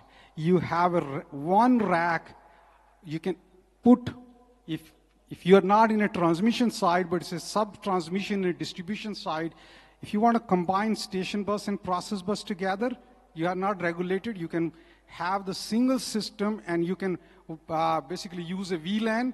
One portion is running on the station bus, other portion is running the process bus. You can separate them into 2 different systems. It gives you all the flexibility you need with speed and ease. That is the value of it. So here is what I have been kind of going over it again and again. So how simple this system will be. Everybody is familiar with the merging units. The sample values are coming. Build a redundant IP network. And after that, there is a cluster of servers. You can run your all applications on the top of it. You can have a hardware level redundancy. You can have a software level redundancy because you can have triple virtual machines protecting the same circuit. So that is the flexibility. And we're using the standard IT tools also along with it. I think one example I like to give here is that when the PCs came initially, all around the world, people are worried about the PCs will take the job. If I remember correctly, at the time, I think it was IBM CEO, he said, it is not the PCs going to take your job. It is another human being with a PC going to take your job, because he or she will be more productive and efficient in doing their job. Same thing is going to happen here as we transition to the next version of virtualization of substations. The future power engineers will be half IT engineers, half power system engineers. And people who are going to change, they are going to lead. People who are going to resist, they will become the past, the history. So that is what is going to happen in this industry, and it's going to happen very fast as we see our experience with the utilities worldwide. So we can go over these benefits. One of the key benefits of this technology is once we deploy it, currently what we do, we look at a sample value. If it does not have anything valuable to us, the trip in it, we'll discard it. In this system, we will be able to store all the sample values. Once we store the sample values in a time serial data at the edge, you know what's going to happen next? We're going to apply the AI, the analytics, fault prediction. The sky is the limit afterwards. Now we have all the data, all the asset optimization, all that can be done using this system. And especially in the distribution world, you can have an edge ADMS. And in certain parts of the world, they are going to put batteries along where a lot of solar is being injected, batteries along the feeders. And the edge ADMS running in the system is going to basically control those batteries automatically, when to discharge the batteries, when to charge the batteries. And that's what we call it a data-driven system. That is the change the system is going to bring, especially at the distribution utilities, because distribution is going to become a lot more complex. And that's how we are going to handle it with the edge AI, edge ADMS, our possibilities are infinite. So these are the values it's going to deliver, right from the distribution level all the way to the transmission level. The applications will vary, but the end result will be the same. It gives you the flexibility, the options to deploy more services at the edge of the grid.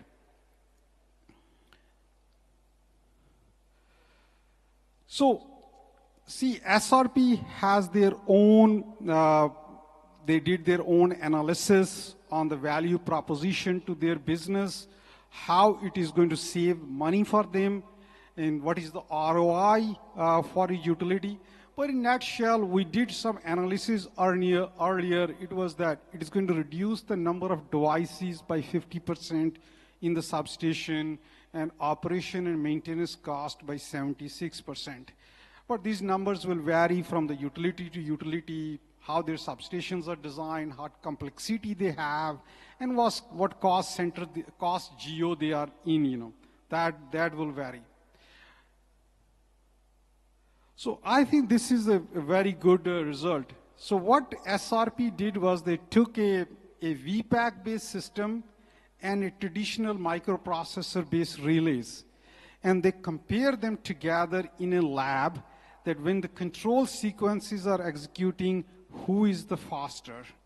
And they found out that a virtualized protection and control system is faster than the traditional microprocessor-based relay. So that again provides the benefits of this technology. It is faster, more reliable, cost-effective, and also easy to deploy.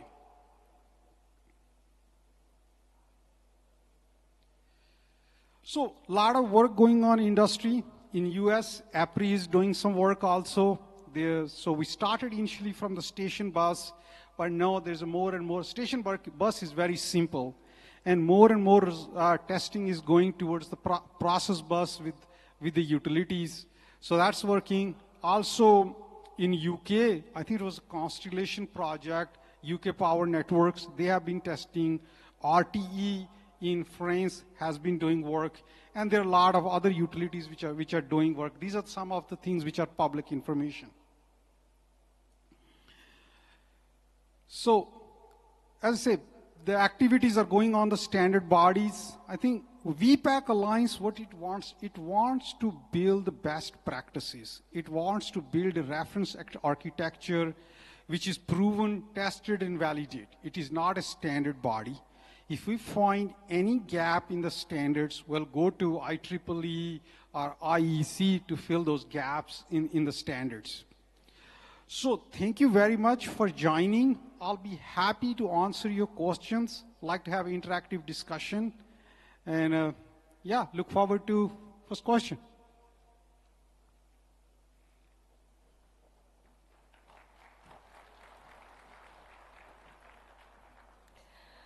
Thank you, Mr. Khajuria, for this insightful and thought-provoking session. Your expertise has provided us with a clear roadmap for the future of virtual protection and substation automation. Well, we are looking forward for the questions. Do we have any? Yes.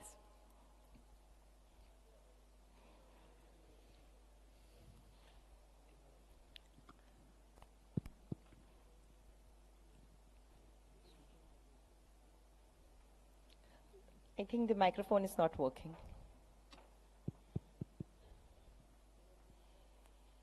Can I take? Hello. Yeah. Hello. Sir, yes. In this architecture, how will we take care about the cyber security issues? So that's a very good question. I think first question is that there is not a single silver bullet to solve all the problems. Okay, so there need to be a multiple layers of the cybersecurity. In VPAC Alliance, we have a working group which is focused, dedicated on the cybersecurity. So you start from the hardware level, secure it, go to the infrastructure level, hypervisor, security there, and the security of the application layer. So there is a multi-layered security built into this architecture. What about this IT-OT air gap? So, of course, this is a purely OT side network. So it's going to stay behind the firewall, behind the DMZs, which we call it. So it's going to be operated. It's all on-prem technology. There's nothing in the cloud. There is no connection to the cloud here. Thank you, sir. Welcome. We are going one step ahead of process bus. Yes. Means where this individual relays will be not required. It will be a centralized logic, and that will decide individual bay-wise level function. It will be taking care of that. So do we have a standard application software, and will it be license-based so that, or it will be handed over to the utility so that they can later on, if they want to, for the bay extension or the further expansion, there will not be any problem? Okay. I cannot speak for the other vendors, but I can give you my own personal views on it, how the market generally happens. So the business of traditional OEMs who used to sell IEDs today will change. They will become a application, software, analytics, and services companies. So as a utility, as a power company, you are going to buy the licenses from them, and that license is portable. If one server fails, the license should move on it. So that is how is going to happen, and that's what happens today in the data center world also. Wherever people buy the application, licenses are portable, and then you buy a certain set of licenses with the keys. The various vendors have a different management, but that's how it's going to happen. It's going to be a license-based approach, okay, and number of licenses you purchase, you know. Coming to the actual use cases. Yes. Till what voltage level it has been put in service, and for how many, maybe few years? So, yeah. So voltage is kind of, it all depends upon your functions, whether you're operating in a transmission side or the distribution side. So currently there are testing going on both sides in the transmission. what I have seen 69 kV and above on the transmission side, I've seen the deployments, they're moving forward right now. So some of the deployments have been going for last couple of years. So that there's no difference basically. It's just the same protection and algorithms, protection and control algorithms. They used to run on a customized hardware. So they have been ported into a standardized hardware. It's the same logic, just running on a different infrastructure now. I have one question. That is, generally when the utilities went to the station bus, then very few to the process bus. But the operators, they took quite some time to get adapted to the station bus concepts and all. And by the time they are able to understand the system and all, the process bus has come. So how do you envisage the training part? Like how the operators are going to get adapted to this new system? The people who will be actually running the system. Yes. So there are multiple challenges. I think especially Europe and India is already ahead in IEC 61850. They are very familiar with the process bus. It's going to be very easy transition. If you're already familiar with the process bus, IEC 61850, the only thing learning is left is that, okay, how to put this whole solution together using the IT technologies, which are kind of ruggedized for it, for the OT side. But the biggest challenge will be especially the North American utilities, where they have not been using IEC 61850.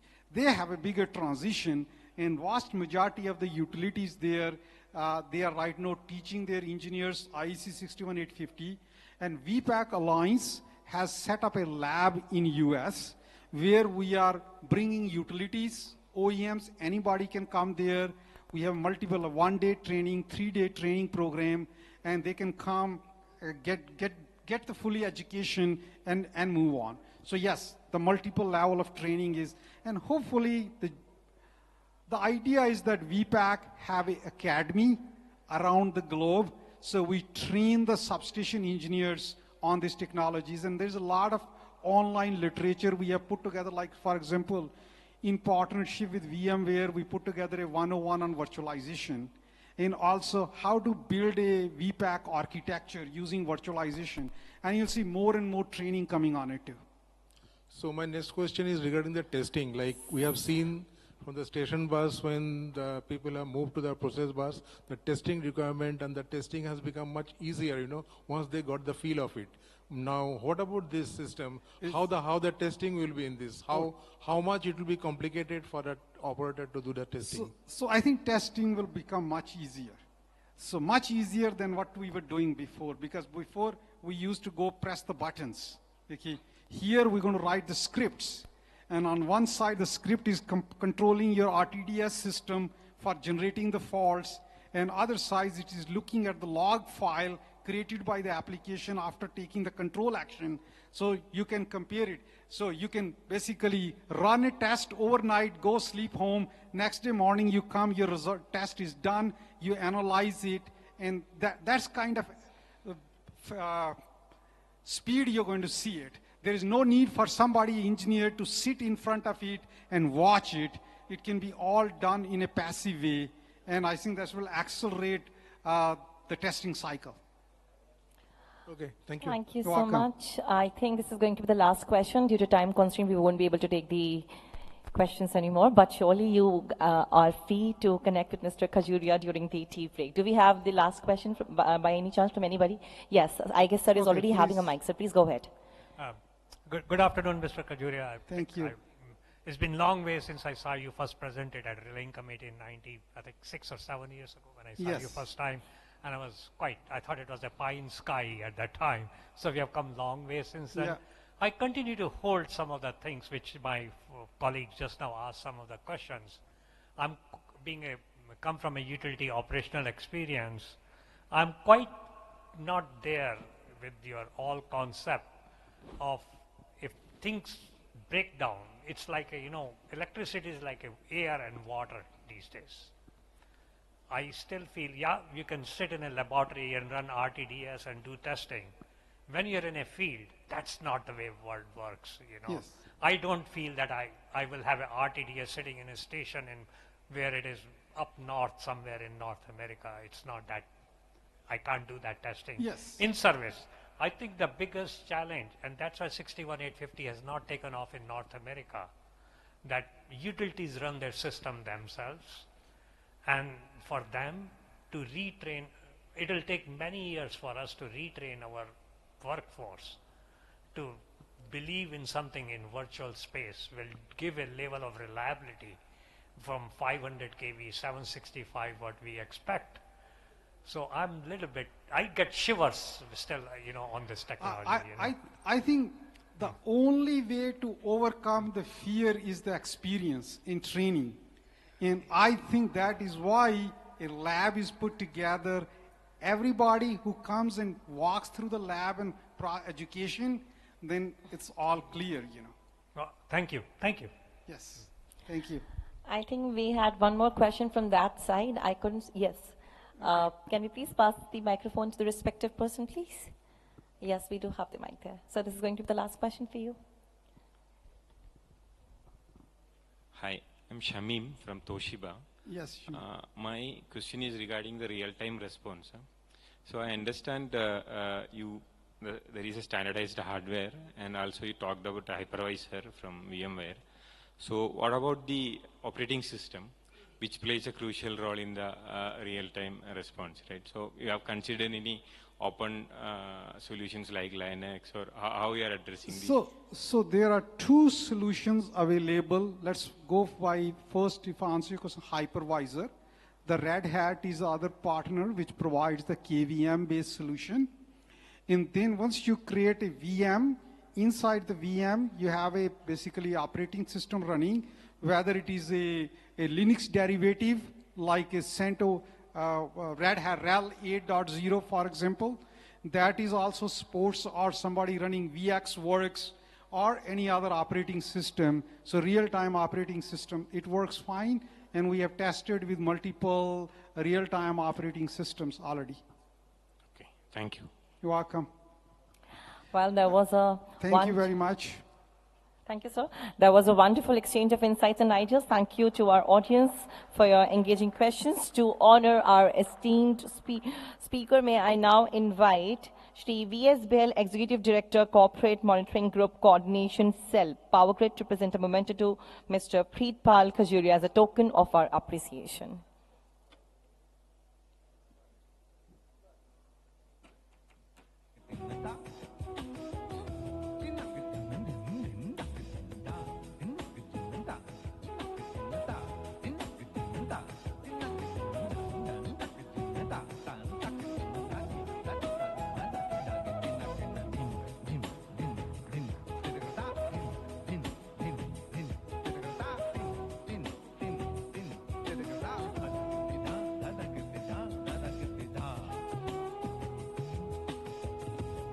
Once again, thank you, Mr. Khajuria, for such an enlightening session, and to Shri V.S. Behl for joining us in this honor. Ladies and gentlemen, as we move towards the final stretch of today's session, it's time for a well-deserved tea break. This is a great opportunity to connect, reflect, and recharge while engaging in meaningful conversations with fellow professionals and industry experts. We request you to return promptly as we will begin our final session of the day, Global Energy Governance Dialogue, at 4:45 p.m. sharp. This session promises to be an engaging discussion on international energy cooperation and strategic partnerships, so be sure to join us on time. Enjoy your break and see you all shortly.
conclude then with a global dialogue on energy cooperation and strategic partnerships. Energy is no longer confined within borders. It is an interconnected network that thrives on collaboration. The global energy landscape is evolving rapidly, and ensuring regional energy security, seamless cross-border trade, and effective international partnership has never been more crucial.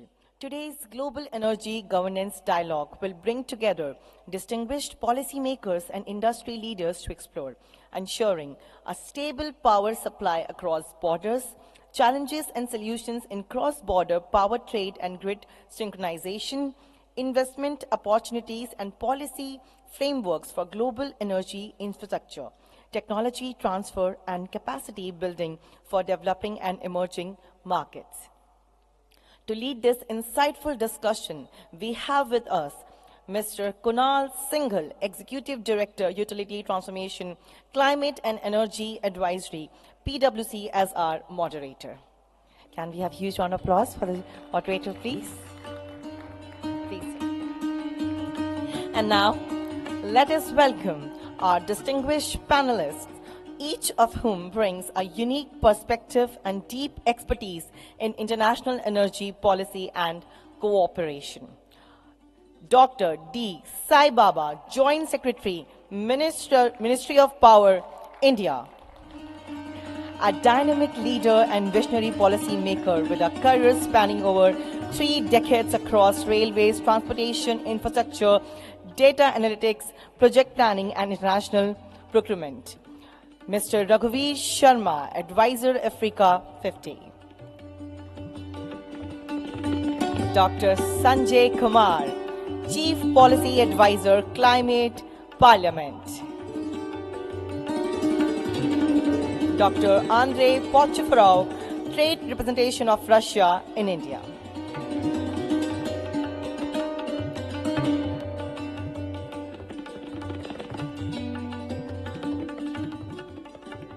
And with that, Mr. Singhal, the stage is now yours. Please proceed further. Thank you. Am I audible? So thank you everyone for being here, for attending this session. I guess this is the last session, and I guess that's the most difficult session to moderate, where people just want to conclude that and go home. But we'll try our best to make sure that this session is a pretty interesting session for you. And the topic is also very interesting, where we're talking about how global energy governance dialogue can help on energy cooperation and increasing the energy strategic partnership. So let me first introduce the panel for you. So we have Dr. Sai Baba, who is Joint Secretary, Ministry of Power. Then we have Mr. Raghuveer Sharma, who is Advisor in Africa 50. Then we have Dr. Sanjay Kumar, who is member of Chief Policy Advisor of Climate Parliament. And then we have Dr. Andrei, who is Trade Representative of Russian government over here in India. So when we talk about this topic, we are basically going to talk about 4 broad things while discussing on this. First is how we can improve on regional energy cooperation to make sure that whatever energy we are getting is stable and enhances the energy security. Second thing which we want to deliberate around, how cross-border trade can be made, what kind of issues we are facing over there, what are the solutions over there, and how can we move towards the next step, which is towards grid synchronization for this cross-border trade. Third is, we want to discuss also around what kind of investment opportunities we see in this place, what kind of policy framework we need to promote this investment, and to make sure that, which helps in basically making sure that the energy infrastructure is in place over there. And last point which we'll like to, and which is of the interest for all of us, how various technological innovations can help on this improving the global energy cooperation, and what's the role we see of technology transfer over there. So let's start hearing from this, from Dr. Sai Baba on that.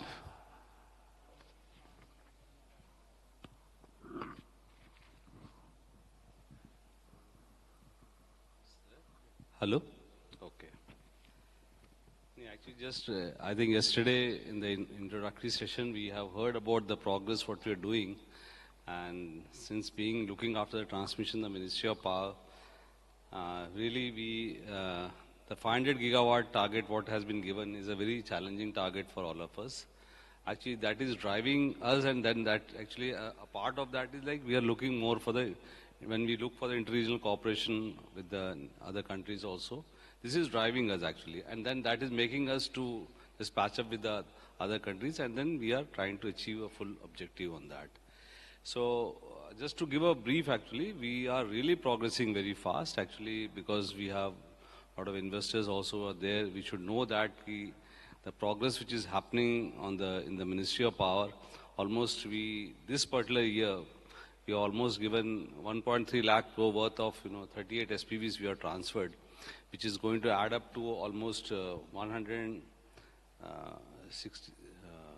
gigawatt of power, which is we are planned up actually. And it is full going on, like this month will be the final when we will be closing almost to 1.5 we are assuming to be. And as of now, almost 30 gigawatt projects are under bidding, and 142 gigawatt projects are under construction.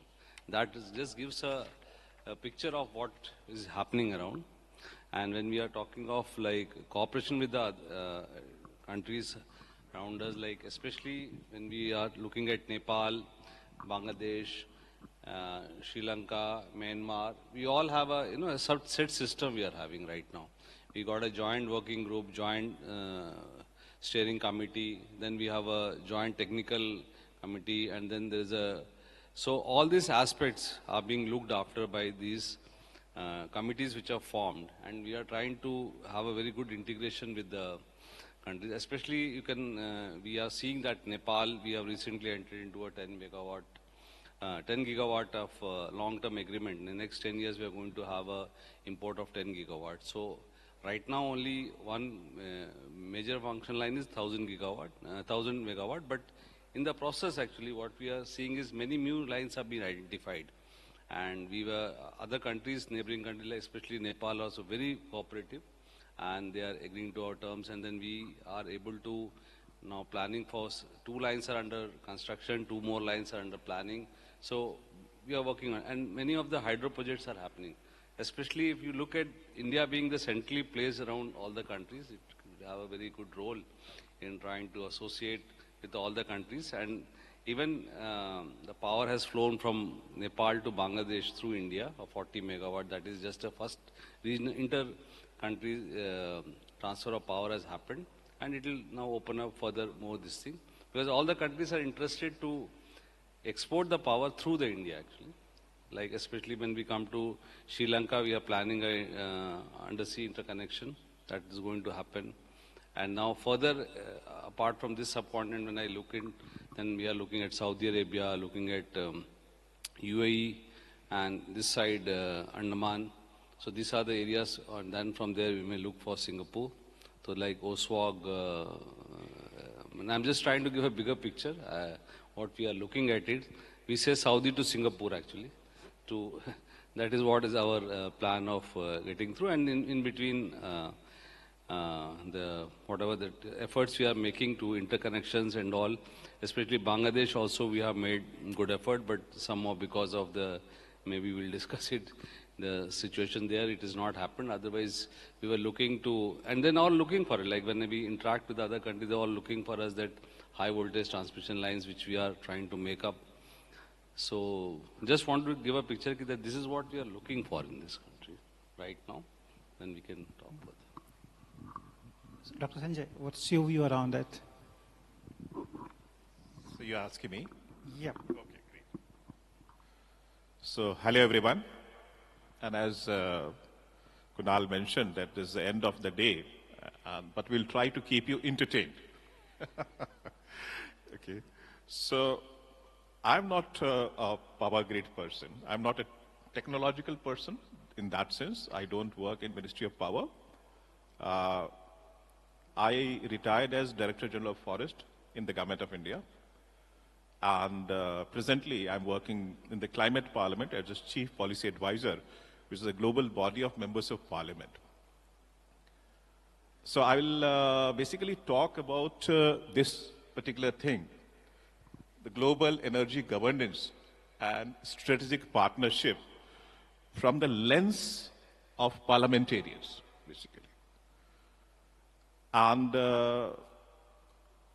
this actually thing, partnership and energy governance, was very, very apparent when I started working in Climate Parliament way back in 2011, taking leave out of the government.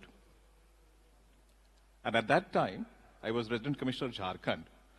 And in Jharkhand, actually, we have given a big contract to Power Grid Corporation to modernize the grid of Jharkhand. So I came to understand the power of grids, not power grid, the power of grids. Okay? And that experience actually encouraged me to think about whether we can power the whole world from renewable energy. Because I started working in Climate Parliament, so we had to think about renewable energy only. And we thought that whether the intermittency, uncertainty issues of renewable energy, which is the greatest challenge, could be resolved if we could have a grid which could accommodate electricity in very large geography. And with that perspective, actually, we started a Green Grid initiative in the Climate Parliament way back in 2014. And we had about 20 developing countries. We thought that let it be a South-South initiative in which 20 developing countries should initiate the discussion, take the lead, supported by developed countries. So in 2017, the first meeting of this Green Grid initiative took place in the Mexican Senate, in which 20 developing countries and 7 developed countries, including the US, took part. And the One Sun Charter was actually drafted there. Then our members of Parliament met Honorable Prime Minister of India when Glasgow Climate COP was to happen. And it was requested whether he will like to announce a global initiative on grids. And he agreed. And then the Climate Parliament organized discussion both from the UK side and the Indian side. And a global partnership, which is called Green Grid Initiative, One Sun, One World Grid, was announced by Honorable PM at the Glasgow COP. And that has actually led to many, many discussions, which was followed by the announcement of the IMEA, the India, Middle East, Europe Grid. And we are also partnering with a number of research organizations globally, which are doing a lot of modelings. Yeah? And these modelings, as has been mentioned, is not only talking about South Asia, Southeast Asia interconnections, but also India, Middle East, Europe interconnections, which was announced by the Honorable Prime Minister. Not only the technological part of it, but also what is the economic part of it. How this grid could become very economical in terms of commerce. So I'll stop here, and I think we could continue this discussion later. Sure. Thanks for this. I guess that's very great, good insight about how this entire journey culminated. Maybe I will ask Andre to come in over there and tell his point of view on what's his take from this topic before we get into the question answers where each panelist come in. Okay. First of all, thank you for having me today here. It's a great honor to be a part of this panel and event. As you may all be aware, India and Russia share a long-lasting history, both political and economical cooperation, which is now also improving to a huge amount of technological exchange including the power sector. There are lots of projects on the table considering power generation. However, today we more and more understanding that we also need to move forward through the value chain to the transmission and distribution of power. So that is why there are a huge amount of cooperation and projects which could be discussed among our countries. I will just name a few. So let's say high temperature superconductivity cable lines, which are successfully used in our country by the Rosseti Corporation, which is a similar one to the Power Grid Corporation. Also projects on the high voltage direct current electricity transmission is interesting for discussion. Moreover, as we are aware, India is now successfully implementing high altitude transmission system, which could be also an area of cooperation because Russia has experience in this area. Last but not the least, there is a possibility to talk not only about the hardware part, but about the software part as well. And we know that like Indian industry is highly competitive in making digital twins of and the real-time models of the transition lines. Russia is also having this experience, and this can be also a point of cooperation, and so on and so on. And as soon as our leaders of our countries approved last year that there should be a trade turnover at the level of $100 billion by 2030, I think we do not have to miss the opportunity to reach this number by making joint projects in transmission and distribution area. Thanks for that. Maybe I'll ask Mr. Sharma also if he can. Got two mics. Namaste. Glad to be part of this interaction on the need of grids. To emphasize the need of grids, especially cross-border grids, I would like us to remind ourselves, all of you know this, but I would like to remind ourselves of the 5 facts, or to put it in Sanskrit, Panch Praman.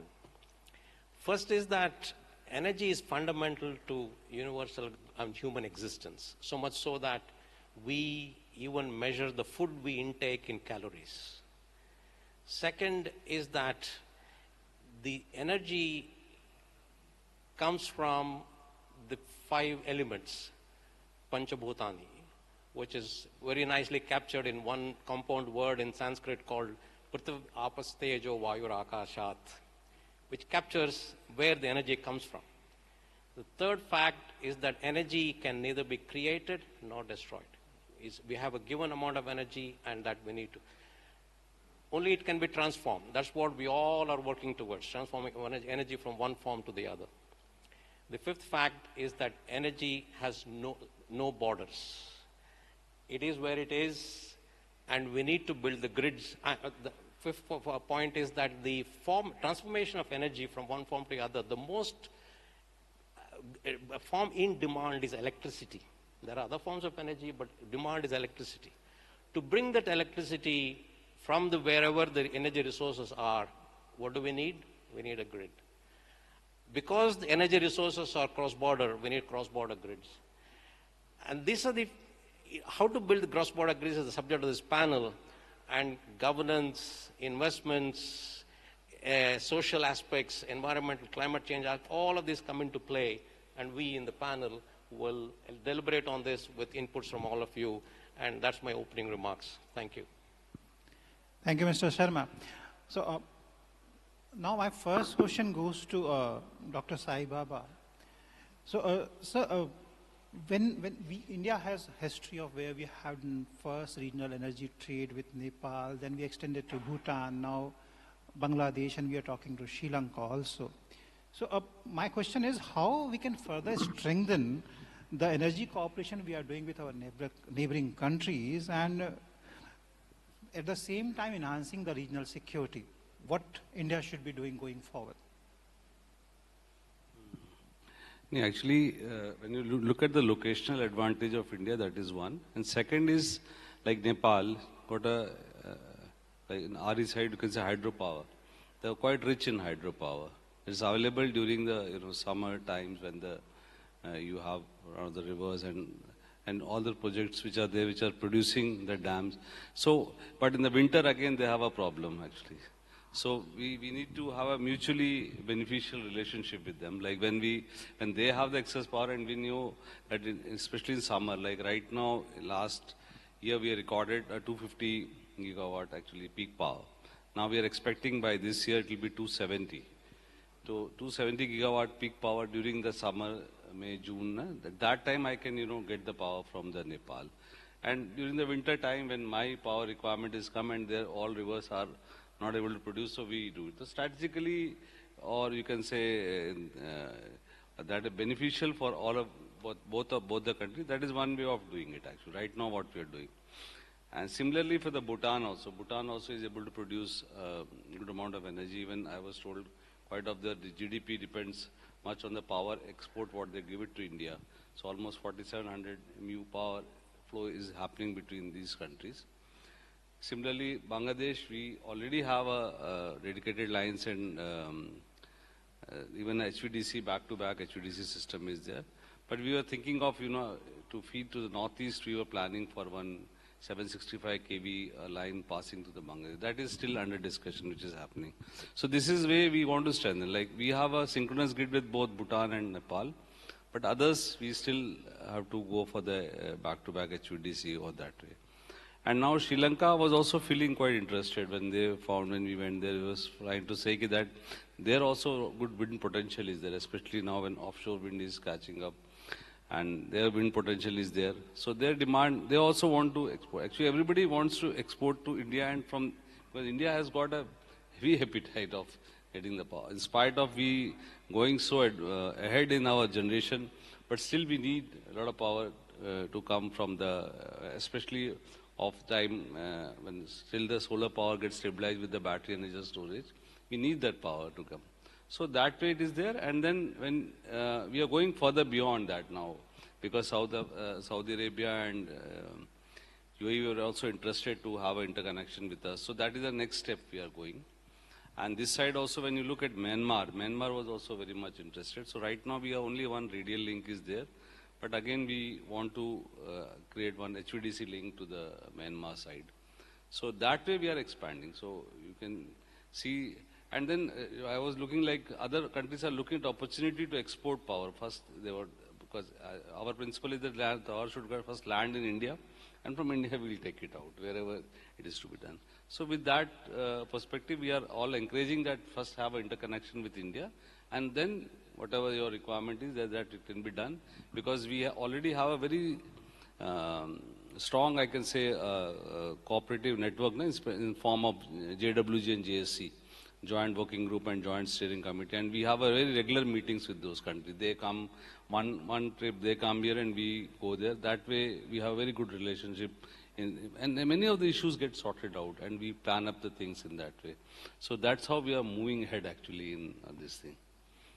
Thank you, sir. You brought very important point that complement demand of all the countries first, India being a big market, and third, acting as a support system for them in case they need the energy. That's something which is driving this cross-border trade with the neighboring countries, and that's why we are connecting with other part of the world.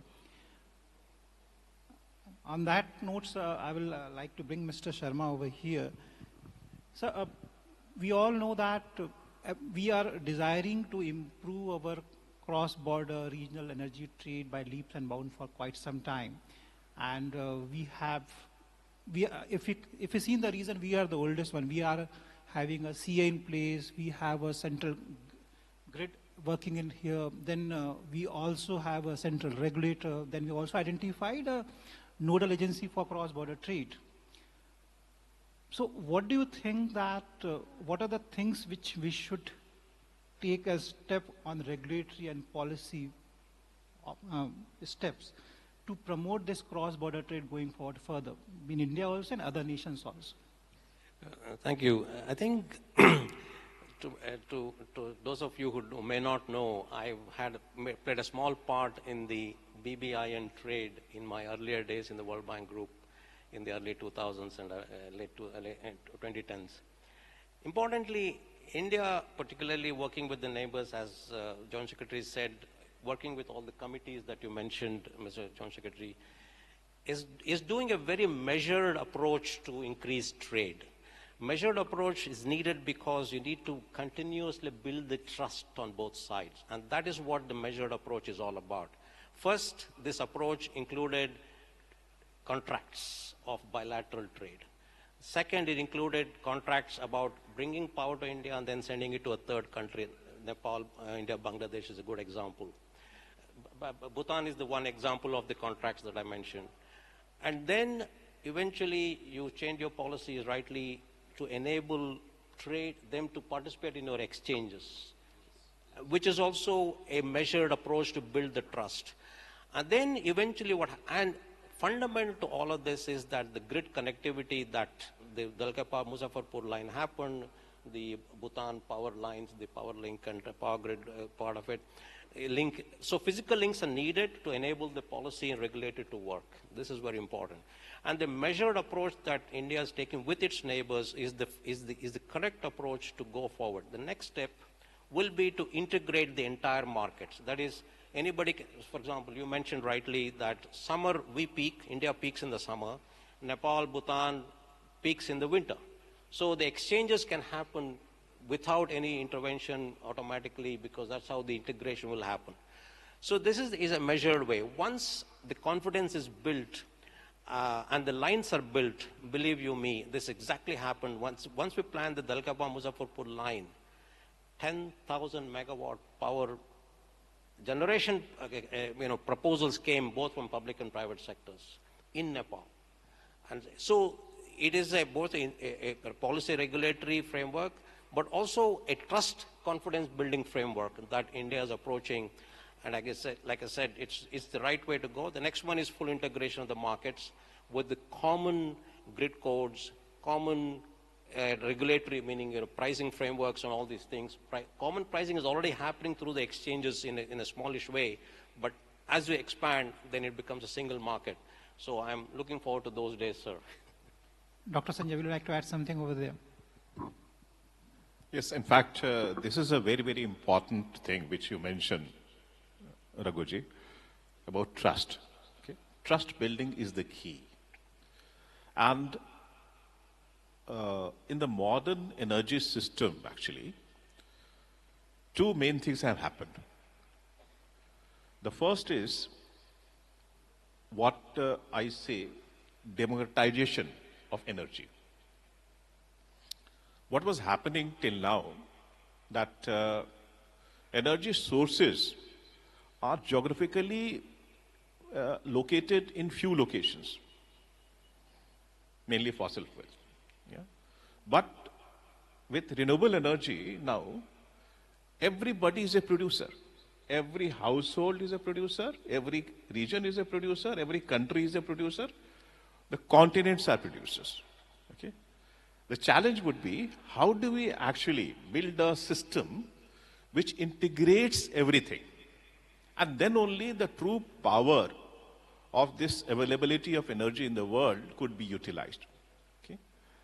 And that actually would need trust at various levels, from the household level, to the country level, to the regional level, to the global level.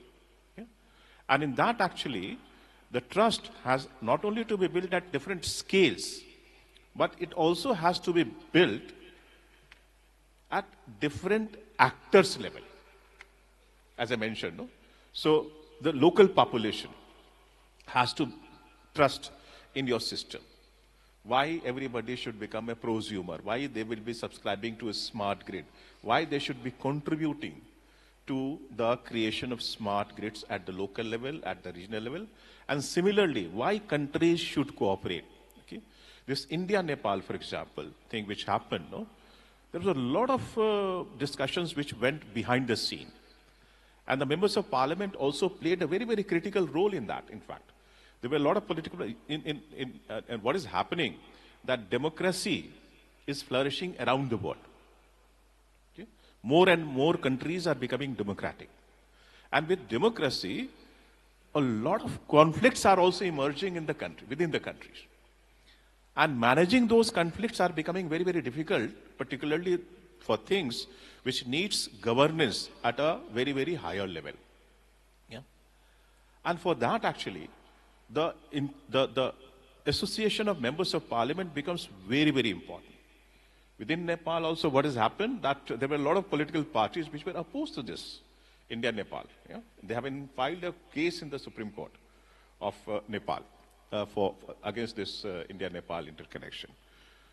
But then the members of parliament on both sides, okay, they facilitated that, no, it is of a strategic importance for both the countries to cooperate. Likewise, the same thing has happened with Bangladesh.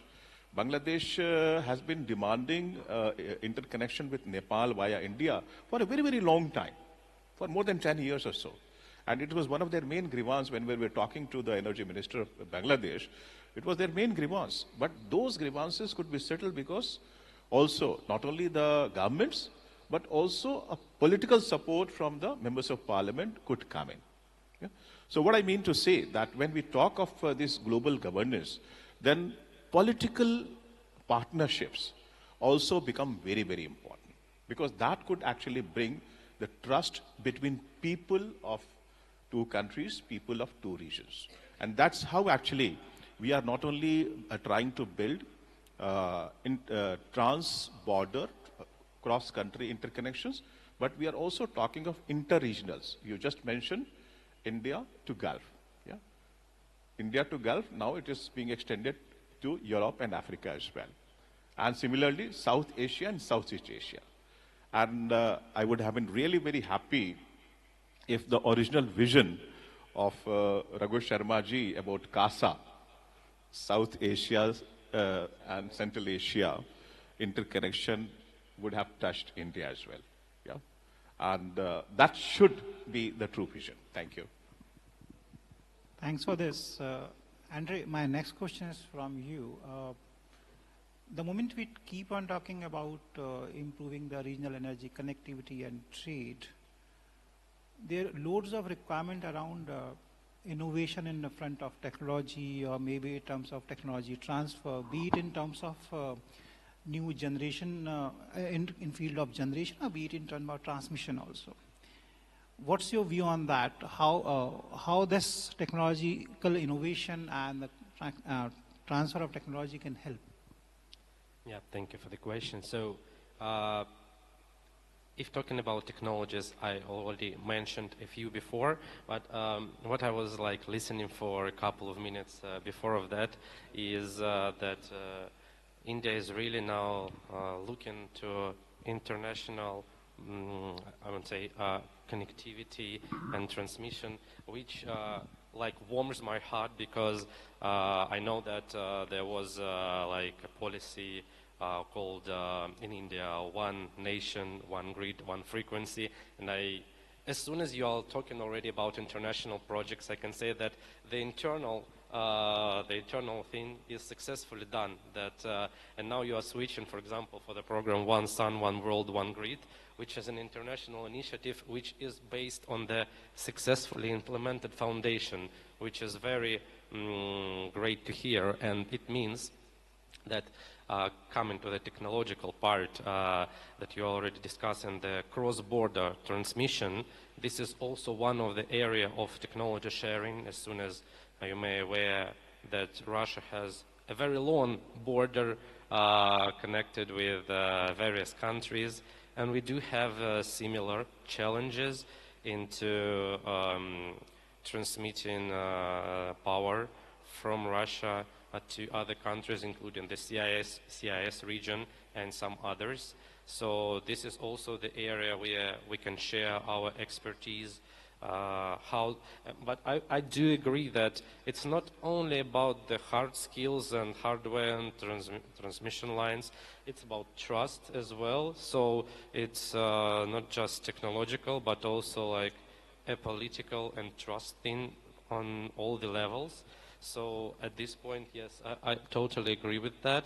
And yeah, I hope that we can cover this area of technology sharing between our countries as well. Thank you.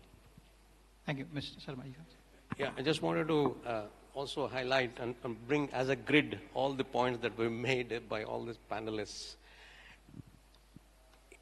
To enhance trade, cross-border trade and regional trade and even continental trade, we need to recognize the geopolitical or political economy aspects of it very clearly. Recognize it, but use technology to a large extent, and of course trust building to a fundamental, but technology to a large extent as solutions to the geopolitical challenges. Why did we go back-to-back HVDC in Bangladesh? Purely to manage geopolitical issues not to arise, that is to avoid geopolitical issues. Why did we do a first line one instead of many lines in India and Nepal? We wanted to do the trust and then multiple.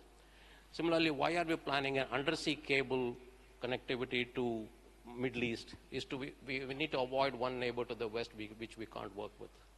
So these are the ways to manage.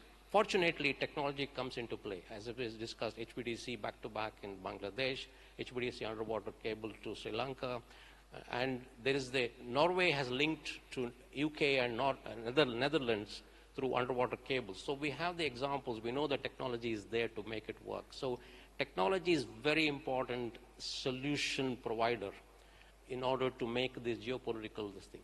Also, Joint Secretary mentioned that it's very important to have a give and take. That is, it should be a real trade issue in interconnectivity to make sure that not only we are selling, but we also buying.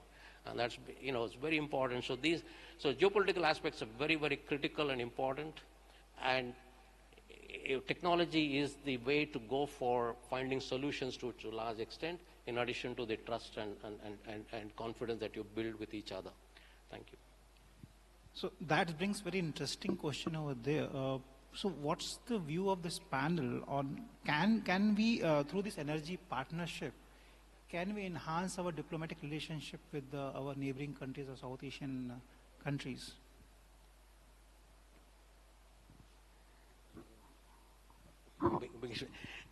Yes, absolutely. Absolutely yes, because let's not forget that energy security and national security are two sides of the same coin. So there is no national security without energy security and vice versa. Therefore, having these relationships will enhance security for both sides and therefore national security, because we become interdependent, and interdependency is the best guarantor of security and better relationships. No, that was my point also, because now, I said that renewable energy, actually, it is available everywhere. Somewhere it is wind, somewhere it is sun, somewhere it is hydro, somewhere it is geothermal, somewhere it is tidal, okay? So we are going to be much more interdependent.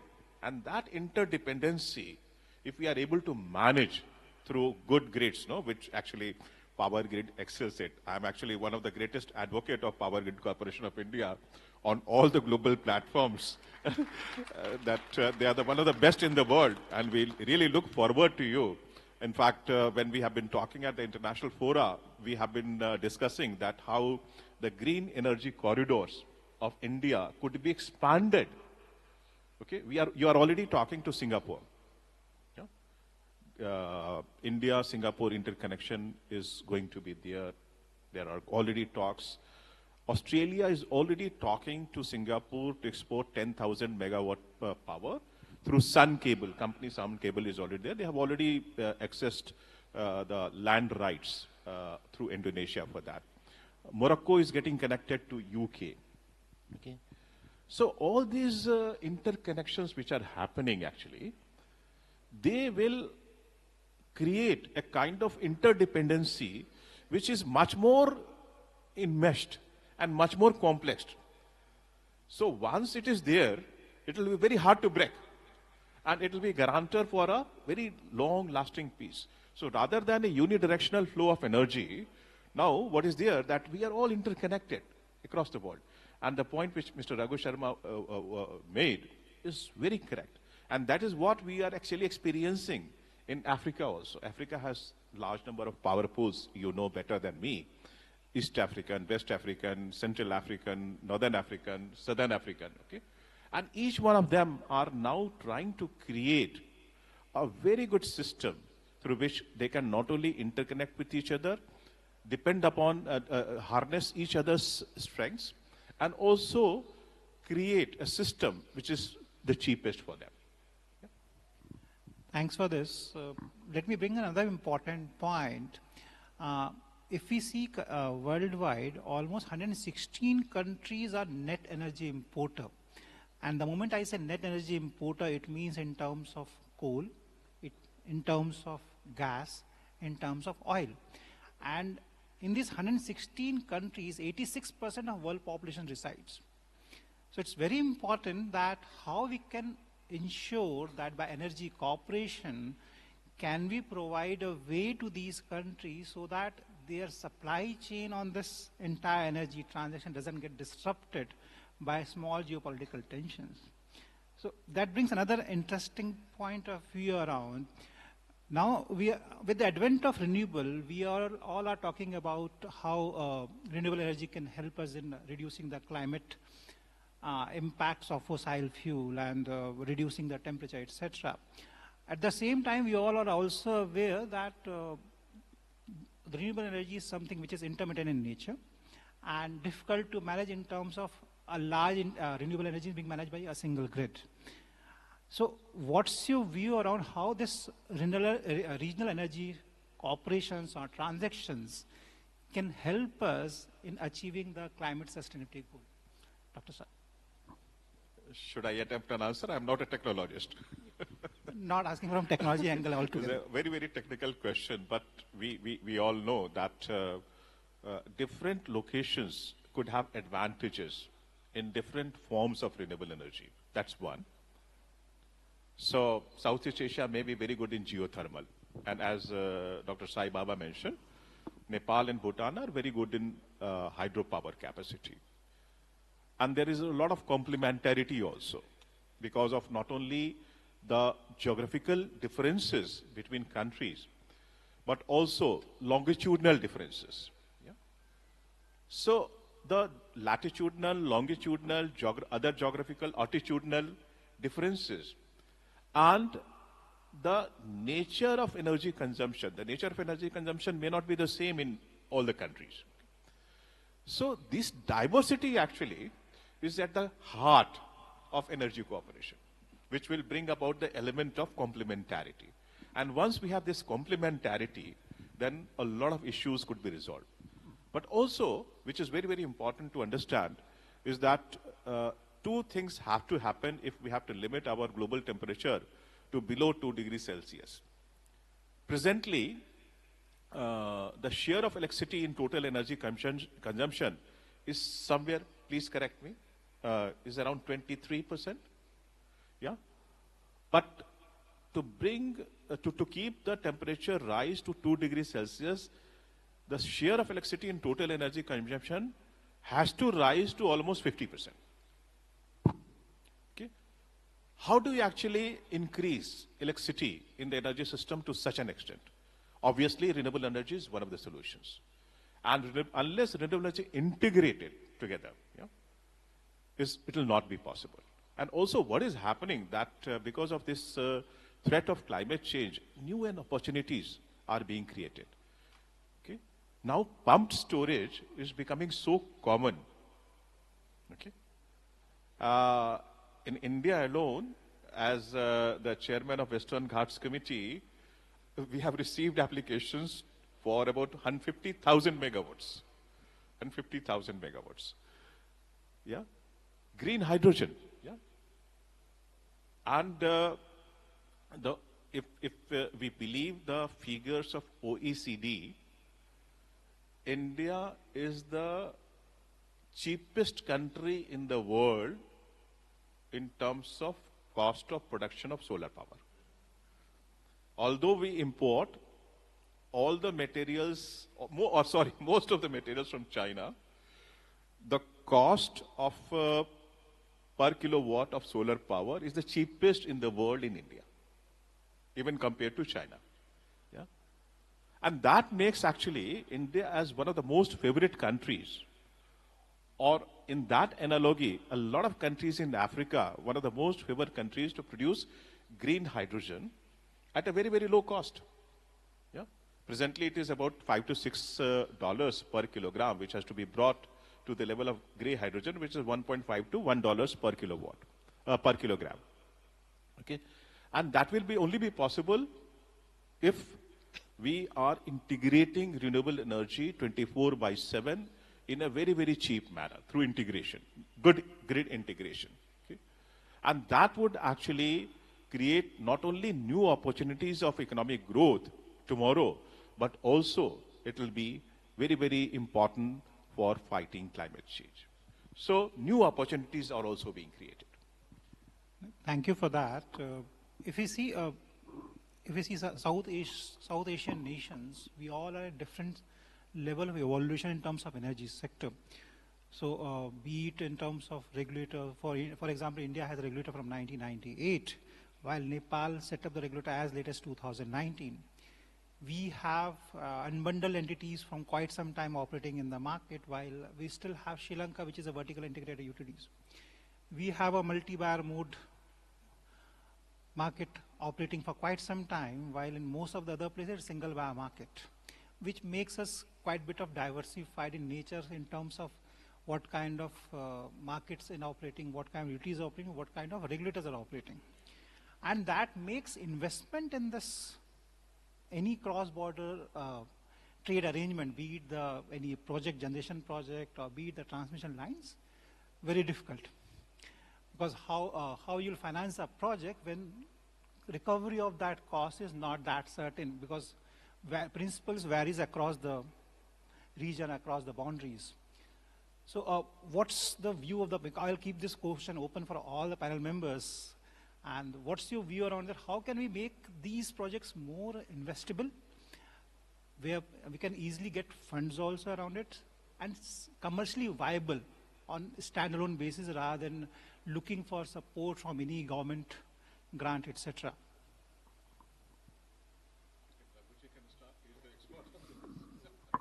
I don't know about the expert part, but you know, I would not focus. I mean, I would not say that the non-harmonization of regulations in each countries are an impediment to investment. They are not.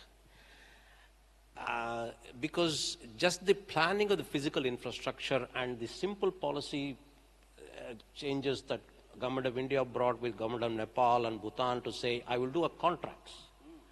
There are no regulations. Investment flowed. As I mentioned, when we planned the Dalkabar-Muzaffarpur line and the T-line within Nepal, as I mentioned, World Bank funded, to take the power from India to the different places of Nepal, 10,000 megawatt of proposals came, half of it from private sector. So what happens is, however, what happens is that as you become contract partners, as you become, move up the chain towards full integration, they will harmonize in a way automatically or in process. I mean, they will harmonize. That is, you don't have to engineer the harmonization. They will happen a bit naturally. So investment in that sense is not, non-harmonized regulated frameworks are not an impediment to investment in my mind. And we have seen that. The important thing about investment, however, in grid is the renewable and the greenification of the global economies particularly has a different challenges or a separate challenge. One is that renewable energy managing on the grid requires higher capacity grids for the same power. This is how to manage the variability in the renewable space. Second, renewable generation projects can be built and commissioned in 12 months. Grid still takes 30 36 months to 48 months, depending on the location. Therefore, the challenge that has come up with the grid investment is how to plan the grid investment anticipating the renewable power that is coming up. So this is a real big challenge, because for regulators, for policymakers, for investors, for everybody. And so these are the challenges we need to come understand and deal with, which we're dealing reasonably well, but again, the challenge still remains in many aspects. Globally speaking, grid investment global, every country, developed and developing, today needs grid investment. In developing countries, we have legacy problems of underinvesting in transmission for a long time. So we need to catch up investment and therefore and finance the growth investment, the new investments.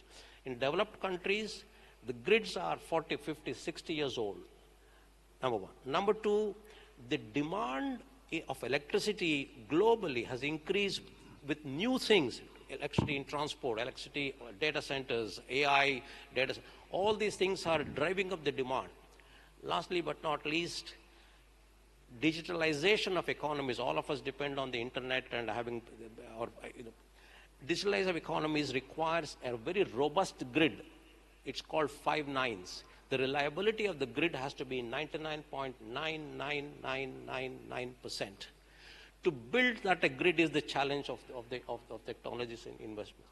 It's happening. Everybody understands the problem, and there are ways in which one can facilitate the investments. Some may happen quicker in some areas, some may happen where, but they're happening. Thank you. I'll just supplement, rightly told, like as we are saying, the generation will come actually. Nowadays, like RES comes very fast, but because the transmission takes a longer time, we try to keep the transmission much ahead of the generation. Like as I was saying, 500 gigawatt we are planning up to 2030, but our plans by next year will finalize the whole of the 500 gigawatt. So then you have 3 years time actually for us to keep building, and they keep adding almost 50 to 60 gigawatt per year. That's what is the plan. Similarly, like this, rightly told that 10 gigawatt of the Nepal long-term agreement, that has actually given the real in the Nepal side, like to build up more of their hydropower plants, which were having some lag. They were all trying to speed up. Similarly, transmission lines, which we are planning from a long time, but we could not take it off. But now once they started thinking that this is the agreement which has come up, now we need to evacuate that power also which is coming. So that lines also the proposals came through. Otherwise, we were discussing about this Inruva Pune line for last 3 years, but it has just come up. The modalities have just now been finalized.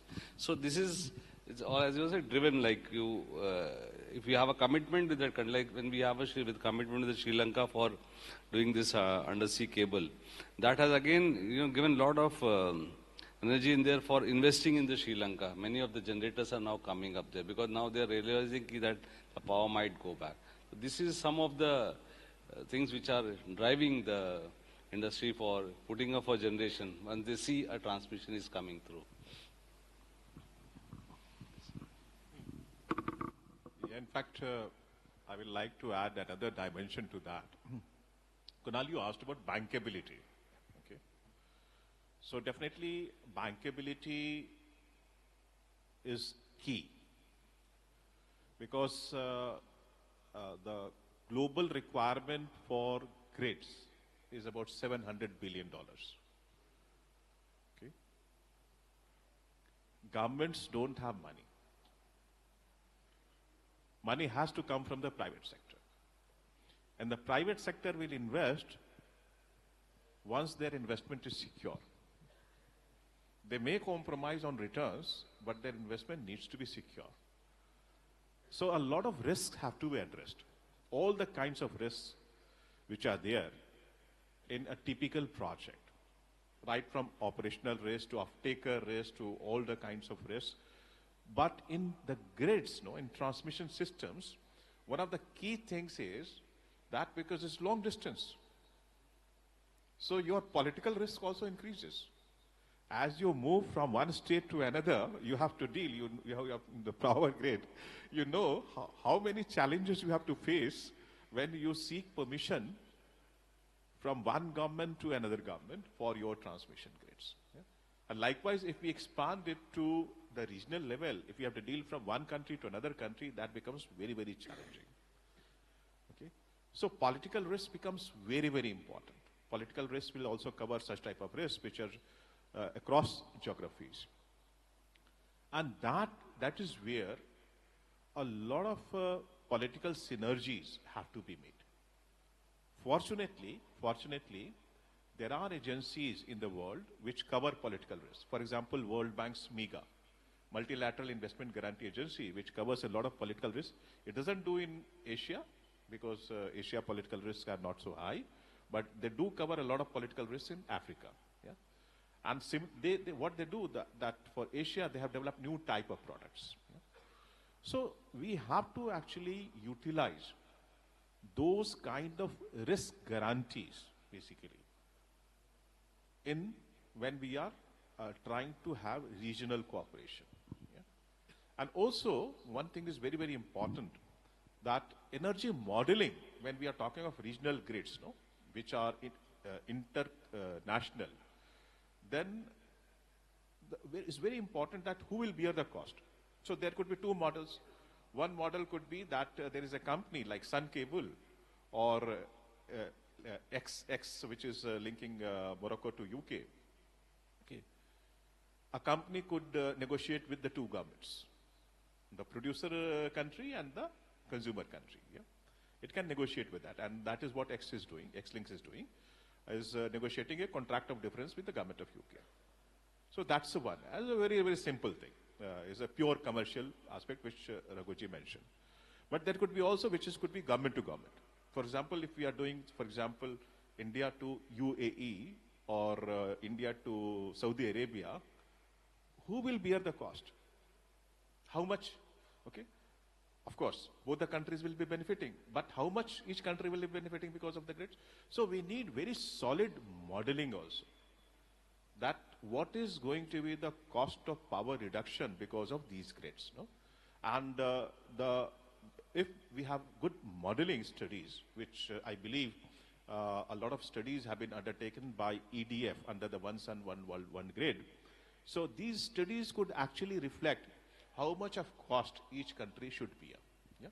And that will also bring down the cost of and make the projects bankable. Thanks for bringing that point. I guess I'm getting signals again that we are running ahead, our time is almost over. So one last question, which is with all the panel members, which is about the future outlook. How do we see this energy cooperation in the at least Southeast Asia region growing in future, and what can be the key milestones we can look forward for?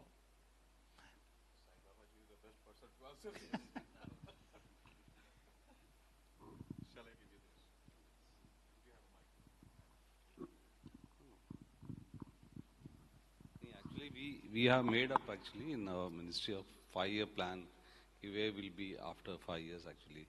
We are looking almost doubling up whatever the dimple like with 4700 is there. We are planned up that way. It will double up, double the whatever energy import export which is happening. And these plans what I was talking about, it is also there, like we are planning more of interconnection between India and Nepal. 2030 we can have 2 more lines for this thing. Similarly, we have this interconnection. So all this has been already there. Like by 2030, what we'll be able to achieve or what we are looking for. Because all of this initial stages are all now over. Like we're last 3 years we were struggling for modalities. Now modalities are finalized, so now we can proceed ahead with that. So that is one way of this south. And Myanmar still, as you are saying, political situation is not favoring, although they are very much interested to have that line to happen. And we already finalized the modalities actually with Power Grid taking the lead. But there was slightly hesitant because they were supposed to come but not yet come. So there is, some of these things are still there. But everybody's mind is just, yes, we need to go ahead. And I think the right time will come and they will all join. So we have our plan set up for 2030. In between, we are planning, finalizing our modalities and just keeping ourselves ready to take up these works.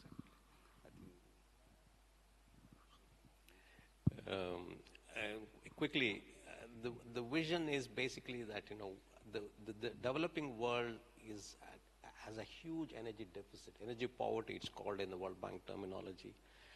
India may be at 500 kilowatt hours per capita per year. African country, Kenya is 169 kilowatt. We are planning for per capita. Like Planning, right? 1400 is right now. Yeah. So the 1400 is India, 169 is Africa per capita. That's similar in all Africa. So even 1400, we need to go, I would say, 4,000 kilowatt hours per month, per person per year is where we need to go. Fundamental to that, to develop that kind of energy capacity with green energy, grid is fundamental. Plan the grid, build it with the grid, national, regional, continental. That's the way that the future I look at. And private investments, because public sectors are tired. Many countries can't do it anymore.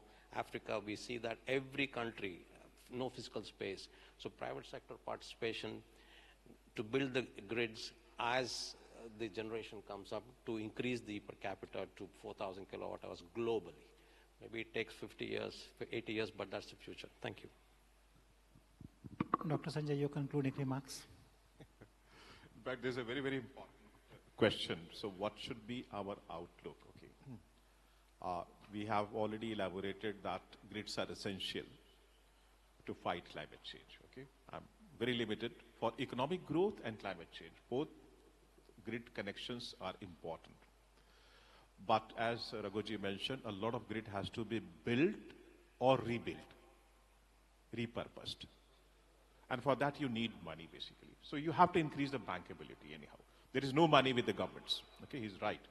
We have been dealing with a lot of African governments, Latin American governments. There is no money at all, okay, in the government. Okay, it has to come from the private sector. Yeah. So to increase the bankability, one of the greatest thing actually is also with regard to permitting. Okay, taking permissions. You rightly mentioned that it is grid takes longer as compared to renewable energy projects. But this is very, very long if you don't get permissions, yeah, for the grids. Getting permission for grid is very cumbersome, which power grid people will be able to tell, okay? And for that, actually, we have to devise new methodologies. How do we actually accelerate our permitting processes? That will be key. I'm also one of the members of the Climate Commission, Global Climate Commission, which is doing this permitting thing.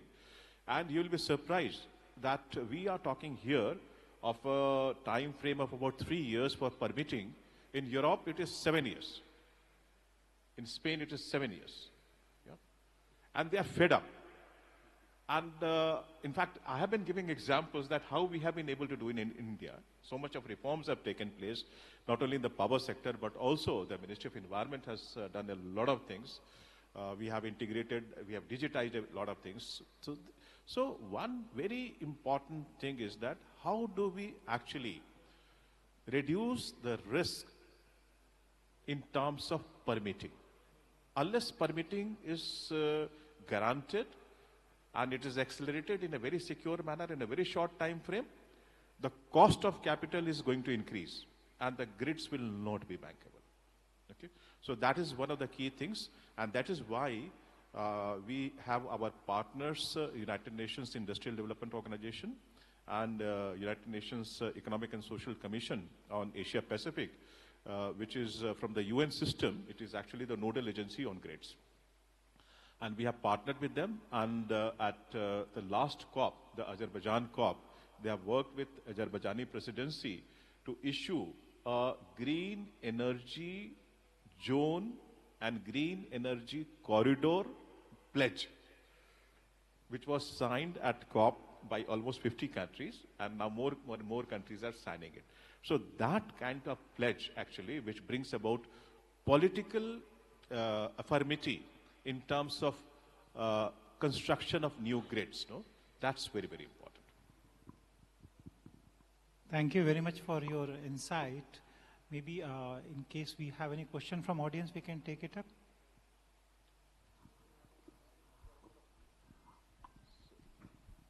You have a question from Sanjay Gupta ji.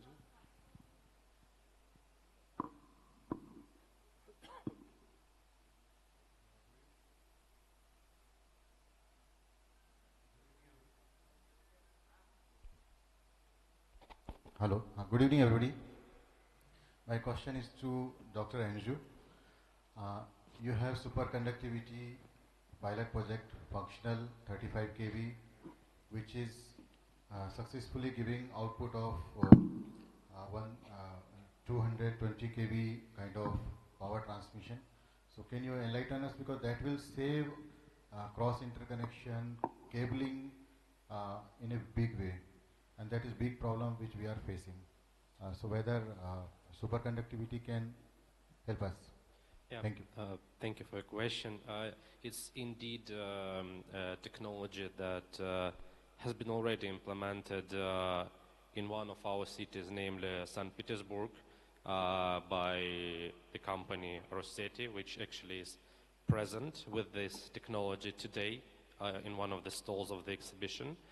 So this project is already implemented, and it's beneficial especially for the high density populated areas. That is why we found it interesting to show it at this exhibition, because we are aware, for example, of the smart cities initiatives in India, where new technologies are implemented, smart technologies, including the technologies in power transmission. In case if India has and possesses a number of cities with high density of population, where it is very tough to put any kind of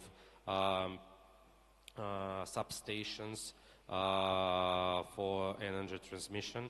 This could be one of the solutions. And as a partnering country which has a long history of relations with India, you are very welcome. Like to first get acquainted with this product and project, so with the company, as well as to visit Russia, because one project is already successfully implemented, and you can see the picture of a functioning product, and the other one is now undergoing, which is being implemented in Moscow. Especially, it will touch the grid between Moscow and one of the nuclear power stations, which one of the purposes is to prove that this technology can be also used for connecting this kind of objects, so city to the nuclear power station, which could also be interesting for our Indian partners, as soon as we share a joint the Kolam project in Tamil Nadu, where we jointly built a nuclear power station, and this can be also and building it in the technology that is used in Russia, and this kind of cables are used to the similar technology of power station. So could be also an interesting case. Thank you. Well, so far that was one of the most interesting and amazing sessions of the day, but keeping the time constraint in mind, we won't be able to take any further questions. But thank you to Mr. Sehgal, and a huge thank you to our esteemed panelists for sharing their perspectives on the future of global energy collaboration. Well, proceeding further now, I request you all to please kindly stand for a group photograph, please.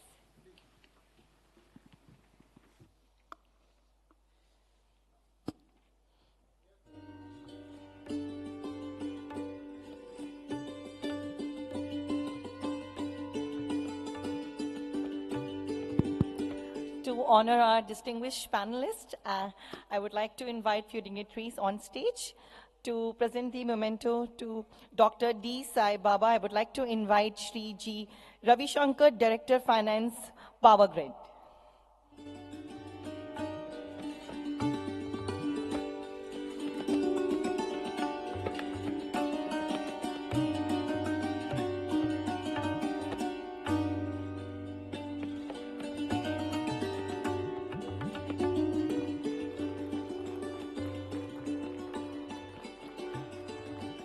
Well, proceeding further to present the memento to Mr. Raghuveer Sharma, I would like to invite Dr. Yatindra Dwivedi, Director Personnel.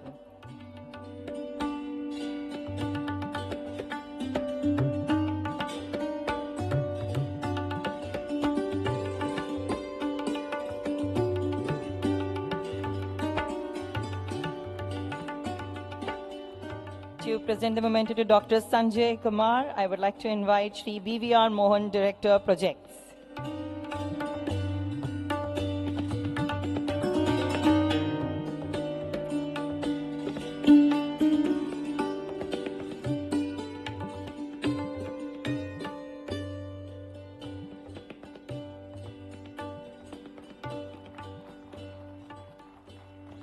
To present the memento to Dr. Andre, I would like to invite Shri D.N. Rosiker, Executive Director, Commercial.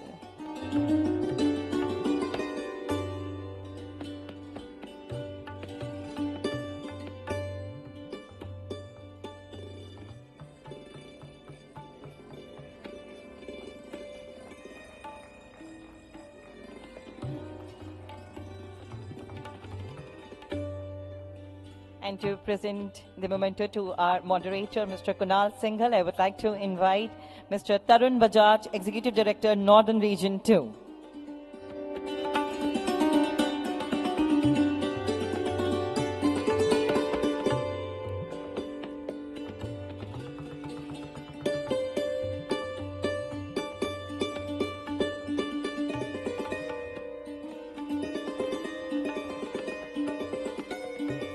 Well, let's give one more round of applause to our panelists and moderator for such a powerful and forward-looking discussion. Thank you so much, everyone.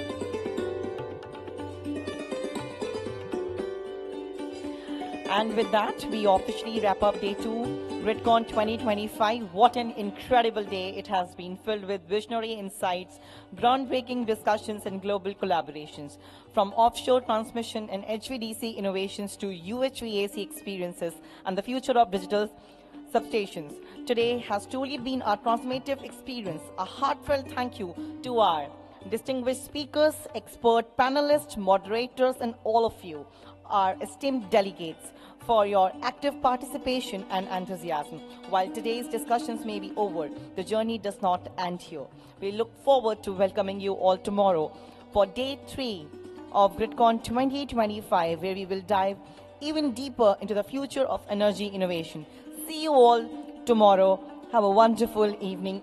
Also, you all are invited at Pullman to invite the cultural program. Thank you so much, everyone.